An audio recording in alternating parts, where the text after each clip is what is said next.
level. Coinbase does not sustain. Like, you can't join on a bouncing VWAP if it doesn't hold VWAP. It is what it is. So we're trying to be a little bit more patient there. Come on, SMCI. There's someone buying it at 33.70 to 75. I think if it gets through that, I got a couple of bids there in front of the 50s, and then I'm going to have some in front of the quarters, and then also 33 even, as this one tries to get back in to said downside. Broadcom still an absolute nothing burger in terms of dipping. I'm still waiting for a real red candle on that bad boy. Tesla's starting to curl. Let's see if I can't pick that one up. Give it to the local bottom, which is just underneath 437. All right, let's props it up for a couple plays today. We'll have one red mark. It'll be Palantir. We talked about that. But here we go, and we'll talk about all these as well. There's Intel 20 long, so that's perfect. Palantir 77 long. Yeah, 77 long. Where's that fail? Right there. We talked about how much of a move it is, but we said tricky odd news. Shouldn't have put as much risk on it as we did. SMCI, we're going to wait for that 33 short. We just got some fills up there at 35. We talked about that play. And then the Micron trade, which has been pretty huge for us as well. So Intel and Micron, the two biggest winners here today. There's your 20 long.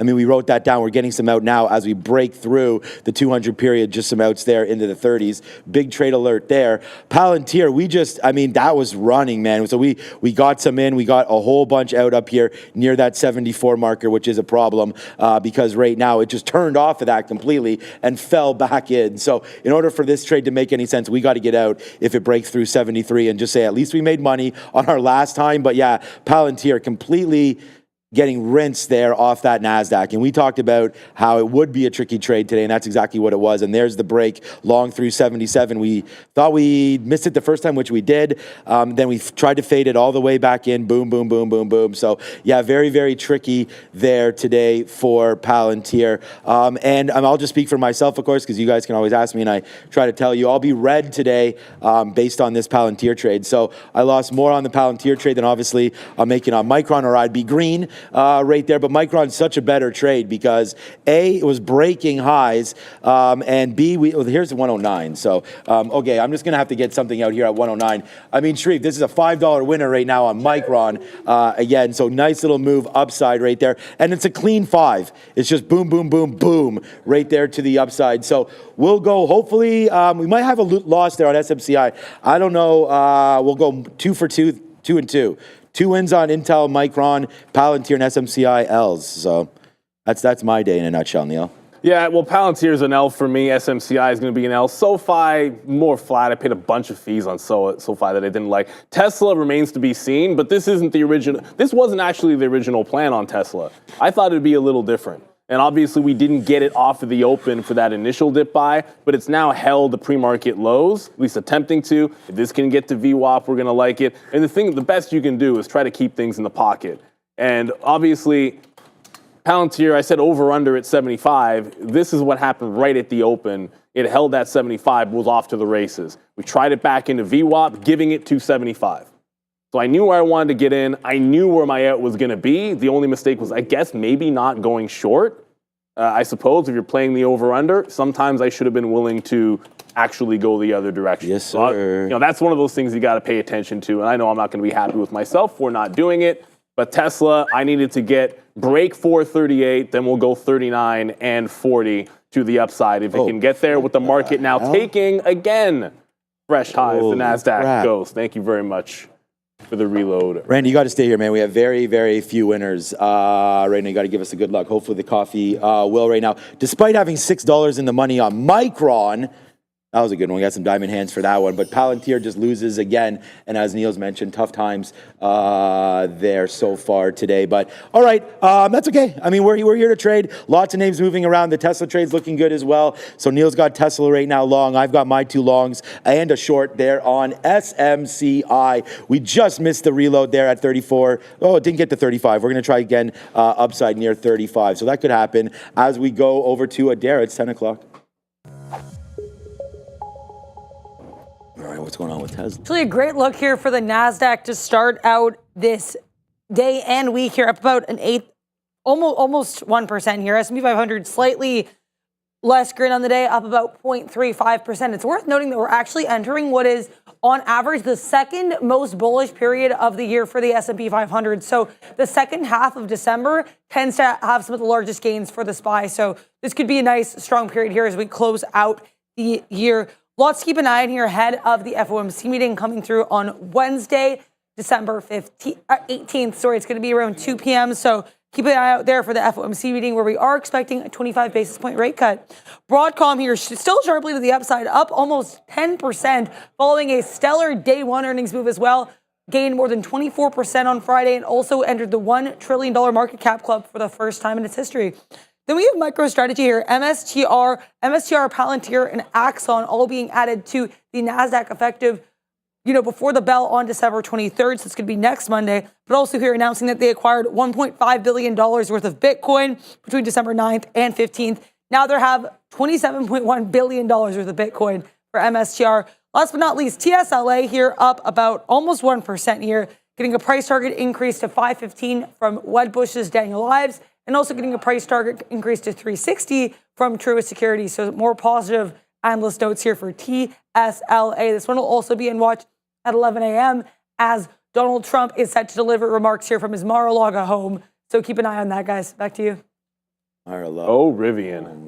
Okay, yeah, good. Yeah, well, let's acknowledge the fact that Rivian is up 5% in half, and yeah, it's almost on its way to like $16. I was just saying to Randy, I'm pretty sure. I know on Friday I put an order to take some profit in my Rivian. I think it was in front of 16. I'm going to double check. I think I put it in here somewhere. We might be able to see it today. The market is now about 1% to the upside. So just quickly, this is the NASDAQ. It's blasting through everything. There isn't a red candle on a 15 in the NASDAQ. The ES has also broken highs. Well, the ES is only up 0.3% because, Broadcom's in both of them.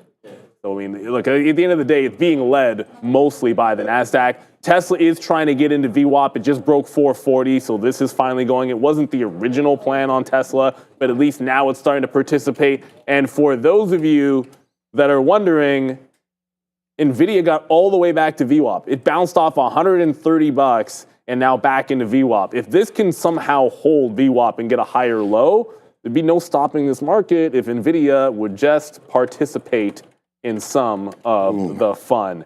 Apple won't break and hold above 250. And we said this on Friday that I stood there waiting for it to hold a bit above 250 to go long, and it was a short at 250, and then again it was a short at 250 here today. So I'm still kind of the same plan where I'm looking for it to break the $0.50 above 250, and we're not getting it. SMCI, the next dollar just came in, so took a shot at the reversion here, took a shot at the reversion there, and now it's at the 35 level looking for the exact same setup. The mean revert on SMCI has been to the upside. It's still red by 4%, which is impressive given that it's up $4 from the bottom. Okay. Yeah, good trading here. Yeah, we've got a good trade with Tesla. Like I was saying, it's too bad about Palantir, but SMCI right now is getting also near a spot where we've only taken. Okay, well, we took a couple outs. I don't know why that right there doesn't fill up that little candle, but okay, so a couple outs right now. We'll have to wait to see what happens here as SMCI is getting near our levels that we talked about, 35.50 and change. Our average price when it gets up here isn't going to be the greatest, but we're looking at this 36 where the 200 period lies, so that's going to be something right there for us on SMCI. I was not expecting it to be only down 4%. We were down huge. This has basically gone straight up 10%. We were down 14, 15%. On our watch list, it says SMCI down 14 in change. So right now, the fact that you're just battling like this, nicely done for SMCI bulls. I just think it's getting into a zone where, we're comfortable putting on a little bit more here in front of 36. So that's going to be a play for us. I actually think this will be good for Friday. This is in both cases. Friday, yeah. Well, if you're looking for those that are like, with the Friday trade on Palantir and SMCI and Moderna, all that kind of stuff. Well, if Palantir goes down going into Friday, I think that's a good sign for the potential buy at the close. And I think the same thing with SMCI. If it just keeps on going higher, but today is a different day. It got to 35. It just did a retest. And again, 33. 34, 35, looking for the mean revert. It's now $2 away from VWAP. When you get this type of reversion play, generally speaking, it gets better in terms of upside, like how much you can get, the higher it goes. But then remember, the trend just continues to go higher here. So each time coming in, trying to risk about 30 pennies on it, with VWAP now $2 away on SMCI. At some point, we'll have to give it up. Like, this was one of the top ideas, but at this point, like on our best days, we usually do like maybe 2x on a mean revert of what we're losing on it now, and this is like our third crack at it. At some point, got to give it up. But there's another curl. First stop would be the prior high, 34.33, and then 34, and then VWAP sits at 33. Tesla's at VWAP and trying to go higher as well. And I know I'm a broken record on this, but AVGO is just still going. 246 and almost 10% up. It's just a straight rocket ship. I was expecting it would be a little bit, like, it's wild. On the day of earnings, it dipped at the open and gave you the dip trade and then dipped later. There's just no selling on Broadcom. It's way too strong at this point. Tesla starting to hold on to VWAP. If it loses the pre-market high, I'm going to jump out of this one. If it can consolidate above VWAP, then we'll look for other re-entries here. Maybe we can get back into the high of the day. But this is still a failed break of the top and then a bounce off the lows. Like, it's not all systems go yet on Tesla. It needs to hold a higher low to continue that trend. But so far, so good. Yeah, we're just waiting for Micron to see what it wants to do. We just tapped out, so we only have right now less than 10% left. Actually, yeah, a little bit less than 10% left of Micron as we emptied out the boat. Remember, we had about half as we ripped up here. So good trading there, obviously, on this name. All right, let's look for some more names right now. I was still trying to monitor Palantir. It's lower. So all the outs were actually, congratulations if you took some of these outs, because this is continuously bleeding now, downside. A name that I was just looking at that I don't want to get, I'm already short SMCI and hoping that the market can come back in a little bit here. It doesn't look like it wants to, at least on SMCI. But on Amazon, it really is. That 232 there, that was a brand new all-time high today, right off the open. So we made that up to 232. Now it's fallen back in. And again, just looking at the 5-minute chart, which we like to look at, you now broke below the 200 period moving average and below the 50 period moving average. So although I'm hoping that other names continue to bleed down, it's looking like right now that Amazon is really getting pretty aggressive, taking out that 200 period. Some of the other tech names that I was looking at anyways, not at the 200 period yet. And meanwhile, we've already talked about what's happened to Amazon. So maybe Google could be relatively strong if you get into that. That's 192. Aren't these a little weak right now? So that still has a little bit to go. Meta's about to go red. Yeah, that was the next one I was going to look at, like where that one was. So that's underneath as well. A name that I thought could be bought at some point in and around here, as if you didn't get out at the top, you're now kind of like holding the bag a little bit on SMR. It's back down to $20. So this name got up here to 33s, 32s and change. Then this happened right back into the 50 period moving average. So on a daily news scale, and again, a part of this is funny because like you make money on Google going up with the quantum chip name, and then all of a sudden SMR coming back down in as we maybe worry about if we have faster chips, maybe we don't need to worry about running so many of those GPUs, but we'll wait to see about the power supply required here. But SMR and uranium in general, this is what, again, we had missed the boat. We had thought about buying this name at $25, $26 and missed it when it was down into here, only to see this happen. Now you could be getting another playback. Look, Fed is coming in on Wednesday, and they're going to be a quarter-point cut.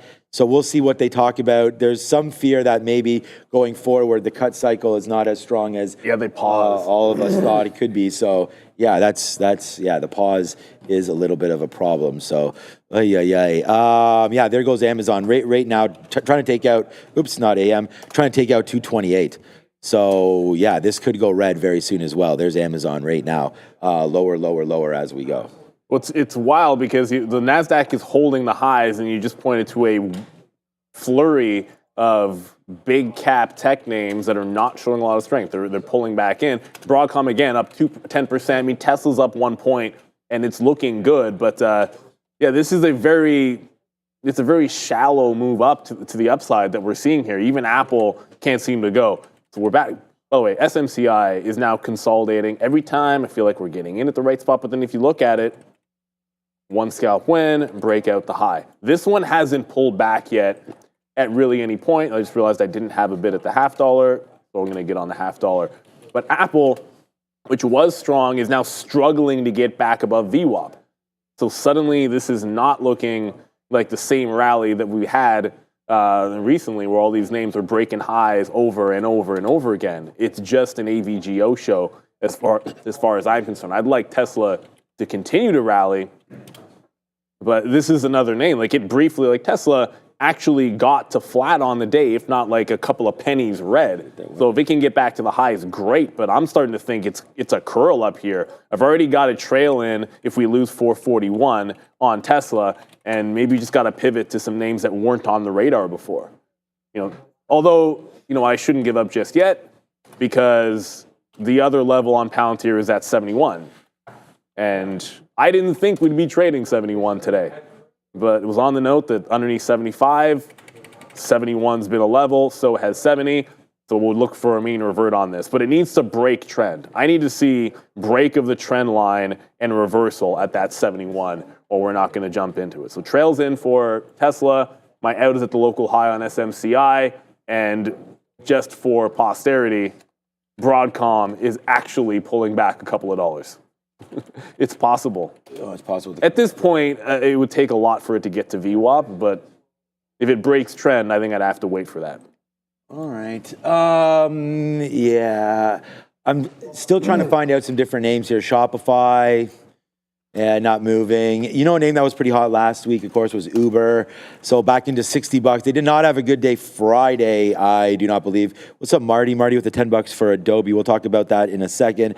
Okay, so at least it's up today. I wasn't sure what Uber was going to be doing down here at $60. I almost had a look at this, but we did not have a good day there on Friday. As you could see, opened the day basically at its high. Well, not basically, at its high.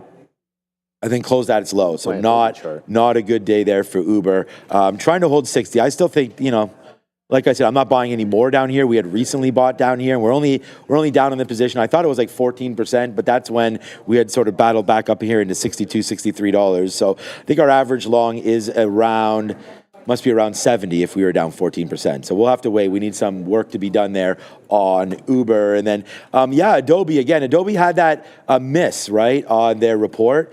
So they did come back in, and there was a 200 period moving average. Once this loads up, we could find out exactly, so obviously, we had that on the show last week, on the market recap show, and it looks like this might be its first green day since that report. So we'll wait to see where it can go. But this is at the right value there, Marty. So you're down into some levels. We talked about buying names that you like at support and resistance levels. So Adobe right back into here seems to be at a good level, 462 and change. Where could we go from here? Nice move right there. Not going to be news based, I don't think, but nice move on Adobe. You're trying to break through, so that's a 5-minute chart breaking through the 200 period. News is Fabian bought it. Fabian bought, I know. Fabian was buying this last week a little bit. Good job, Fabian. I think breaking through this 485 would be sort of the next level. So I think that's very possible there for Adobe as we wait for SMCI to come back in. Micron's faded out, but again, we have less than 10% left. I mean, I was going to get a piece out at around 109. If we do bump up just a little bit into 109.50, we could take another piece out there. But hey, man, I'm happy if Micron comes back in. So far, so good, as it's holding 35, a level that we wanted to look at. We have too many shares too early, so we have to let this one fall back. But I still do not Micron, SMCI. Yeah, it's starting to show some signs of a curl, but it's not there just yet on SMCI. So VWAP just held on Tesla. So again, it'll be a new trail. If we lose the higher low, like right in here, 443, we'll look for it to come back into VWAP. I don't like the ES just curled and failed the highs, and the NASDAQ is threatening to do the same out in front of like 22 thou. So I don't want this to lose this lower high, and we'll see about VWAP or 440 on the way back in. Want to make sure we can bag a profit on this. As Tesla, let me just zoom it out for you guys to the 15-minute chart.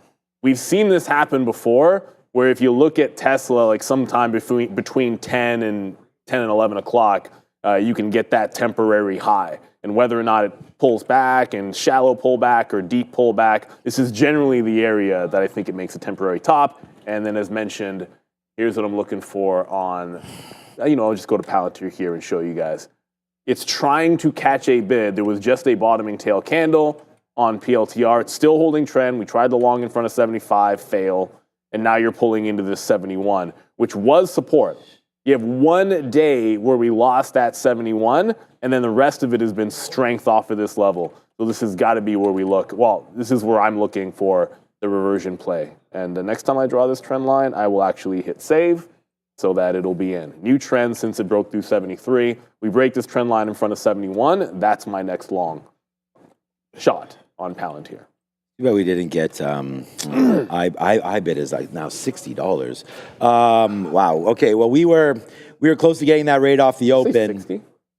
Yeah, well, IBIT is over 60. Oh. Yeah, 106. I mean, Bitcoin's at all-time highs basically right now. I mean, we talked about that 106.8 area coming into play. Let me call up a Bitcoin chart for everybody just real quick just to see what exactly has been happening. But there it is. We broke 106 already. Yeah. Big move. 106.1, 106.2. There's the high there, I guess. I mean, I think Sharif said 106.8 or so, but 106.5. So here we go. Nice move upside right now for BTC as we continue to go. Let's go to a 1 minute chart and just have another look. So again, yeah, very, very good looking chart there as there's the 50 period on the 1 minute. Just continues to go. We talked about 103 having some support. We found that because of 8 o'clock, but you know, unless you got that dip buy at 103.5, no can do for that. Nice move to the upside right now, 105, 106 right now. So again, like the stock, like the name, and I'm talking about Bitcoin as a stock at this point because we're going to look at IBIT trading that as well. So now when you look at it, I always try to go to, we talk not 5 second, 5 minute chart. And it was just about where could pullbacks possibly be, right? So there's the 50 period on the 5 minute chart. That could be something. 250s are both in and around 104, 104.7, 104.4. But yeah, nice move upside right there. And if we just look at IBIT, because now we have enough to look at, you know, so there's VWAP now. So 59.8 or so, $60 basically looks to be a good little floor area there for support on IBIT. But again, another 4 or 5%. Like, wow. Great moves there. Did Amazon wind up holding that 28? It must have because the market's trying to bounce. Yeah, so there's Amazon holding that 228. So another possible play right here for AMZN if you like that. So good one there. Nice one with Tesla, obviously, as that continues to go higher. Well, that was the number one trade, yeah. I just covered on Tesla, and this goes down to it wasn't the original plan. I said my concern was the market. Yeah, I'm surprised it did that. I thought if it was going to break out, that there'd be no chance that we saw these levels, but I just slapped a trail on it, a tight trailing stop based off the opening range lower high. It might still go, but if it does, I'm looking at the market rolling over here. There's the NASDAQ and the ES both starting to roll over and just took it out. It might be the wrong play, but anytime I catch a falling knife, my general sense is I want to trail as it goes into the high because you can get a double top and get a bit of a pullback. And then time of day, usually around this time is when it's making a bit of a top. So we're only in SMCI. I can join VWAP if that sets up. I'd like to see it put in a higher low. Ideally, it would test the top and then put in a higher low. I think that would be a stronger move. The other thing that's got me looking over is like Broadcom has reverted the trend and now looks like it's headed down into VWAP. So I feel like if this starts dragging things back into the downside, we want to make sure we've banked some profit. SMCI is probably not going to turn green for me, but it's starting to curl and starting to work. So one too many bids there. There we go. It's just got back into the $0.50, and then after that, we'll look for 34.25, and then VWAP is no longer. The uptrend is so big that now VWAP is sitting at 33.5 on SMCI. So it's doing the mean revert, but we've already taken 2 shots at this and lost. This one, if we can get to VWAP, will at least be solid. But if you're looking at this overall market starting to curl, I blame NVIDIA. NVIDIA got to VWAP, and this is when we were trying to threaten to break that high. NVIDIA curls back into the lows, and then all of a sudden this market starts to drag. Unless NVIDIA cooperates, and you can probably throw Apple in there and Meta and a few of the other big cats, but it's led by NVIDIA. You're just not going to sustain these moves if this keeps on making some fresh lows. So we're finally getting a move down on SMCI, but we had to be patient. We took it at each of the even dollar levels, and you still haven't had a follow through of more than 50 pennies on this thing when I thought it could move dollars. Let's go to the small cap recap with Adair. Add a look. Let's take a look here first at the IWM, which is, despite this topping tail candle here, trying to hold on right now to the upside, up about 0.4%, just below that $234 level. So let's see if the IWM is able to find a little bit of a base. We know it had a bit of a weaker week throughout last week's trading sessions. Now let's take a look here at RCAT, up about 14%, removed from day's highs, but this one's also on watch here with its earnings report scheduled for after the bell tonight. They announced here a partnership with Palantir to help enhance autonomous military drones with GPS-free navigation. And they also have a short float of about 12.05%. Next up here is UBXG. I was not seeing any type of catalyst for UBX Group, but it is worth noting here this ticker, which is up about 27% right now on the day, does have a pretty small float, around 1.5 million shares. Last but not least here, we actually have two tickers in one here, and a little bit of a double catalyst. So WKEY I have up here, up about 50% on the day. They also had a nice move last Friday, so I guess this is a day two move for them as well with regards to announcing they're going to have a satellite launch through SpaceX. But then this morning we have LAES or SealsQ announced that they have this post-quantum technology in collaboration with WiseID, which is part of WiseKey. So WKEY to the upside in this catalyst as well, guys, with a float of 3.2 million shares. Make sure to like and subscribe to the stream if you're enjoying the content. Back to you. Thank you, Adair. I'm super glad that Neil has that Tesla trade. But look at this. The number one trade idea today, I must have just been too enthralled with Palantir. The number one trade on the sticky note today is 437 long for Tesla. So that's the number one trade as it was written. So let's go over here and look at Tesla right there. So this bottom for Tesla is 436.60. So there it is. So that bottom, you hold it 50 cents, it gives you $10. At the end of the day, great trade there, but we should have, I don't know where we were. That was the only name that we weren't like bidding or doing it. Like I'm bidding, I bid the spot that we posted. And we had known that Tesla has, remember we talked about it, has this opportunity to do this. It's just I guess when it went up, we forgot to put it back down there. So it's good that Neil saw that sort of dip by, and good thanks guys, everybody there in the chat. And for everybody that has that, I saw some people in the chat saying that I wrote down that 436. So you're right, I did, but 437. But at the end of the day, you don't have it. So there it goes, man. Congratulations to all that did have that one, because that again, so right there off the sticky note, $7. And then Micron as well, continuing going higher. But here we go. SMCI right now is getting near that spot. Yeah, man. Where we could have a little problem right now. SMCI looking upside right now. We're going to still try to play that 35.50, 35.60 area where, yeah, that was coming into play right here, right now. So it just had a dip in. Like it just went to 34, like Neil was mentioning there, like, you know, could get back to finally was starting to go. 34.30 looks like that was that the might have drop. been a nice little wick. Right there. So right into the 50-period moving average. I mean, obviously this is a 5-minute chart, but right into there, 33.60, that was good. And then that was the last dip right there. But we're pulling back just a little bit here.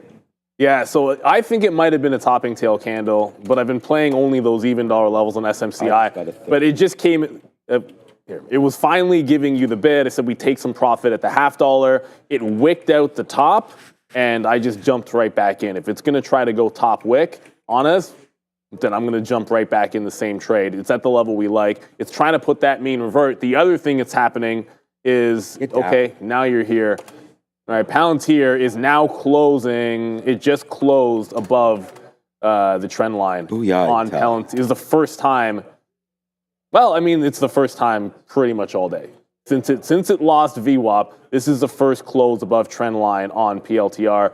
71 is support on the 15-minute as well. Just go back to Thursday. You can ignore Wednesday, and then Tuesday, Monday of last week. It's bounced off 71, so it's doing a bit of a mean reversion off of this level. If it gets to VWAP, fantastic. That's at 74. But if it plays to 72.5, 73, I will take some profit out there as well. Need this to close. This bar closes above, then it's also an add. Right now, stop is going to be at the low. It's only an add if this closes the 3-minute above this trend line, which it has a decent chance to do. But you still have a couple of minutes before that does play itself out. Oh man, I cannot believe. Oh no, I cannot believe that that's still that Tesla. But at least you got it. Did you see a what?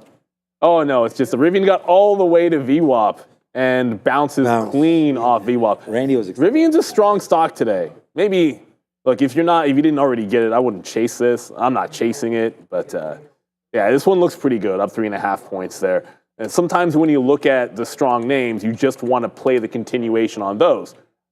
Broadcom, allergic to VWAP at 240. It just bounced $2 higher and is already $2 in the money. But I was looking for that play off the 240 level. Broadcom, 8.5%. The good news is, for those of us that are missing out on Broadcom, is if you own the market, you own a bunch of it.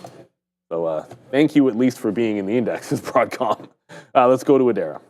Just be aware here of NVDA. Not much of a reaction right now, but it's worth noting that Ming-Chi Kuo, who is that Apple supply chain analyst, has actually just posted a note here on NVIDIA, basically providing a testing update with regards to their GB300s and B300s, saying that apparently there's, quote, severe thermal issues with AOS or their array of structure, but also saying that order trends for MPS here or multi-process services might actually be, quote, better than feared. So kind of a mixed note here for NVDA with regards to that testing update for its GB300s, courtesy of Ming-Chi Kuo, guys. Back to you.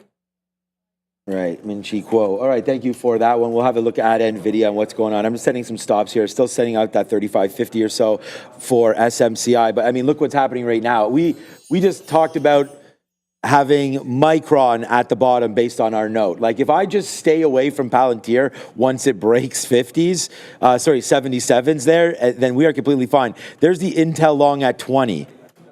So there's what it looks like here. And thank you so much, Jackson, for the nice super chat there. You know, that's what it's about, right? It's about learning and getting much, much better. So hopefully, yeah, again, if you have any questions, we like to take questions as well, not just if you have super chats, you can super chat symbols, but questions, and obviously we take that. But there it is. It's follow your plan. There's Tesla, so $10.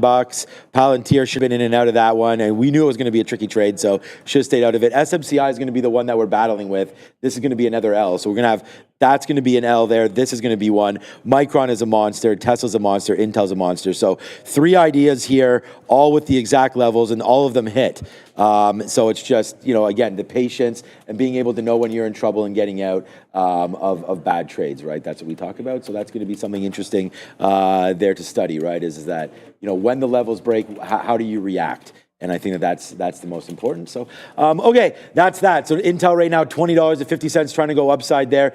We just hold on right now, basically for dear life, as we wait to see what happens with SMCI. Definitely fighting the trend and not really feeling good about it. Right now, it's SMCI.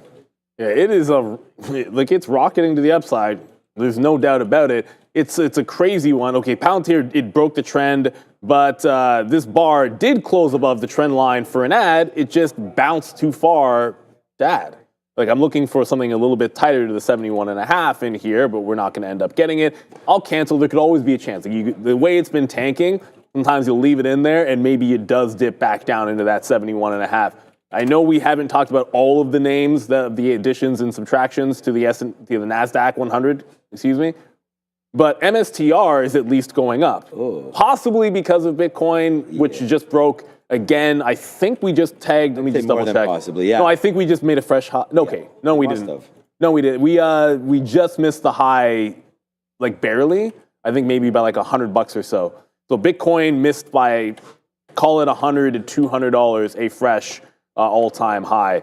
Super strong day today, but that's maybe why MSTR is up. Because if they sold off Palantir, my guess is only going up because of Bitcoin, but a nice strong upward trend, at least for that name.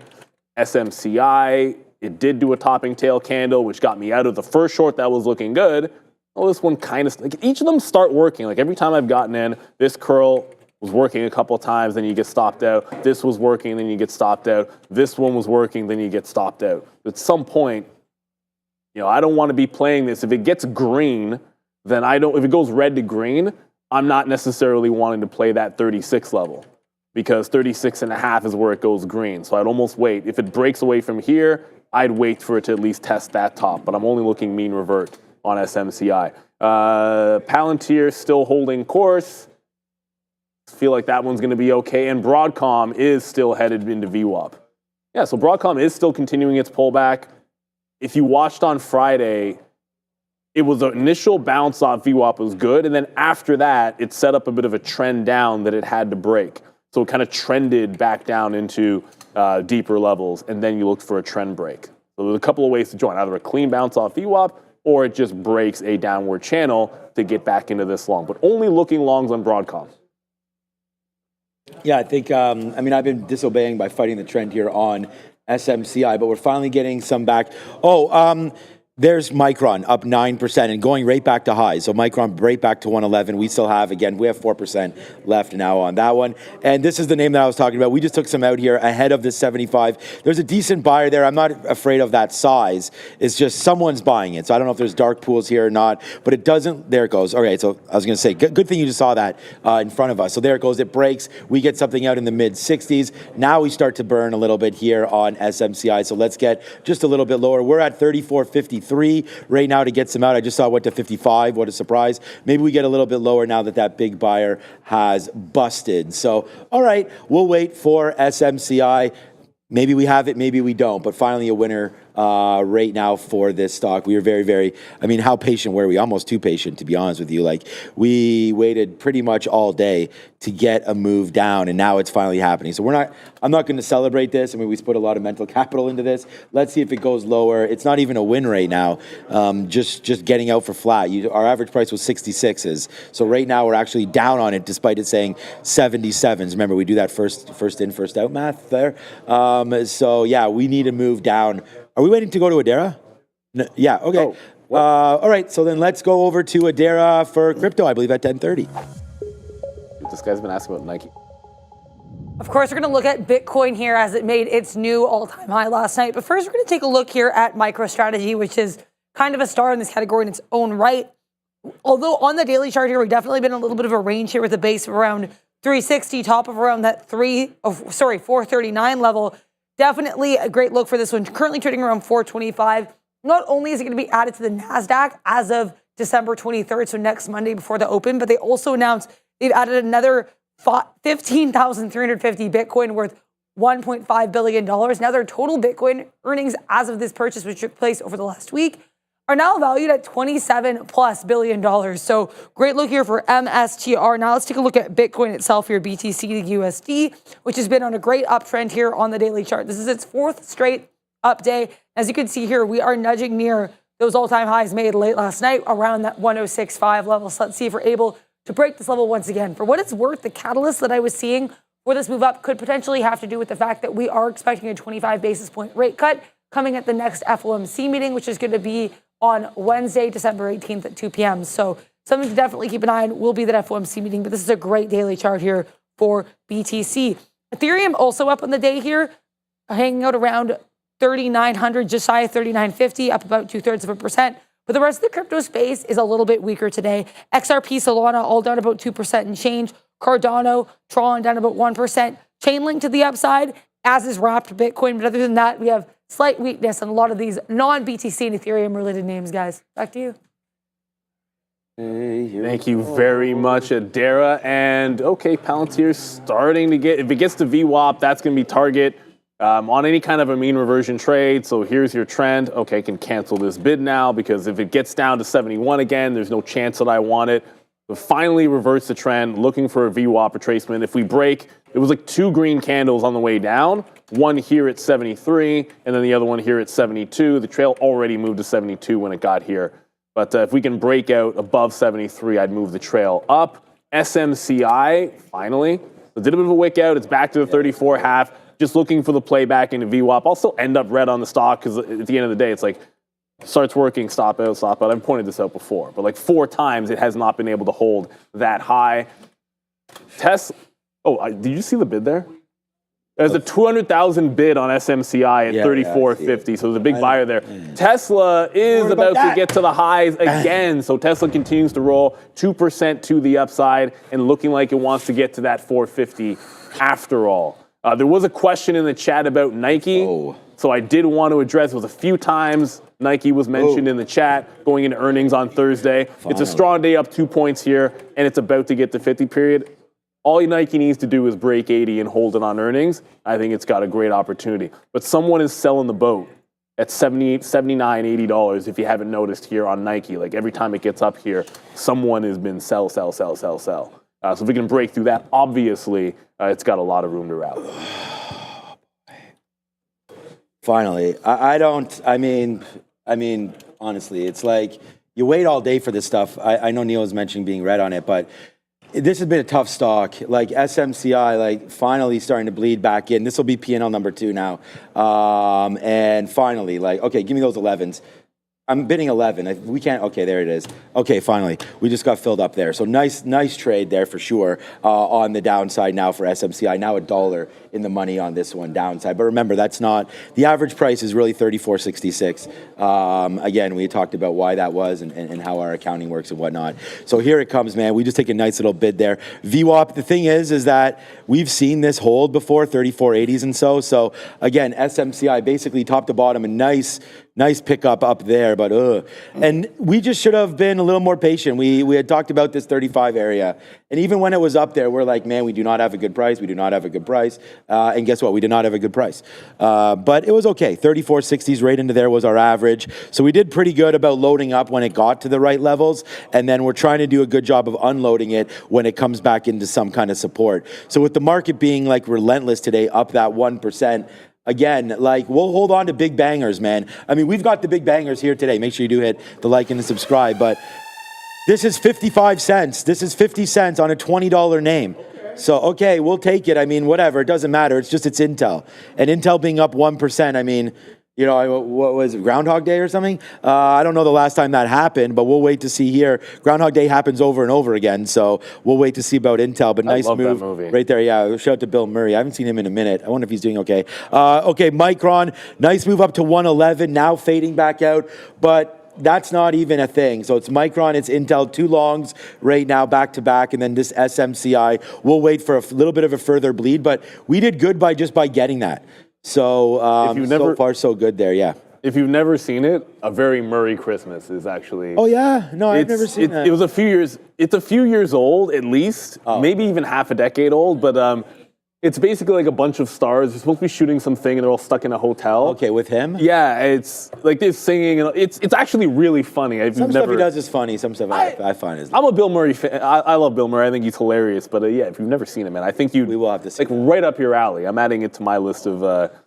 every year Christmas movies. But I love Groundhog Day is an absolute classic. Probably the best, it's the best version of the repeating day thing that's ever been done. You know, I know that probably that's old too. That Tom Cruise movie was pretty good. Not that bad. I forget what they called it. Shoot, it'll come to my mind in a second. So Palantir, it did just tag 73. If we close under the trend line, I'm jumping out of the trade. If the reason to get in was it breaking trend, then if it breaks this new trend that it's put in since breaking 72 and since getting to 73, I will jump out of it. SMCI oh my God, is not Google in VWAP just yet. What did you just... Edge of Tomorrow, that's the name of the movie. Google is going crazy. Google? Oh, I said Uber. No. Okay, never mind. I pulled up Uber for some reason. I thought you said approaching, Uber. I mean, this is my largest holding. So, like, really happy with Google. We had sort of, not we, the market and we anointed this as the potential next one because it was just like, it was hanging out, man, when everything else was breaking besides NVIDIA and whatnot. And even NVIDIA broke, you know, when Google was down here, breaking that 150 marker. But there goes Google right now, new all-time highs inbound, 198 and change for the close. I have marked down the actual official closing high, 195.60. So we are well above that right now on Google. Good job pointing that out, those of you in the chat. Nice move. Again, man, the 200 period on strong names. I mean, that's what screwed me up on Palantir. You know, the 200 period, we liked it, just didn't hold, and whoops, all the way to the downside. Good thing we avoided it right into there. I see that you've got that going back, and but still, tough trading there today for sure. Someone in the chat's like, we never talk about the SPY.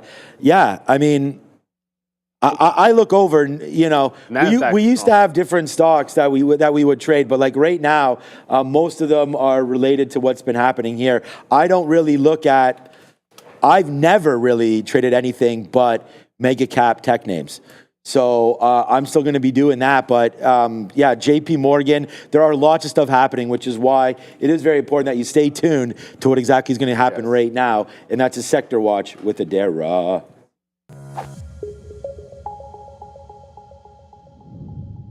We're going to talk here about, I guess, start with some of the weaker sectors because there aren't a lot. We have a lot of weakness, though, here in energy, minerals, Notably down to the downside here is going to be PSX, or that's going to be Phillips 66, apparently announcing their intent to sell their stake in Gulf Coast Express. So keep an eye on PSX here. Health Services also to the downside. UNH continuing to sell off as we continue to assess the aftermath of the fatal shooting of United Healthcare CEO Brian Thompson a couple weeks back. Communications also to the downside as well here. Now, in terms of upside, consumer non-durables pretty strong. Nike here to the upside have their earnings later this week. Consumer durables also pretty strong here, led by Tesla, though Ford is to the downside here after a downgrade from Jefferies. Commercial services looking pretty good. Finance a bit more mixed, but retail trade, Amazon to the upside and Costco on day 2 earnings. And of course, we have to discuss these tech sectors here. Technology services a little bit flat with the exception of Google, which is running to the upside, nearing new all-time highs on no catalyst. They actually apparently touched intraday highs earlier today. So GOOGL absolutely on watch. Now, in terms of electronic technology, we have Broadcom still leading the way here in day 2 earnings after its best ever trading day on Friday with day 1 earnings, during which it actually reached $1 trillion in market cap for the first time. NVIDIA, we have NVIDIA brought AMD, and Qualcomm all a little bit weaker in that semiconductor space. Back to you. Yeah, I was actually just saying to Sean, ARM is distinctly different from last week, man. Quickly, first things first. If we're taking a trend reversion on SMCI, it broke the upward trend and finally worked, wicked out, got back in. If it breaks this gentle trend to the downside, then I'm going to get out of this trade. Otherwise, it's that or it gets into VWAP. So I don't know that it has the juice to get into VWAP. It's been resisting it this entire time. You haven't been under VWAP at all on this thing. So, sometimes it's just time to get out. It already did it once. And SMCI and Palantir, sort of the same thing. Like one off the highs and strong on a reversion, this one off the lows and trying to get back to VWAP, but it's been threatening this entire way. I might jump out of this one right quick. Broadcom is a bit weird now because Broadcom goes through VWAP, although just to remind everybody, on Friday, it did get through VWAP before making a bounce. Like the other long, it would initially try to bounce off VWAP and was good for a hot minute. The other long was when it got to VWAP and then set up a channel down underneath VWAP. Then you had a trend reversal to get the long going into the afternoon. So that's what I got to wait for here. You don't bounce off VWAP at all. I'll look for it to set up some kind of a reversion break. Right now, it's a pretty steep level there on AVGO. So Tesla's about to get to 450. It was a good dip buy on Tesla. Is what it is. Just look at the chart. That's all. Is what it is. It pulled back into 435, which is what we liked. Oh my God. It held it very nicely. I probably got out early, but at the time, I kind of defend. It tried to break in that trend, and now you're going to get that 450 break. I'm going to lean toward not taking a 450 break at this time of day. I haven't liked the breaks, particularly going into 11 o'clock. But if it does a fail break off 450, that could get us a pullback maybe into the 445 level. So Tesla's been good so far. We'll get something back on Palantir and get made some back on SMCI. So they're like as bad as, like one shot in Tesla was worth like 4 shots in SMCI. Yeah. Ideally, should have had 4 shots in Tesla, but is what it is. Yeah, and ideally, we put all the work in to doing the Tesla sticky note, and ideally, it's also the trade idea number 1, so I'm glad it's going to be Neil's green stock, but for me, I don't have it, but there's 437, so good luck on that one, fine, sir, and that's too bad, because look at Tesla, the bottom 437, so we wrote it down, don't have it, glad Neil does that is for sure. We do have, though, let's call it like it is right now, it's an average price, we know, we need to get a little lower, but let's celebrate SMCI, maybe it can get into that low. So we will have the worst stock of the day and then the 2 best ones with Micron and SMCI. So far so good there, but yeah, yucky there for Palantir. Good rebound there by Neil on PLTR. Intel, again, small pieces left. We got a lot out when we came into this area. Again, the pre-market highs, that's where we're going to try to get these out. So when it came up into 40, we really layered it out. We really got some out here at the 200 period as well, after being able to. And again, this is what I'm saying. We can write down these levels. We are lucky to get it on Intel. And we didn't even have a bid on Tesla. So my bad for not having it on Tesla. Good thing it was there at least. But on Intel, we did have it. We were scared, a little scared on Tesla. We should have gone back in on that one, but we did not. And then we talked about SMH there a little bit as well over the last little while. If you're battling like, I don't know if I want to buy AMD or Micron or NVIDIA or Broadcom or, any of these names, I had identified earlier to everybody, I hope anyways, that this was at the 50-period moving average. So all last week, ever since we've been doing the recap show for the last 3 weeks or so, every single recap show, I brought this up into attention because it's a stock that I like down into this area for SMH, bouncing off of the 50-period moving average. So right now, if you had bought, look, you're never going to buy the bottoms. We could talk about XBI and Berkshire and all. Let's go. Work it out, SMCI. This place right into here, 240s, 238, something like that. A good one there for SMH. So, yeah, all right, man. Like really happy with what's been happening with SMCI right now. So, huge move back in on that one. Of course, like we had mentioned here, both of our red stocks here today will be Palantir, and that just sucks. Like this is the only stock that we're red on right here today is Palantir, and we missed the banger on Tesla. So in what should be a good day isn't going to turn out to be because of the miss there on PLTR. So again, that sucks, but nicely done to the way back. Right now, that Palantir by far the reddest stock on the board here today at TTVL. I just got out of Palantir. It just ran out of steam at 73. So it doesn't get to VWAP. And as I said before, like if the reason for the entry for me is a mean revert on a downward trending stock, then if it makes after the bounce, it makes a new trend on the same time frame and then loses that trend line, then I jump out of the trade. Ideally, it would have gotten to VWAP, but we're now flat, not in any positions. So Tesla does not break 450. It's kind of thinking maybe it would do a false break at this time of day, but this pullback could come into prior high, it could come into VWAP, there's maybe even the 445.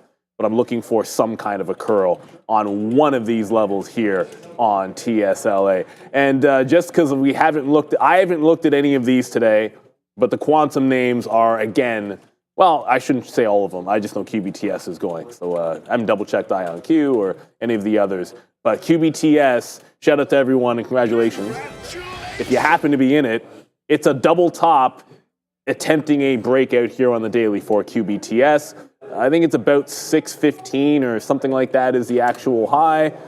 Yeah, 615 looks like is the actual high. It's a couple of cents away from this break on QBTS. Be a little cautious with it. Like it's kind of topping out. You can see there's a bunch of selling in there. I wouldn't be surprised if it kind of tries to break it, fails a break, and you get something back underneath $6 for an entry. But a great looking long. The quantum names have been super strong. We have 10 minutes to go. Yeah, let's start. And I'm still being patient here. Like Broadcom now holds under VWAP again. So Broadcom's starting to look a little bit different than it was before. I feel just like with Palantir, need to be more patient with this entry. Like since it failed the high, you've got a pretty distinct downward trend that it's going to have to revert for me to get in. Like it's got to do the same thing where if it can close back above, break the trend down, that's going to be my litmus. When it's a very clear trend in the other direction, I need an indication that it's broken that trend or I'm not jumping into it. Palantir's still holding that higher low, at least for now. We'll see what it can do there. So QBTS looking pretty strong. IonQ, let's see how that one's doing. Yeah, well, actually, same thing. QBTS is just going to be more volatile. IonQ is only up 5%, but it's the same chart, right? So if you're looking for the bigger move and the bigger gain, trade that $5 stock. It's going to go 20%. IonQ looking just as good. Difference is IonQ hasn't gotten to its high. It's a good-looking stock. I still haven't identified a quantum name that I want in my long term. I don't own any of them. You do. You own the biggest one. Oh, okay, no. Yeah, Alphabet, yes. So what I mean by that is, no, you're 100% right. I own a bunch of Alphabet. I think it's in my top 5. It's not my number one holding. But I'm talking about like a small cap name that gives you that bigger juice in the quantum space. These are all decent ones, but I feel like you're chasing, you're so far. Like this is up 6x What's Tesla since October here in IonQ, and QBTS is crazy as well. Let's go to Adara. See how the Canadian dollar is holding up now that our finance minister has stepped out. Oh, he finally has? Okay. She's gone. Actually, the US dollar up here, slightly down on the day for the second day in a row. Definitely finding some resistance around that previous resistance area, just above 107 for that DXY. You get a little bit of economic data earlier today at 8:30 a.m., a slightly lower than expected New York Fed manufacturing print. Then at 9:45 a.m., we got the flash prints for the S&P PMI data. Services and composite higher than expected for December, and then manufacturing a little bit lower than expected. But of course, the biggest economic number or event that we're waiting for this week is going to be Wednesday at 2 p.m. That's when we'll get the FOMC rate decision for the month of December. We are expecting a 25 basis point cut. And as of right now, the expectations for that cut are incredibly high. 99.1% of participants here, according to the CME FedWatch tool, expecting that 25 basis point cut. Only 0.9% are expecting no change. And it's interesting, these odds have certainly risen as well over the past few weeks here. 1 month ago, 61.9% of participants expecting the 25 basis point cuts. 1 week ago, it was 84.7%. On Friday, 96%. And now we are at almost 100% of participants expecting this cut. I'm going to keep you guys updated on how this number changes in the roughly just under 72 hours until we get that meeting, guys. Back to you. Make sure to like and subscribe. Ooh, Palantir, you can go straight to hell, Alex Karp. No, we like you, Palantir. We like you a lot. All right, so I was just saying to Sharif and Neil how huge this day would be if not for, and you can't say this because you have this, you have the shares, you have the stock, Palantir. So again, pretty disaster right there today for PLTR. But yeah, Micron is saying nah, this is the one, man. So there it goes, nice trade here on Super Micro. Micron is also the one, but I didn't mean to say Super Micro as that's coming back in. Right now, I put an offer at 110 for this name. Micron, if it does come out and hits that, then that's great. But I don't, running out of a little bit of patience right now with that one as it's coming back in. We have 4% left. So baby positions on right now. Just because SMCI continues to fall, I have a bid at 71. Again, thinking that's... I mean, it's just this dip down right there. We already had a 71 before, so we're just going to play that again, see if we can get it right back. I mean, we might as well just take a 75, to be honest with you. But the way this name's falling, like all of these outs have been good outs, but there's always better outs, right? So here we go. I mean, this is a big one. We're now $1.50 in the money on this Super Micro position. And the good thing about it is we've been talking about this with you guys for a minute. So it's not like this is a name that we haven't been looking at, right? So here goes Super Micro. Thank you if you believed in it with me. Thank you if you'd held on to your positions here on Super Micro. I hope we're able to make it back from Palantir, but there it goes. Nice move back in there for Super Micro. And again, Palantir was just more of a share size thing. It's that I liked it when it was falling in, so we just kept on trying it. We were able to get a little bit back, and then eventually it fell out of bed. And, we are kicking this one out of bed for leaving some crackers on the sheets because this one definitely left something to, garnish down at that bottom, 71. We'll hold out hope that happens one more time. So some lower bids here on $33 for SMCI. Looking at VWAP, man, $33.50. If we can get that, then great. Big trade alert here for SMCI. Yeah, it's finally going to the downside. Looking great down there. Like in the end, the thing about it is it's down here anyways. Like SMCI, it did get 10%, right? So sometimes you'd get like that relief rally, and it's a sell the news. In this case, a sell the news event is sort of buying it back up, and that can happen. But once that does abate, you still have all the issues. They have not reported yet. Obviously, we don't know exactly what's going to come of it when it does do that. I just want to quickly go back over to SoFi. It's now setting right back up at that high. So it could not hold 16.5 early. Like it did a break. It almost got to $17, but now you're consolidating back right above that high. And there is the daily chart. The prior high was like 1663, I think, on the daily. It's a 52-week high. It's not an all-time high. I think SoFi's all-time high is like $25 or something like that. So it's still got a ways to go on the long term. But now you get a nice consolidation. If it can retake that prior high, great. Ideally, want to look for the consolidation dip into 16.5 into VWAP, or maybe we just take out that top at 70. SOUN is apparently going, wow, sound all the way at the top. Wow, Ooh, I like that. This stock is a beast. It doesn't stop this thing. SOUN, another big day for it. Wow, that's a big double top. I think big double top, and it's already starting to pull back. I think you got to play patience. I don't like breakouts at this time of day. And then we're going to go back over to Tesla here. It's a great looking stock. It's already gone on the daily. So I think I would just wait for it a little bit. Tesla's still on its pullback train. Ideally, we get into VWAP and we can play this off of 42. But look what just happened on the NASDAQ. The NASDAQ just broke 22,000 and wicked 22,000. So if we're going to do any kind of a dip off the 22,000 level, I'd look for the dip buy in the strong names. Right now, that's Tesla, Broadcom lost VWAP, and we're setting up some SoFi if it can hold this nice consolidation. Tesla seems to want this 450 in a very, very bad way. Yeah, so I just, instead of, we got, first of all, SPCE came in, we get the fill, obviously it's down at 75, so far so good there. Yeah, I canceled my bid on Tesla, but I'm going to put it back in. I think that breaking 350, at least it's a 450. 450. At least it's a try. If we don't get it, we don't get it. I'm going to cross up like 30 cents or so. Hopefully we'll be able to catch a bid here on it. I mean, the dip buy opportunity was so great into the 50-period moving average there.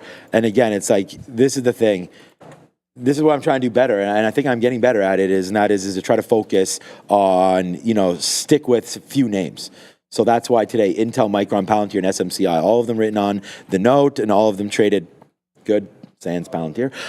So right now we'll wait for Tesla. We missed that 437 as we wrote it down. We talked about that, but a nice little move to the upside there. Rivian, its friend, taking out highs again. So nice little move back into VWAP. So again, to have believed in some of these names, great. There goes Rivian. Our last out on Rivian, 1825. We'll see if we can get back up there and take some out on our own PA rate there. Only 3 minutes until the midday show where they're going to be doing all about lessons. I have no idea what the lesson is, but you can stay tuned in a couple minutes with Sharif and Big Joe. All right, so here it is, man. $10 holds. It looks like on Ford. I mean, down 3%. Didn't hold off the open, but right now looking like it, that's exactly where VWAP sits. So that's a potential there for Ford. We could check in on GM. I mean, trust me, I'm watching Tesla. Tesla's now 449.20. 449.10. It's going to get there. It'll get there right now, I think. So we're going to have to go back over. GM not doing anything, but here we go. Here's Tesla again. Damn it, in what should be, again, a big winner. I don't even have it on. But there goes Tesla right now, 450 coming into play. And SMCI went for a run, but then just came right back as well. So far, so good. But yeah, it's all eyes right now on Tesla as it just bounced again off that level. It just went right to the high and pulling back. Only 2 minutes to go. Wow, Broadcom's actually going to lose the bid again. So it's not looking like it went from Broadcom being the strongest trend up of the names we were watching this morning to all of a sudden it's back to being Tesla, which just continues to rocket ship. It's probably going to break any second now, but I feel like the more I stare at it, the more it's not going to. It's like watching a washed pot doesn't boil. Yes. So I'm going to pull over. Like, I still have it up on another level too. Well, it's going to boil. It's about to break right now. It's boiling. See, the second I pulled away from it. Yep, exactly. So I'm going to keep it. Look, I'm going to keep it away, and then Tesla's going to make the break because I've kept it away. So Broadcom breaking down, but Tesla about to break 450. How's about nowish? Yeah, I mean, it just tried again, and then it fell back again. Seriously? It's back and forth about 20 cents. You're going to miss this punch, I feel like. Unbelievable.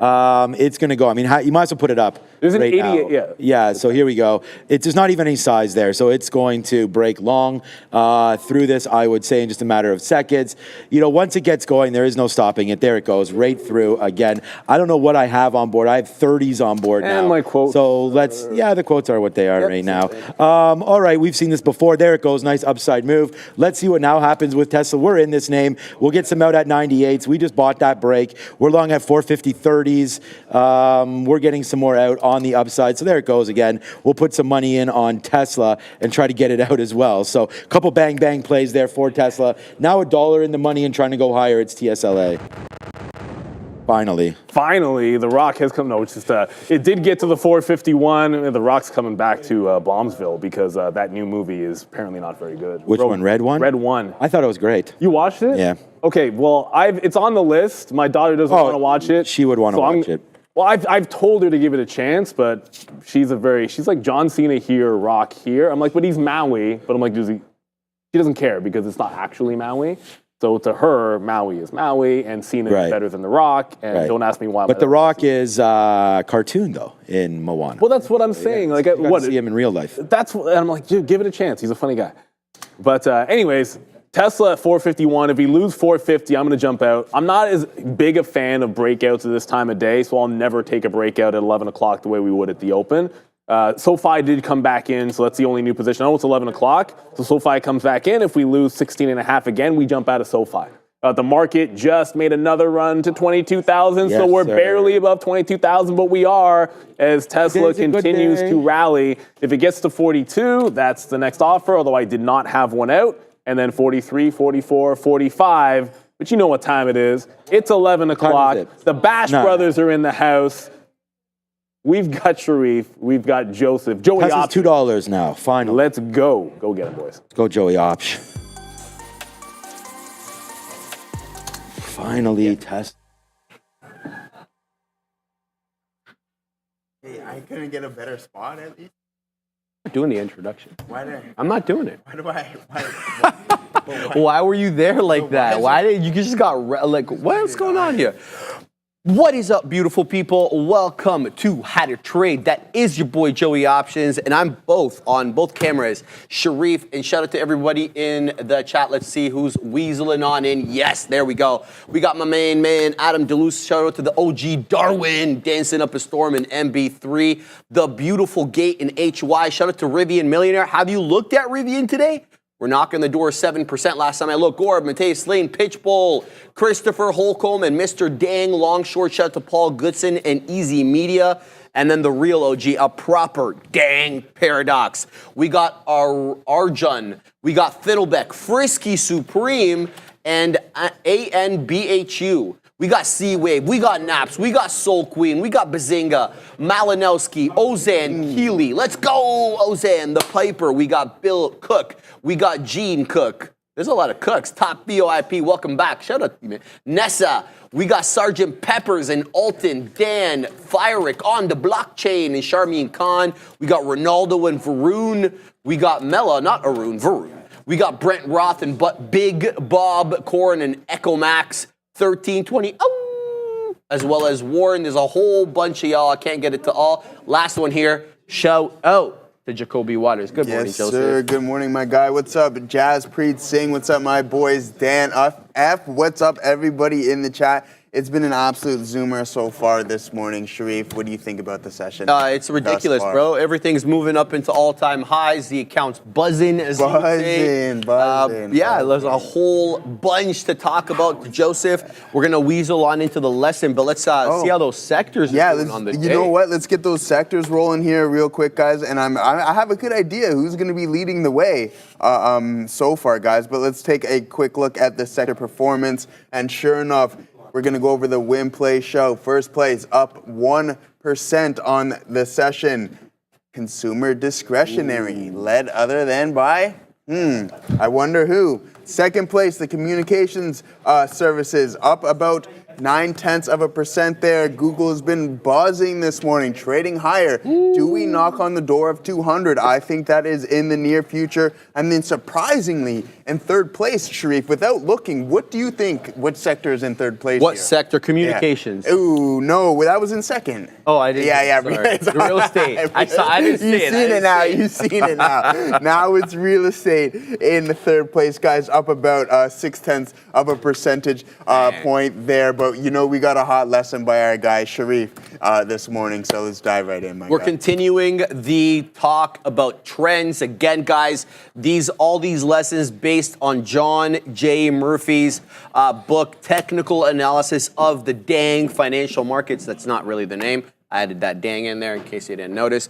But we're talking about the fan principle today, as you can see there on the screen. So by the end of this lesson, hopefully, we'll be able to understand the fan principle as discussed by John Jay in his book and learn how to apply them into real-world trading scenarios. Let's waste no further time. The fan principle. Really, Ramron? Yeah. I just thought it was the fan. And you know what? She's taken over the desk from Andre. She's bullying Andre into putting this picture on there. You see that? Yeah, she was like. She can't help herself. She just has to be evil and mean all the time. I'm not too happy with my seating though. I would maybe like up on stage at least. I thought the fans. Why is Joseph why is he the only one? Yeah. All right, guys, let's get right down to business. Love it, man. I love the energy around here. Guys, introduction to the fan principle. Let's talk about it from a very basic level. First, it's a concept that helps traders analyze market trends and potential reversals.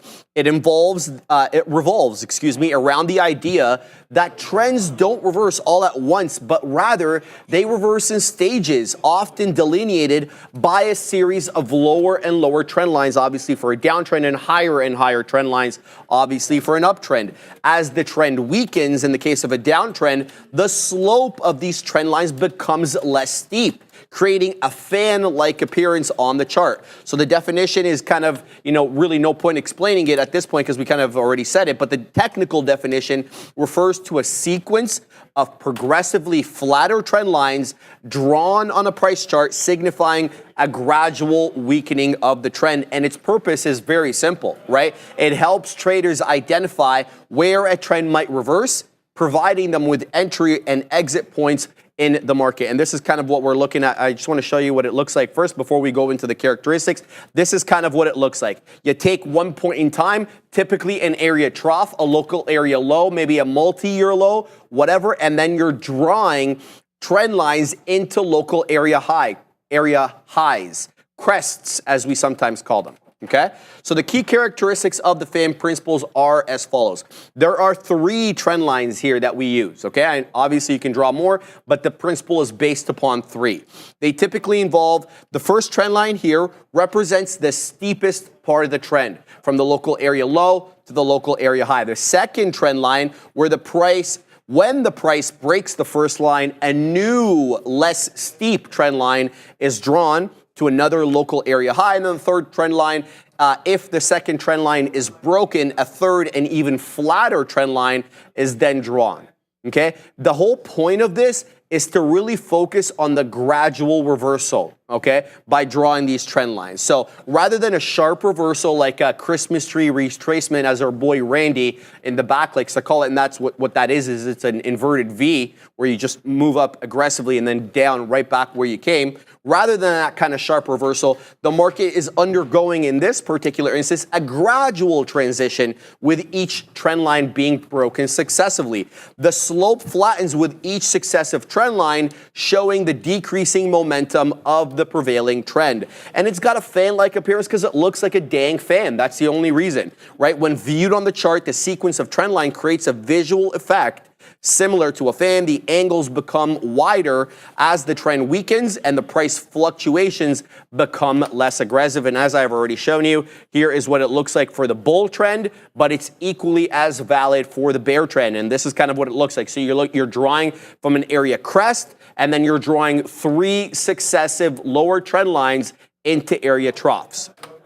Okay, and this is how it actually unfolded on the Russell 2000 index back from August of 97 to February of 98. And you got a big boy reversal there, but you saw that the reversal was coming to an end vis-a-vis the trend line break, the trend line number 3 break there, right when looks like we were going into February or January of 98. Okay, so the practical application of this is the most important. So the number 1, it helps identify, trend reversals. Traders use the fan principle to detect when a strong trend is starting to lose its momentum. For instance, if a steep uptrend starts breaking its first trend line, it signals a weakening trend. When it breaks the second, traders should consider that the uptrend may be coming to an end, and then that you can take one or many different actions. You can add to your short position if you're short. You can get out entirely of your long position. You can take the opportunity to add into your long position if it's a key area of local support, maybe a 3-year low or whatever, been tested multiple times. So an example, imagine a stock is in a steep uptrend. The first trend line captures the aggressive price move to the high side, right? When the price closes below this steep first trend line, traders should watch for the second, less steep trend line to form. If the price breaks that second trend line as well, it's often a sign that the trend may be reversing. So we need to take actions consistent with that observation. There's not just one action we can take. It really depends on what we're trying to do. Are we short? Are we long? But we have to take an action at the break of that third trend line. The timing and of your entry and exits equally as important. The fan principle helps traders time their trades by recognizing when the trend has weakened enough to make an entry in the case of a reversal, or to exit altogether to avoid losses if the trend dies. So for example, a trader holding a long position might decide to exit once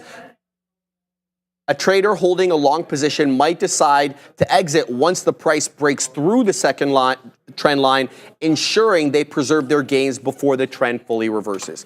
And the last reason we use it, or the practical application of it, is adjusting your stop losses. So if you're taking a swing trade, or even for long-term trades, as each trend line is broken, traders can adjust their stop loss levels to protect themselves against further downside risk. Example, after breaking the first trend line, a trader might move their stop loss closer to the second trend line to secure profits in case of an all-out reversal.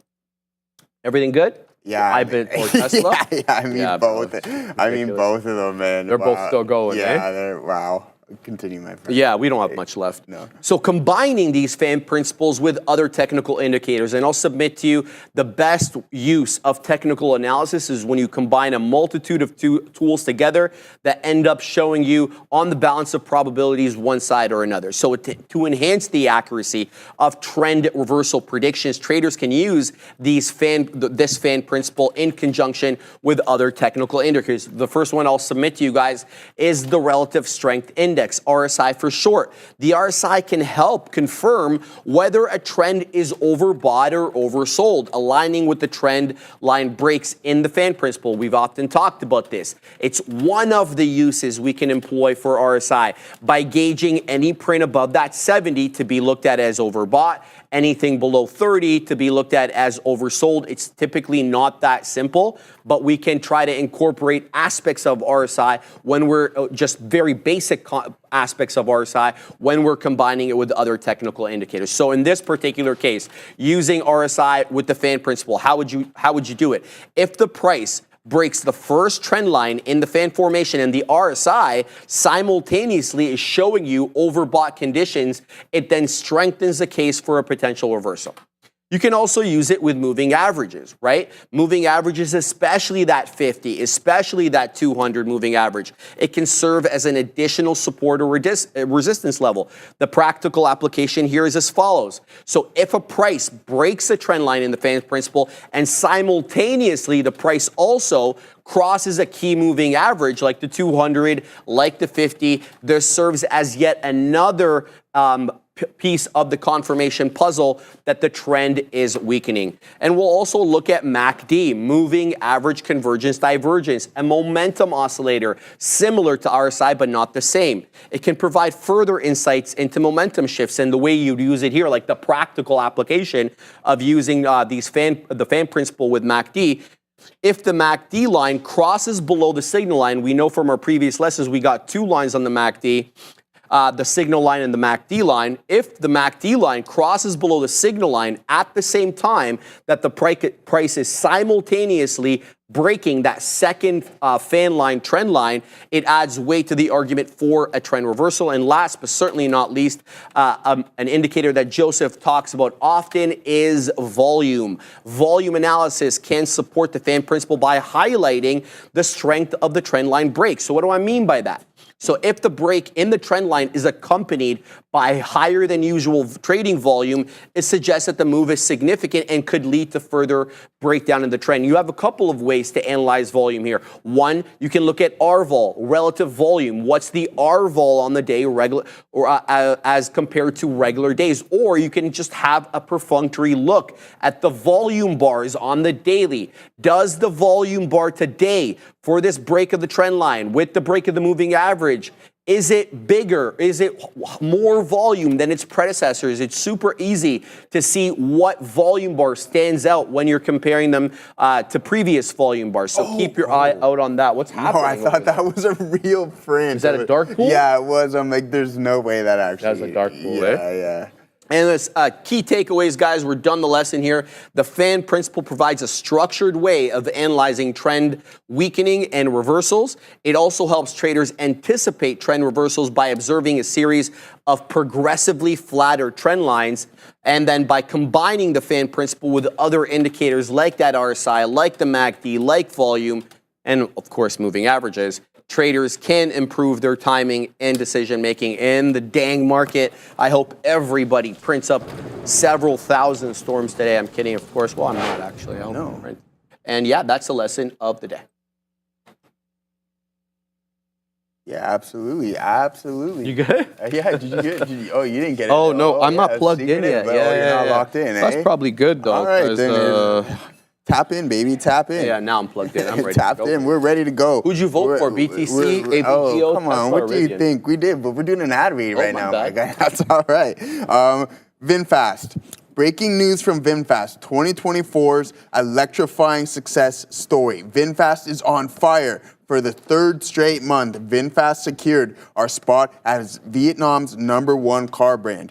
Dominating the market with record-breaking sales in November 2024, we hit a thrilling milestone, delivering, Sharif, over 16,000 electrical vehicles in Vietnam, the highest ever in a single month. But wait, there's more, folks.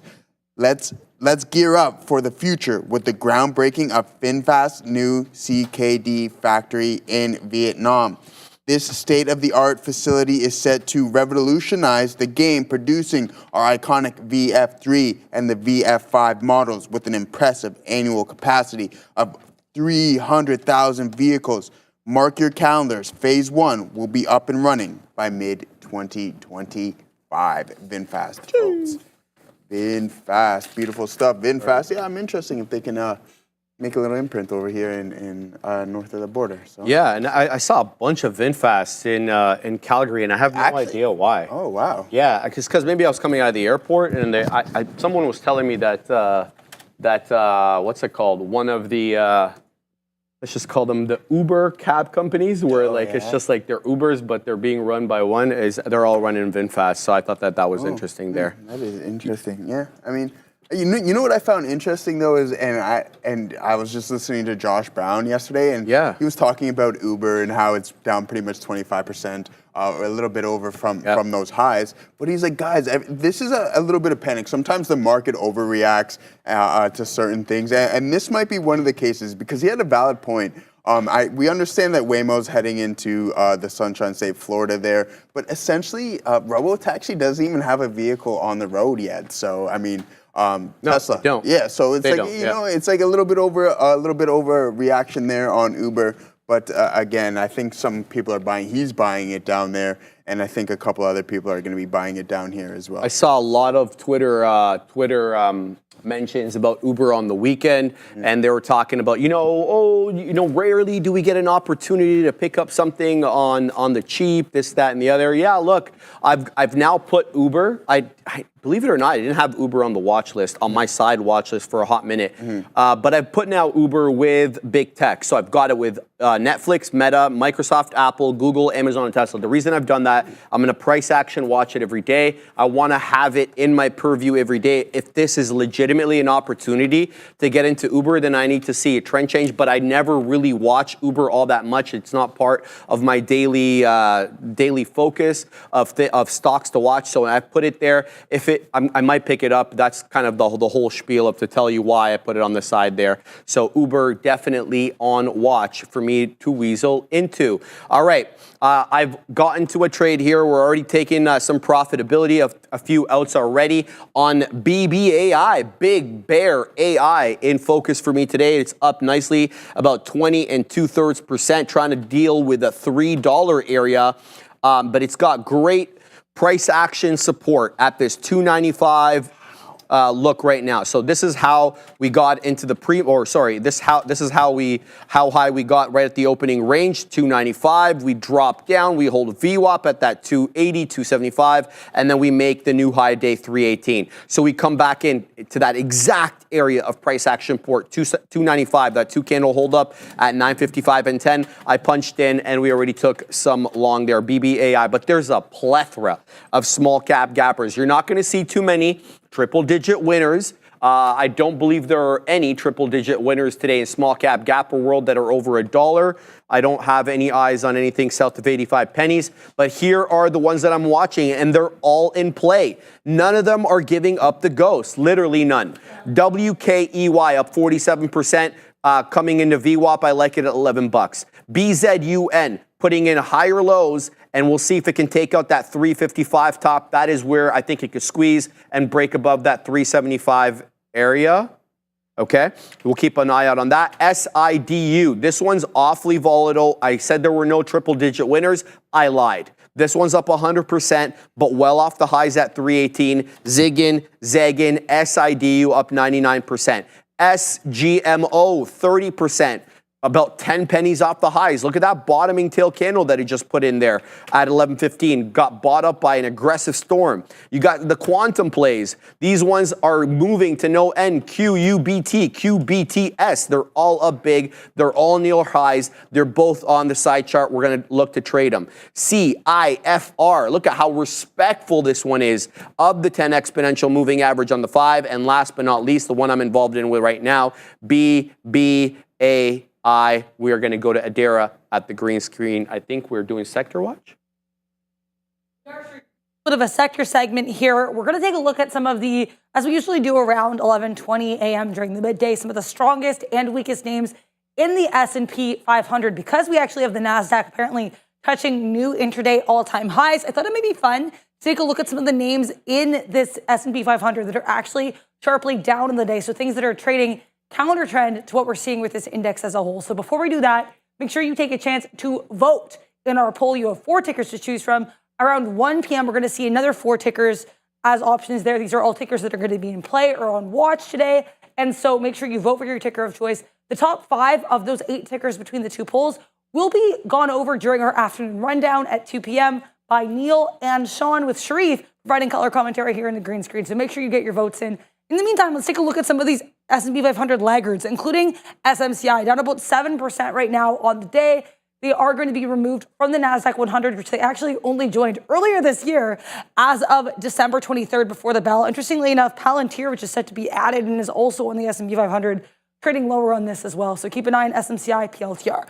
Next up, we have PSX down about 3.5%. They provided a little bit of a business update this morning, setting their 2025 capital budget and also announcing this agreement to sell their interest in Gulf Coast Express. Last but not least here, this is going to be Ford. F is the ticker for this one, down almost 3% here after getting an upgrade from Jefferies to underperform from a hold rating, lowering their price target from $12 to $9. So keep an eye on F today. STLA was also trading a little bit lower in sympathy this morning, guys. Back to you. Make sure to like and subscribe. Thank you very much, Adara. Yeah, Ford's a hot mess. Can we talk about something? Talk whatever you want. These quantum names. Once. We've been watching them run basically since a little bit after the election. Fair? Yeah, fair. Totally. Was it like right after? I think it was like a week after or something like that, yeah, right? A couple of nonsense. You think it has anything to do with information leaking about Willow? Because I still don't know why these quantum names were running prior to when Google announced Willow.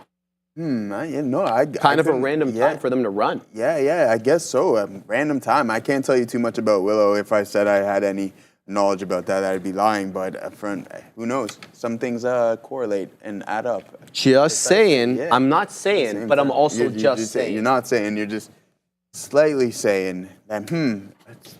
The timing is slightly odd. Oh, God, we did have a couple super chats though, Sharif. Oh. Yeah, we forgot those. So, yeah, I see you, Brent sir. Roth, thank you for that dollar super chat, much appreciated. And then we have Amdeep Sainai. I don't see. Hold on, let me pull it up here real quick. Did they ask for anything in particular on this super chat here, or is just a? I think he was just just a dollar. Jam, yeah. Dollar for the We appreciate dollar it, no club. question. Dollar for the dollar club. I appreciate that a whole bunch, guys. But I mean, this run that Tesla has been on for the past month since the election, essentially, not yet a little bit more now, it is, in my opinion, is absolutely insane. Oops. Let me pull this back here. I don't know how much farther we can go, and we were just talking kind of about Uber and Josh Brown, and I do feel that we are pricing in, like I know Dan Ives says, yeah, this can add another $1 trillion to Tesla's market cap, but how much more parabolic can we go on this asset? Again, eventually it's going to pull back. I didn't think we were going to go all the way up to 460. I know the boys in the back we were talking not too long ago, they said 500 this year, and as of right now, Sharif, it's looking like it's definitely achievable. 500, put a 5 in front of Tesla at some point throughout this year. But again, yeah, I don't know. At some point, it has to pull back. We can't just continue to go parabolic like this, in my opinion. But it's been proving me otherwise. So I can't say like we can't, because we clearly are. So let's see what's going on with Tesla. Really like that. I know a lot of people have that in the long-term account as well too. But going on to Bitcoin, you guys know my stance on Bitcoin. I really like this. We're breaking that all-time high. I did have a little bit of worries about this thing. I'll pull up just why, but now we broke that, which is a little bit more, gives you a little bit more confirmation of what may go on. But one thing I will point out is that we did have this support base, but this curl over, I'm not in love with. But even though we are continuing that northeast trajectory, I do think at some point we pull back, but again, I'm not going to fight this trend whatsoever. My positions are doing fantastic. So again, I can't argue the fact that and I don't want to belittle it or put it behind me saying, hey, I don't think what's happening is going to happen, because clearly we are moving higher. I think 110 is that next psychological price target. One thing that I wanted to point out, guys, was this here. I mentioned that, and we now broke that. So that's a little reassuring as well, too. So let's see if we can continue. Broke with momentum here. We broke that 100K. Now up very nice on the session so far, Sharif. We're throwing it to Adara. She's got something for us. She's got something for us. Send it to her. We have XRP, which is sharply to the upside. This catalyst did come when Sharif was doing the lesson of the day, so I put it in the chat. But in case you missed it, basically, with Ripple confirming that RLUSD, which is their coin they announced got approved in New York last week, is actually going to be launching on global exchanges tomorrow. So RLUSD, watch out for that tomorrow. XRP running up here on that catalyst. This is the 3-minute chart, as you can see here. Nice volume increase on that news and sustained upside volume pretty much since then. I also want to bring up Intel. This is Intel here. Look at this pop in volume, and it looks like it has to do with this catalyst here with Amazon announcing a $10 billion planned infrastructure investment in Ohio. We know Intel has done some chip factory work in Ohio, so it looks like that's what's moving this one to the upside, though it looks like it gave up a lot of that initial push on that 3-minute chart, guys. Back to you. Thank you very much for that, Adara. Dude, I was watching on the weekend. CNBS had a nice little special there about the Arizona fab being built by Taiwan Semi. And you guessed it, Arizona. First of all, it's monstrous. I bet. So that was my first observation. The second observation that I had, though, was every dang machine they had in that fab had ASML stamped on it. Okay, so how we doing on your ASML there? We're okay, Joseph. We don't like to talk about when we're in the money. We only like to talk about when we're out of the money. All right, right. But we're okay. We're okay. Yeah, we're doing okay. You're doing okay. What is it made It's all-time highs there? Oh God, no, dude. We're about half the price of all time. Oh no! Wow. Yeah. Okay. 723.36. We're dealing with right now. I believe. Let me just double check take a look real quick, Joseph. Here on About the page. $1,100 all-time highs. okay. Let me double check that. If maybe it was higher during the pandemic, but Joseph, the daily is the one that. Okay, so yeah, 900 during the pandemic, and then 1100 this past July. And we're trading at 7. So from the shellacking we got from that 1100 high to that low that we put in long ago there at 643, we're down about 42%. Ooh, that's a shellacking right there. That is. But hey, you're in at some good prices there. I know you grabbed. I'm building it up. I'm sorry to talk up my own book, but I don't really think that I have that much influence over the stock anyway. Yeah. But so I can speak about it. But no, that was really genuinely my observation. The third observation that I wanted to make as well is there does seem to be some collegiality between Taiwan Semi and Intel, at least according to some of the execs at Taiwan Semi. They meet weekly with the Intel execs, who is also building a fab in Arizona, and they're trying to deal logistically with water issues, energy issues. So some I guess collegiality there doesn't really hurt the industry. No, not at all. I'll send it to you in a second. But Dan F., my good buddy, he sent me this. He put on a monster trade on IBIT this morning as well too. So congratulations to you, Dan. Nice move there, my brother. Much appreciated on that one. He said, "Hey, I don't usually trade this, but today you kind of persuaded me and said I'm going to look to trade a little bit of IBIT on that front." And Tesla is still continuing to crawl higher. I think $460 is definitely achievable today, especially at this pace. Let's see if we can get a pullback at any point, because as of right now, up 5%, over 5%, Sharif, on the session, continuing to crawl higher. And so is our good friend Bitcoin. So let's see if we can take a little bit more off up here on Bitcoin. What do you got cooking up there, brother? We're in a couple of positions, Joseph. We're dealing with BBAI. It's still holding above the 20 exponential, and by extension of that, holding above VWAP, which on my chart is 291. We've taken out a couple of beak wetters here on BBAI, but it is coming into my entry again. And on the other side of that, so I'm obviously long, so I'm looking long. But to be fair, the other side of the coin is that it's putting in lower highs. So that's not the look that I want. I need that trend continuation to manifest by putting in higher highs. We're not getting that quite yet. And as I look at it further, there does seem to be a seller of note, at least for the moment, at 306. We're waiting for the next print at 308. I'm also involved in SGMO. Taking a couple of prints out on this already, looking for that break of the high of the day, which is around $0.75. I'm getting 3 now bottoming tail candles forming here on the 5, and they're all bouncing off the 10 exponential. I know that's a whole bunch of technical jargon, but what I'm seeing here with these 3 candles set up right now, bottoming tail candles, measures buyer exuberance. Buyer exuberance to me is denoted with the bottoming tail candles, because every time it dips into that predictable level of support, aka the 10 exponential moving average, it's being bought up. And here it goes again, 728. Let's see if we got the print quickly before we send it to Adara. No, we're still waiting for that print, so not forthcoming. Adara at the big desk. Donald Trump apparently speaking live from his Mar-a-Lago home right now, starting at 11 a.m. I was not able to find anywhere to stream or watch this, but I'm seeing comments coming through here on social media and through newswires. Basically, SoftBank CEO Masayoshi Son, as expected, announced a $100 billion investment in the USA over the next 4 years, though apparently President-elect Trump actually asked Masayoshi Son to make it $200 billion. So Masayoshi Son apparently investing about half of what Donald Trump would like him to. So that's a little interesting note here. I have DJT up because it is getting a little bit of a pop right now.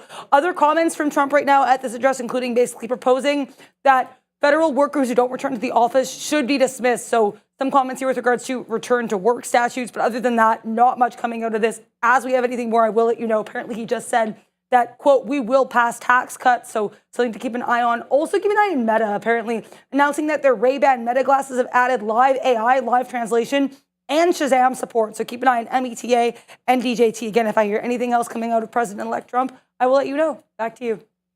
Yeah, he made it clear on the weekend, Joseph, that he wants those tax cuts that he passed in 2017 extended. That's going to be one of his first orders of business. He was on Meet the Press, I think, mid last week, and one of the first questions she put to him, what's your first 100 days look like? And he's like, right away, immigration, border, we all know that he's going to be focused on that. But the second thing he said was those tax cuts. So that's going to be interesting to see, how that all jives with the balance sheet. Obviously, his position is he can offset those tax cuts vis-a-vis tariffs. He's looking to take our money, Joseph. Yeah, he's going to take our money, charge us a little bit more. 25% tariffs on Canada. Yeah, he's going to put those tariffs. Yeah, I think I was watching a little bit on that as well, too. I think they want to get that corporate tax rate down to around 21% or something along those lines. Yeah, so let's see. I mean, that's good for the markets. And Sharif and I were talking about this off camera as well, too, that Trump was the first, I guess, president-elect, to be soon since Reagan in '85 ring the Nazi bell. So and I forgot this for Adara there at the end. So we'll pop that in there real quick because we're having too much fun over here, Sharif, watching Bitcoin slowly climb higher, knocking on the door of 107,000 there. So let's see if we can continue on this northeast. I really like it. I bid up about 5% on the session. So let's see if we can continue. We are now pulling back as we talk about this, but that is okay. And then also, I really like MSTR on the daily. MSTR, let me pull it up here real quick. I do like this on the daily for a potential breakout. We are sitting on top of this range and prior resistance. So let's see if we can hold this level, and then maybe we can slowly start to climb and start breaching other resistance levels, take this resistance level out. And then this is a really, really big, I think, issue from a technical standpoint for MicroStrategy. It may take some time to exceed this price target here on $544 just because of the size of this candle print and the volume following it. So somewhat exhaustive volume you can consider it as. But again, I really like where it's sitting from a daily standpoint. Excuse me, let's see if we can continue on that northeast pass there, guys. And yeah, I know there's a couple people asking me to look at some things in the chat. Sorry, I skipped past them, so just continue to let me know, and we'll go over those really nice. I know SGMO year in and Jazzpreet in the chat was talking about that, so glad that you covered that one there because it is moving. It's a therapeutics company, so good luck there. $564 million market cap as well too, Sharif. So you've been trading up a whopping 31% on the session, so really good luck there. NVDA has kind of been chopping. We talked about this on, Sharif and I talked about this a little bit off screen, and I did with my buddy as well too, is that we broke some key levels, I think, on NVDA and are holding them. So we need to monitor if we're going to continue on this south path. So let's see, 131-ish, we'll call it. That level broke, and this is, as of right now, a really strong bearish candle. So it looks like that support break may hold. Let's see what the next coming days bring. I'm going to wait for this trend to turn around and then maybe possibly start to look to long this thing. But as of right now, the sentiment is weak on NVDA. It's kind of holding, even though the market's putting in a fantastic day, holding it back. If NVIDIA was participating, imagine what this market would be doing right now. So, ridiculous. Yeah, it'd be absolutely ridiculous. So let's see. I don't think it's going to turn around anytime soon. But again, I think in the near future, it eventually does turn around. And then maybe it can join the rest of its Mag 7 peers and start creating some new all-time highs as well. What do you use to look at crypto charts? Saying that trading view. Yeah, trading view? Yeah, okay, good. Because XRP, everybody's yelling about XRP right now. But I should also let you know that it's not XRP, just XRP. Bitcoin all-time highs as we speak, baby. So here's what I've got. I don't know, everybody's platform's a little different. Mine is saying 107,379.50 cents. I don't know if you're able to jive with that, Joseph, but this is the all-time high on BTC, I believe, taking out the overnight high. Yes, we are above the overnight high. Well, we wicked above the overnight high. We wicked above 107,000 ever so briefly. We're zigging. We're zagging right now below. Well, actually, we're above 107. So we're at 107.1 right now. These are all-time highs as we speak right now on crypto. It depends on what time your crypto or your Bitcoin percentage up on the day restarted because it's a 24-hour market, but I've got 3.84%, and ETH 1.80, still below that $4,000 mark. That remains an elusive area for ETH to stay above. I know it's been above it previously and not even recently before that, but having trouble holding above $4,000 is ETH. All right, we're in two positions right now. BBAI, I've got a planned dollar cost average right above the volume weighted average price. I'm sitting at 92s. I see VWAP at 90s, trying to front run it there, all the while knowing that we have been in a lower low, lower high situation since making that HOD right at 1037. So we're on the lookout for a possible breakdown here. I'm also set up a dip trade on QBTS. An ominous high of the day, but we're gonna kind of neglect looking at that because it's just numbers. 666 HOD on QBTS. I'm waiting over here at 32s to account for an area price action support. So look at what we did over here at 1110. We weaseled all the way up to 630, rejected aggressively, dipped down into the 580s, and then we broke and took it, making that high of the day at 666, like I mentioned. So it looks, I'm waiting over here at price action to support for the fill. The fill is not forthcoming. I'm starting to feel like I may not get the ad as this has not dipped into my entry. So what I'm going to do is I'm going to chase this. I'm going to get in a very small position just so that I can get involved if this goes without me, but not so big as to really get me in trouble if it is to drop down, because I do want my price near that 6 1/3. We're going to keep an eye out on that. We're going to go to Adara in 1 second, but I just want to let you know BBAI is coming into VWAP and decisions have to be made here because I don't want to trade it below VWAP. Adara, what do you got? I'm going to do our earnings segment really quickly, though. I want to say apparently Michael Saylor is speaking on CNBC right now saying, quote, I think Trump is serious about a national Bitcoin reserve. Michael Saylor, of course, the CEO of MicroStrategy, which is the newest or one of the newest additions into the NASDAQ 100, effective December 23rd. So keep an eye on MSTR. And of course, Bitcoin as it surpasses that 107,000 level for the first time. In terms of earnings, it's going to be a light evening for earnings after the close tonight. RCAT, though, chopping and churning here around this, I guess, kind of support consolidation area, up about 18% right now. RCAT reporting after the bell. I'm not seeing any estimates for their revenue or earnings per share, but it's worth noting this thing has a 27% implied move. And last earnings, it dropped 18%. So RCAT on watch. This morning, they actually, and the reason for the strength this morning is they announced a collaboration with Palantir. So RCAT, absolutely on watch.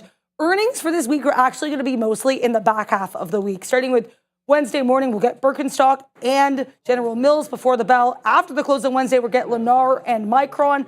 Thursday morning, we'll get Accenture and Cintas. Then Thursday after the bell, we're going to get Nike, FedEx, and BlackBerry. And then Friday morning, we'll have CCL. It's also worth noting here, Donald Trump making some comments still during that, his address from Mar-a-Lago. I have put the link to that in the chat if you want to check that out here. So keep an eye on DJT still, but lots of earnings names on watch this week. Back to you guys.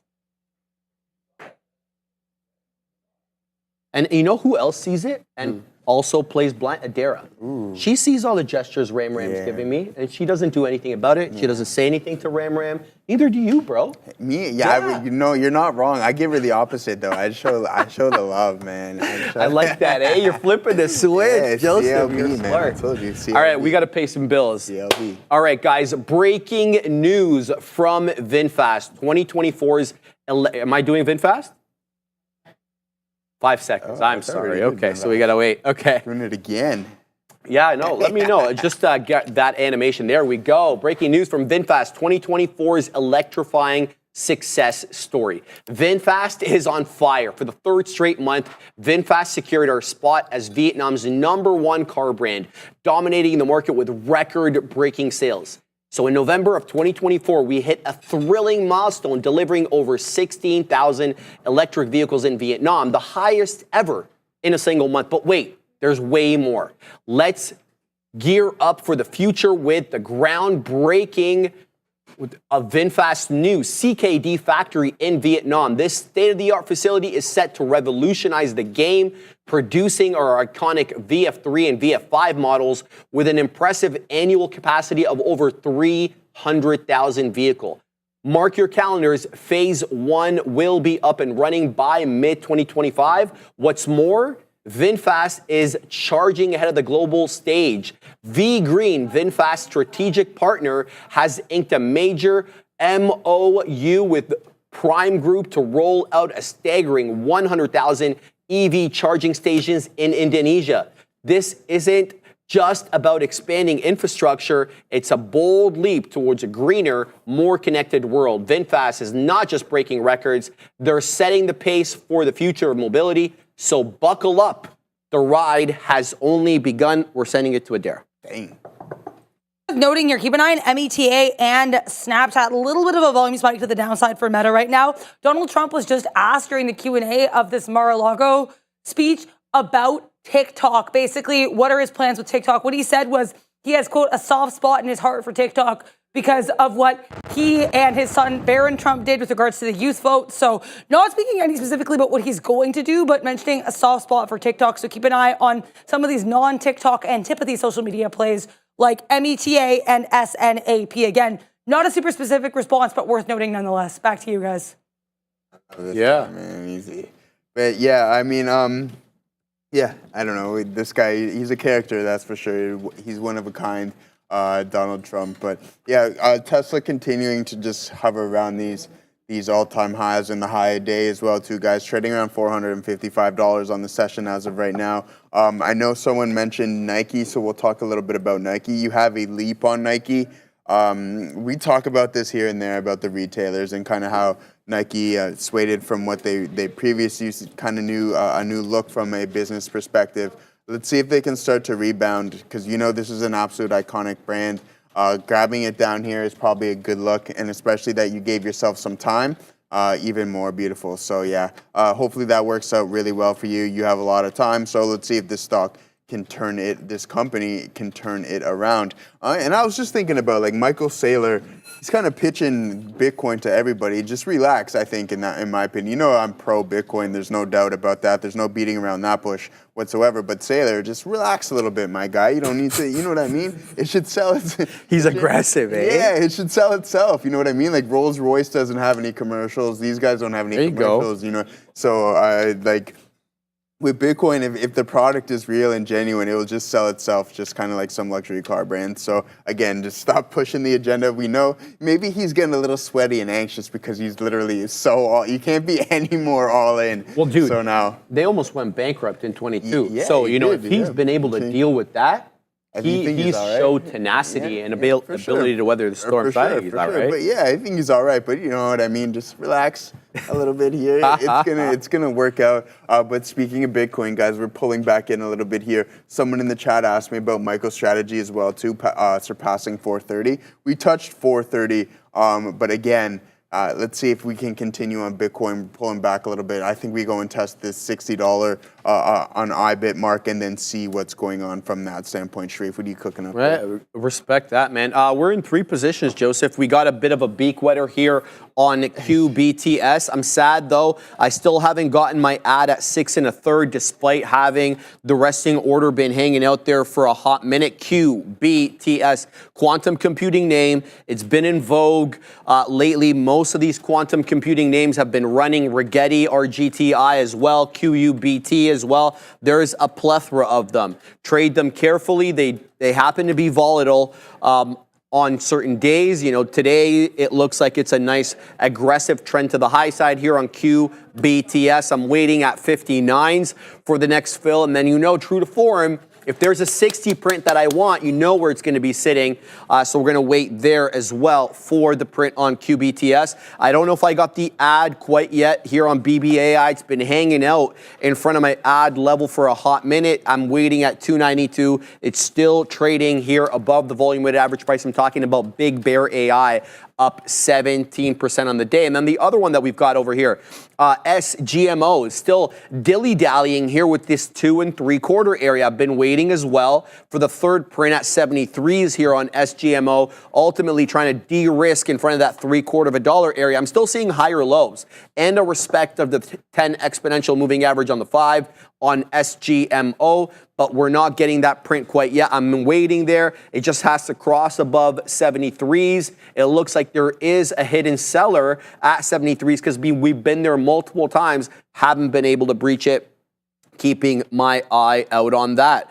There's a whole bunch to talk about, guys. I know you guys are talking about WKEY. It's a beautiful one. I mean, it gave you that opportunity right at the volume weighted average price at 1045 and 1050. And then since that time, it's been reclaiming 12. And now we're not even talking about 12. We're talking about breaking and taking 13. 13, though, acting as a bit of a resistance level on the day. But this is looking awfully bull flaggish, right? And especially with the higher lows since the dip into VWAP, the holding at VWAP, it's got all the right characteristics that you want to see for these small cap gapper momentum trades, 61, 62%. With good areas of support and resistance that are predictable. So we'll keep an eye out on that one. I see SIDU as well. SIDU is rocking up here. And I mean, SIDU's had a fantastic morning, whether it was the pre-market or after the bell. We've been trading at highs the majority of the day. Every time I look at this, it's printing a new all-time high or a new intraday high, excuse me. The range per candle can be a bit wide at times, but you know, it's got good direction. So it kind of makes up for some of the range issues here. Here's my thing on it, though. It's getting awfully extended away from the 10 exponential moving average on the 5-minute chart. And it's getting more extended now as it prints more intraday highs. 385 HOD. And look where the 10 exponential is at 310. So that's getting too far away from the 10 exponential. And if you watch me trade these small cap gappers before, I use the 10 exponential moving average on the 5 as an informal gauge of overbought and oversold conditions. If I can show it on the chart over here, we see how we're trading at 385. Well, we're about 80 pennies more now, extended away from that 10 exponential. So I need it to come in. I like it maybe at 3 1/5. 3 1/4. If it dips into that area, I'm a buyer on SIDU. Looks like we're getting some prints right now, though. So it's time to weasel on over to see how we're doing here on SGMO. Okay, good.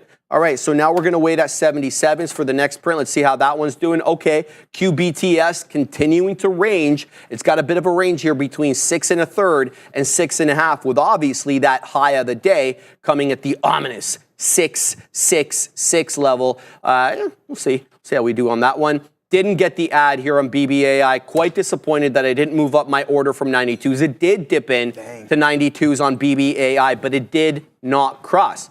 If you don't understand anything about the spread, you know it needs to cross to get the fill. So we'll hope to do a little bit better in execution, but I think we got some good ideas there, Joseph. Yeah, good stuff. Hey, Davis has a great question. Joe, will you touch on holding options over into the new year, or if you believe it is better to vacate positions and start new ones in the following year, sir? Thank you. Yeah, no problem. I mean, it depends where you stand position-wise, right? You always want to take that into consideration. And then obviously the one thing about options is time duration as well, too. So how much time and where do you stand from a moneyness standpoint? Really take that into consideration. I mean, if you have a longer duration expiration cycle, then continue to hold, right? It's a new year. You're not really off that much. And then things will proceed usually as normal right after the new year as well, too. So keep that into consideration. But again, where do you stand from a moneyness standpoint? Are you in the money, out the money, or even just break even at that standpoint? So if you're not comfortable with holding things over the holidays, then that's totally fine. Just do exactly what you said, hey, Davis. Vacate those positions, exit them, and then you can reassess come the new year. And who knows, you may even get a better price. So, or it continues to work in your favor. So take that into consideration. How much time do you have on your contracts, and where do you stand from a moneyness standpoint? And then once you answer those questions, you'll be able to reassess that situation that you're in, and then make a decision for yourself. Like, okay, I'm willing to let time decay, chew up some of these contracts because I'm X amount in the money. And then, okay, if I'm that much in the money, how much am I willing to draw back in order to continue to hold on to these contracts? So if you're only willing to go 10, 20% from the profits that you have unrealized, then sure enough, continue to hold them. And then if that benchmark is hit, then just get out. But again, moneyness and time is two factors that you should take into consideration holding through the new year. But I think you should be good if you are significantly in the money and have a lot of extrinsic value on that front. All right, so yeah. Keep that in mind. I punched out of my IBIT trade here, guys. Sorry, I'll pull it up for you. I punched out of IBIT. It came back to my break even, and it's now going back towards those highs. So unfortunately, I didn't punch in. I don't want to chase it here. So if we break this, I think we can crack I don't know if we're going to go to 110,000 today, but as of right now, it's looking like we're moving pretty strong. We tested that 107,000 not too long ago. So, yeah, thanks, John Von Soers. As always, much appreciated. Bang, bang, bang. Thank you. So polite, yeah, he is, man. He's always saying nice stuff in the always, chat. bro. Always polite. saying, yeah, exactly. So we appreciate you. But, yeah, guys, let's see what IBIT does here. If we break this high day, I thought we were going to get a little bit deeper of a pullback on this one. But again, nice trade on it. Can't complain. Stopped out break even. Let's see if we can get another entry on IBIT and or Tesla, because we know that they are some of the strongest assets on the session. You know what makes me chuckle, Joseph? What's that, brother? It's like all we hear is, the Chinese EVs, they're being unfairly subsidized by the Chinese government. The Chinese government's giving them subsidies that North American car makers don't get. I got a headline for you, Joseph. Let me hear it. One of the many, by the way. This is one just came to my attention right now. U.S. finalizes $9.6 billion loan for Ford and SK, which is a South Korean battery maker, for joint venture for a plant to make electric vehicle batteries. Doesn't that seem like a subsidy to you? I don't know. I mean, like, didn't Rivian just get, I don't know, hold on, what was it, $6.6 billion? Crazy. Is that not a subsidy? Didn't they? What's going on here? Did they discontinue the Ford Lightning, though? Yeah, well, that's for a different reason. It was just- Okay, so we what do can you bring need all that radio money? here. So yeah, I mean, so like, what's all that money for if you're not even gonna make your electric truck? I don't Oh my God! I don't know. Yeah, I don't know, man. Yeah. It's just, it's funny. It's like all this. Like the Europeans want to tax the Chinese electric vehicles because they're getting unfair subsidies. Are you looking in the mirror? Right? Yeah, funny. Yeah, anyway, so that's my little rant for today. All right, we're doing well here on QBTS. Got that dip into 30s that I like. We took it out right at the 48. Bang. Appreciate you, Joseph. It's kind of bull flagging right now. We're still waiting for that break and take up the $0.50. I'm layering my orders on this one, hoping that this one squeezes, and I've got some resting orders there that can take some out. So we'll keep an eye on that one. QBTS. Not a bad look on the day. Let's have a look at the other one, SGMO. Come on now. It comes into 777s. I don't get the fill. We're going to have to pack our patience. I think this one is still putting in higher highs and higher lows, so I am confident about this one. Let's have a look at BBAI. So again, we didn't get that fill that we wanted to at 92, so we are break even now on it. Still though, what's a problem here with BBAI that I don't have with the other ones that I'm involved in right now is the lower highs and the lower low patterns that we've been putting in since making that top at 1036. So I'd like to see something above $3.06. That's where we kept rejecting. We used 306, as support when we were above that level. And then once we broke below it, we started using it as resistance. So number one, I'd like to see 306 get taken out as resistance, but also to put in that pattern of higher highs. We don't have higher highs right now on BBAI. So packing my patience, seeing what we can get with these three. They're both, all three of them are in the money, just trying to manage them a bit of a better way. SIDU is coming in though. Or do I have my SIDU? Oh, let me take out CIFR. SIDU. Let's have a look at this one. It trades on the NYSE, I believe. No, I typed it in wrong. SIDU. It's on the NASDAQ. Come on, Sharif, you can do it. There you go, buddy. You got it.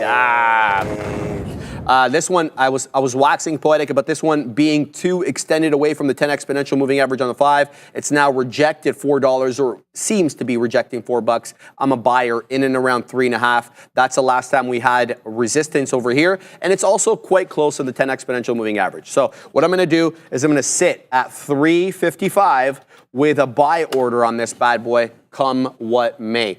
Zuckerberg. I love that name.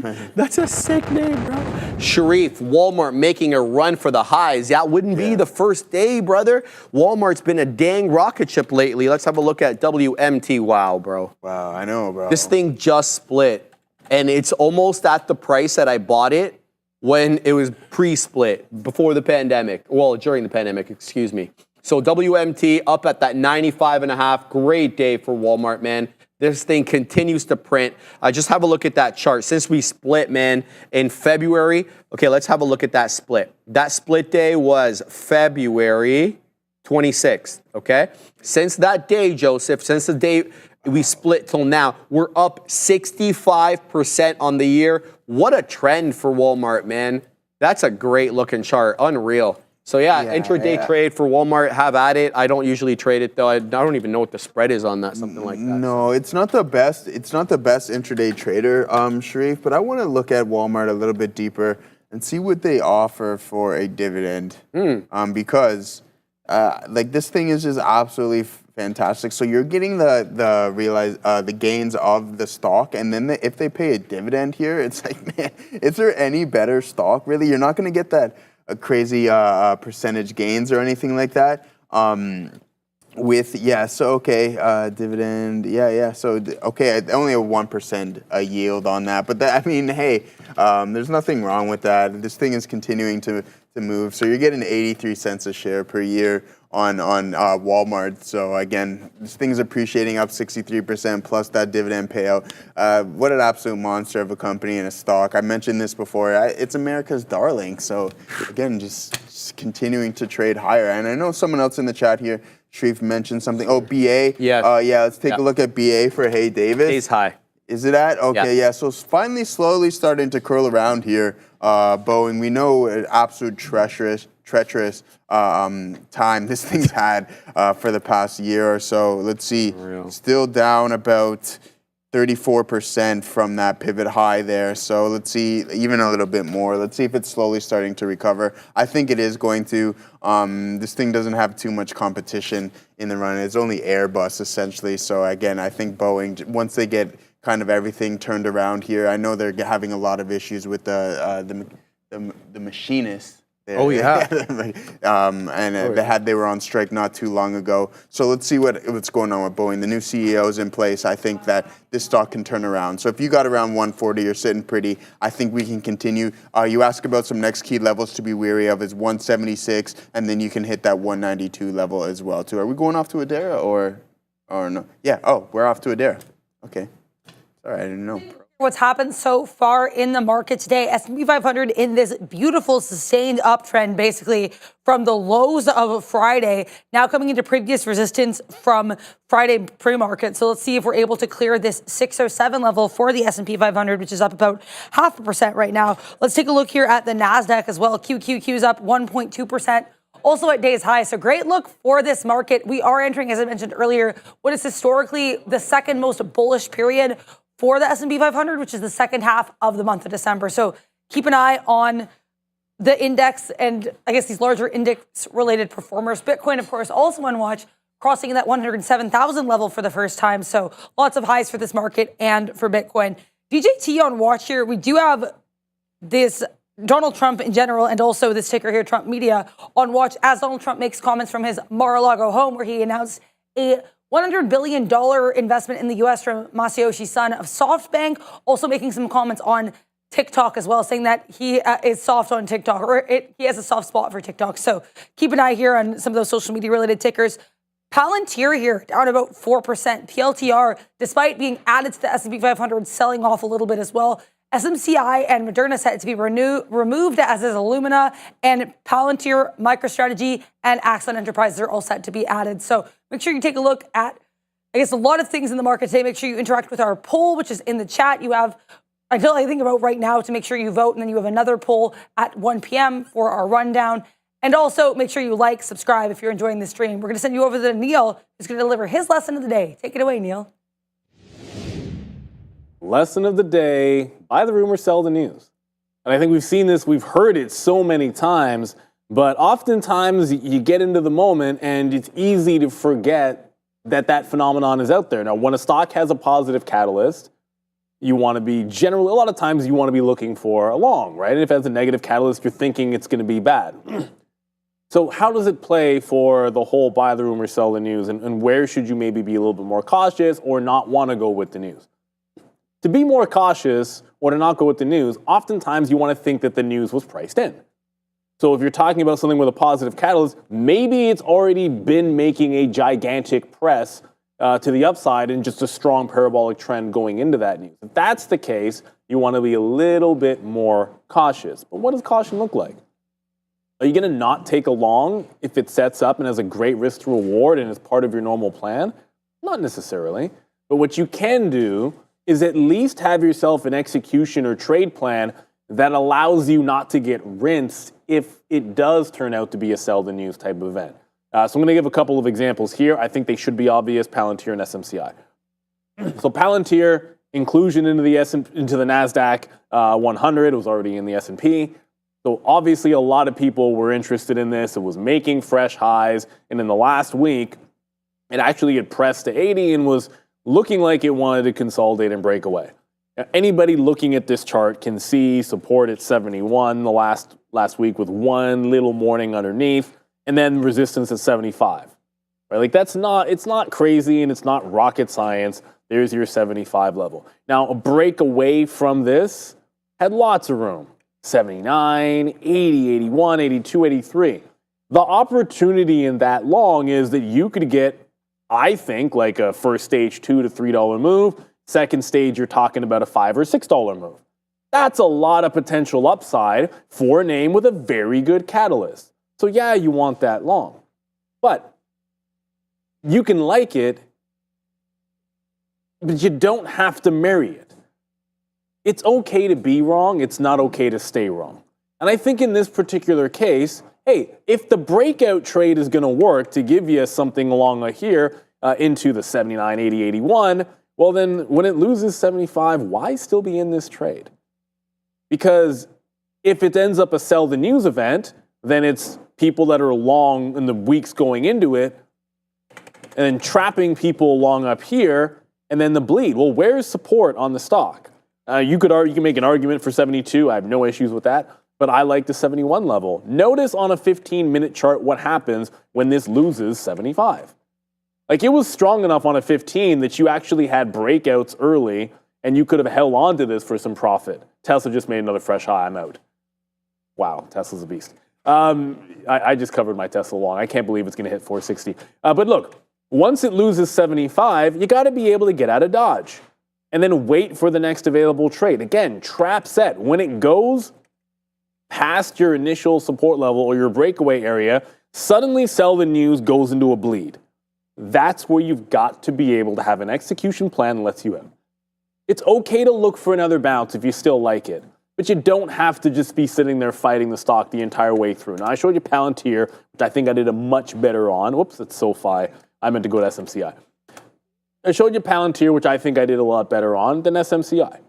SMCI, in this particular case, sell the news actually refers to buying the stock because they're going out of the NASDAQ 100 for the shortest duration in a major index that I can think of. It's probably a record, although it's entirely possible somebody got added to an index and then bought out, and then maybe the deal closed fast. So I can think of like maybe that could be somebody else in and out as fast. You know, the issue with, it's possible, Sharif, I don't think it's that likely, but I think SMCI probably holds this record. In this case, sell the news was it getting bought back up. Getting out of the NASDAQ 100 is not going to be seen as good news. Now, ultimately, it ended up working as a short. And this was a little bit different for me in that when I go to that 15-minute chart to look for it, with Palantir, it was pretty clear. Like, if it breaks 75, I just want to get out of it. With SMCI, I like 33. There was the 34 level. There was even like an underneath 35. There was the 36 area. Like, I had multiple places where this was setting up for a reversion play for me. So if I liked the short trade, the continuation with the news, it gave me multiple entries. Now, here's where you have to have your own plan of action. Everyone's going to do it differently. But I'm willing to take a shot, take some out, try to hold for the big win. Get out. Take a shot, get out. Take a shot, starts to work, stop out. Take a shot, stop out. Get back in, play in, don't actually hold it to VWAP. But in the case of SMCI, really, it didn't break trend to my last entry. Ho-hum, that's the one that actually worked. But when it's going into that, hey, sell the news is actually buying this one back up, I just want to make sure it doesn't ruin my day. I don't mind taking shots at it because I like the mean reversion trade. And it goes to a level, and that's the right spot to do it. Any one of these trades following through, and it's, well, nothing's beating Tesla, then it's my second best stock of the day. Any one of those. going cleanly the first time through. But while that's true, if I just simply don't have outs here and this reversion doesn't happen and it trades up into 36, well, I've ruined my day once again. And it's one thing to take a complete A+ trade that never looks bad and then have it be your worst stock. However, you don't want to get completely blown up when you have an idea in the back of your mind that, hey, it could be a sell the news event. I need to have plans of action to get out so that I'm not getting myself ruined on that day. And that's all you can really do. There's certain places that you don't mind staking your claim. But I'll never see something go into an obvious buy the rumor, sell the news type of mode and not have outs on the way. Know before you get into the trade where you want to get out. Because if you don't have that, you're just going to start making it up on the fly. And it's especially dangerous when you have a buy the rumor, sell the news event like this. How bad could Palantir have been if I didn't get out of the original long at 75? Now, obviously, I think the potential on that trade was gigantic. I thought we were going to $80. So if it holds 75, I'm thinking $5 move. So I'm going to give it more room. That said, I waited until it gave another trade off of 71. You got to have an out. No questions asked. And there was another one I was going to, before we finish this, there was another sell the news event, and that was Moderna. It's getting the boot, and look what it did at the open. It just squoze up. Hindsight being 2020, at the moment where I was taking my first, second, and third trades in SMCI, look at what name coming out of the index was going lower high the entire way through. So it's the other thing you've got to think about is if you have a general idea, why not trade the stock that's following it and pivot to that one? Yeah, it made some back on SMCI, but if you were looking to pop and fade on Moderna, this one then started to go into a downward trend. So the note here is we know buy the rumor, sell the news is a theme. It happens from time to time. You're not going to stop trading stocks long when they have good news. But you do have to have yourself an out when it gets past that point of, hey, it's trapped some longs today on that gap up. Maybe we should wait for another level. As long as you have that out and don't get caught in the trap, you will be absolutely fine. You want to be with the trend, but you've got to be willing to acknowledge when it's more profit taking happening on that positive news and you need to get out of Dodge. That's your lesson of the day. And as always, I suppose buy more Tesla. Wow, Tesla. Quote of the day. Neil's pumped about Tesla. Thank you very much, Neil, for that very informative lesson. Neil, the knowledge dropper. The knowledge dropper. You know what he said? I don't know if it's okay to be wrong. It's not okay to stay wrong. Well, he's been saying that for years. Wow. He's been Like, that's been his line for that's years his and years. slogan, Yeah, right? that's kind of his thing. Yeah, we need to get then Yeah, it won't fit on the yeah. 8 ball. It won't fit on the 8 ball. It doesn't work. It's too good of a context for that. But I mean, what is going on with Tesla? This is absolutely insane, dude. I'm good with it. You're good. I'm good with it. I know you are. We're gonna weasel up. We're gonna be up to it. There sounds good to me. I'm good with it. I'm good with it. Google, GOOGL, announcing here via a blog, this is the company making this announcement, that today in the US, they are launching their in-generative AI tool, which is called Whisk. So Google here with this AI tool. I wasn't able to find the blog post or any more information on this, but as I find out more about Whisk, I will let you guys know. This is in a great looking bull flag here for GOOGL. Also keep an eye on United Health, UNH here, which recently had a nice little fat bottom break here around that 112.15 level. Now trading here just above 507s as Donald Trump, still talking from Mar-a-Lago, commented on the shooting after a question saying, basically condemning the shooter. So keep an eye on UNH on watch here. A little bit of a volume spike in the last 20 minutes or so, guys. Make sure to like and subscribe if you're enjoying the stream. Back to you guys. Bro, did you see that? Like, I don't know, she's a Hollywood person. She was on the red carpet for some film and some reporters asking her, I forget what he asked her, and she started like thirsting over that Mangione guy. No way. Yeah, it was an ugly look. cringy, It was eh? an ugly look. It was really ugly. Yeah, he's being, weird. well, look, man, however you feel about the healthcare industry, I don't think you should be touting for someone to lose their life. And, just at least it's a little too soon. Yeah, well, the guy was clearly. I'm gonna get that video. Yeah, pull that video up because I don't know. I don't think that guy was all upstairs. There was a couple screws loose, I think, with Buddy over there. So. Mangione or whatever his name is. Yeah, there are definitely a couple screws loose on that front. But yeah, guys, Bitcoin continuing to crawl a little bit higher. I know some people in the chat are just drooling over Tesla. Someone in the chat said they have 1,200 shares. Bang, let's go. Absolutely pending up a storm. Hopefully you're heading on to that retirement front. And then another individual said, these Tesla calls are making me a millionaire. So there we go. Absolute money storm on Tesla. This thing has been absolutely fantastic. Boys think we see 500 soon, so I think so too. Again, continuing to trade higher, up around 5% on the session, now pulling back a little bit. So maybe that was just a little bit of an extension on that last push. But I mean, the volume is steady and we're just steady rising. So let's see if we can continue on that front. But again, Bitcoin's slowly starting to pull back. I know a lot of people probably have that 110,000 price target as the next psychological level there. So let's see if we can continue. I don't know if it's going to happen today. We put in a pretty nice session so far. So let's see. Only time will tell on that front. But again, we broke some key levels. But I just want to mention a couple of things making all-time highs. We were talking about Google not too long ago with the Dara, bang, all-time highs. And as well as Amazon touched all-time highs as well, too. So let's, you know what's funny? I went on, I was just doing some work on the computer yesterday, and I wanted to go onto Amazon's website, Sharif, and I typed in amzn.com. And you know what I mean? It's the ticker, but it didn't, so I had to change that. Right? It's been trading a minute. Yeah, if exactly. you do that, right? Yeah. So again, we touched all-time highs on Amazon. So again, these mags are dragging the market up higher. I'm surprised that the Qs are doing what they are, considering the state that NVDA is in. So again, this thing's kind of been raining on the parade. Just imagine what this market would be doing if NVDA was participating as well as some of these semiconductors. Sharif, what do you think about that? I absolutely agree, man.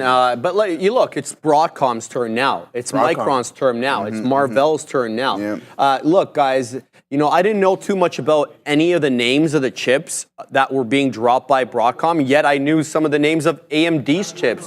Why is that? Clearly, Broadcom was the one that was more favored by analysts as a replacement, or not a replacement, an alternative investment to NVIDIA rather than AMD. And you need only look at the price chart to verify that. So I did a bit of a deeper dive into some of their chips.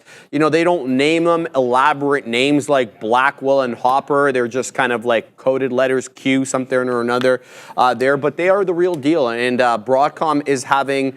It's got 52 million shares traded today in the pre-market. I was mentioning it to Brendo. When I mentioned it to him, it was about 5.5 million traded for NVIDIA. It was 3.5 for Broadcom. Never seen Broadcom trade 3.5 before the bell ever. But now it is. So now Broadcom's in play, and we have to put some respect on its dang name. All right, let's talk about these trades that we're involved in right now.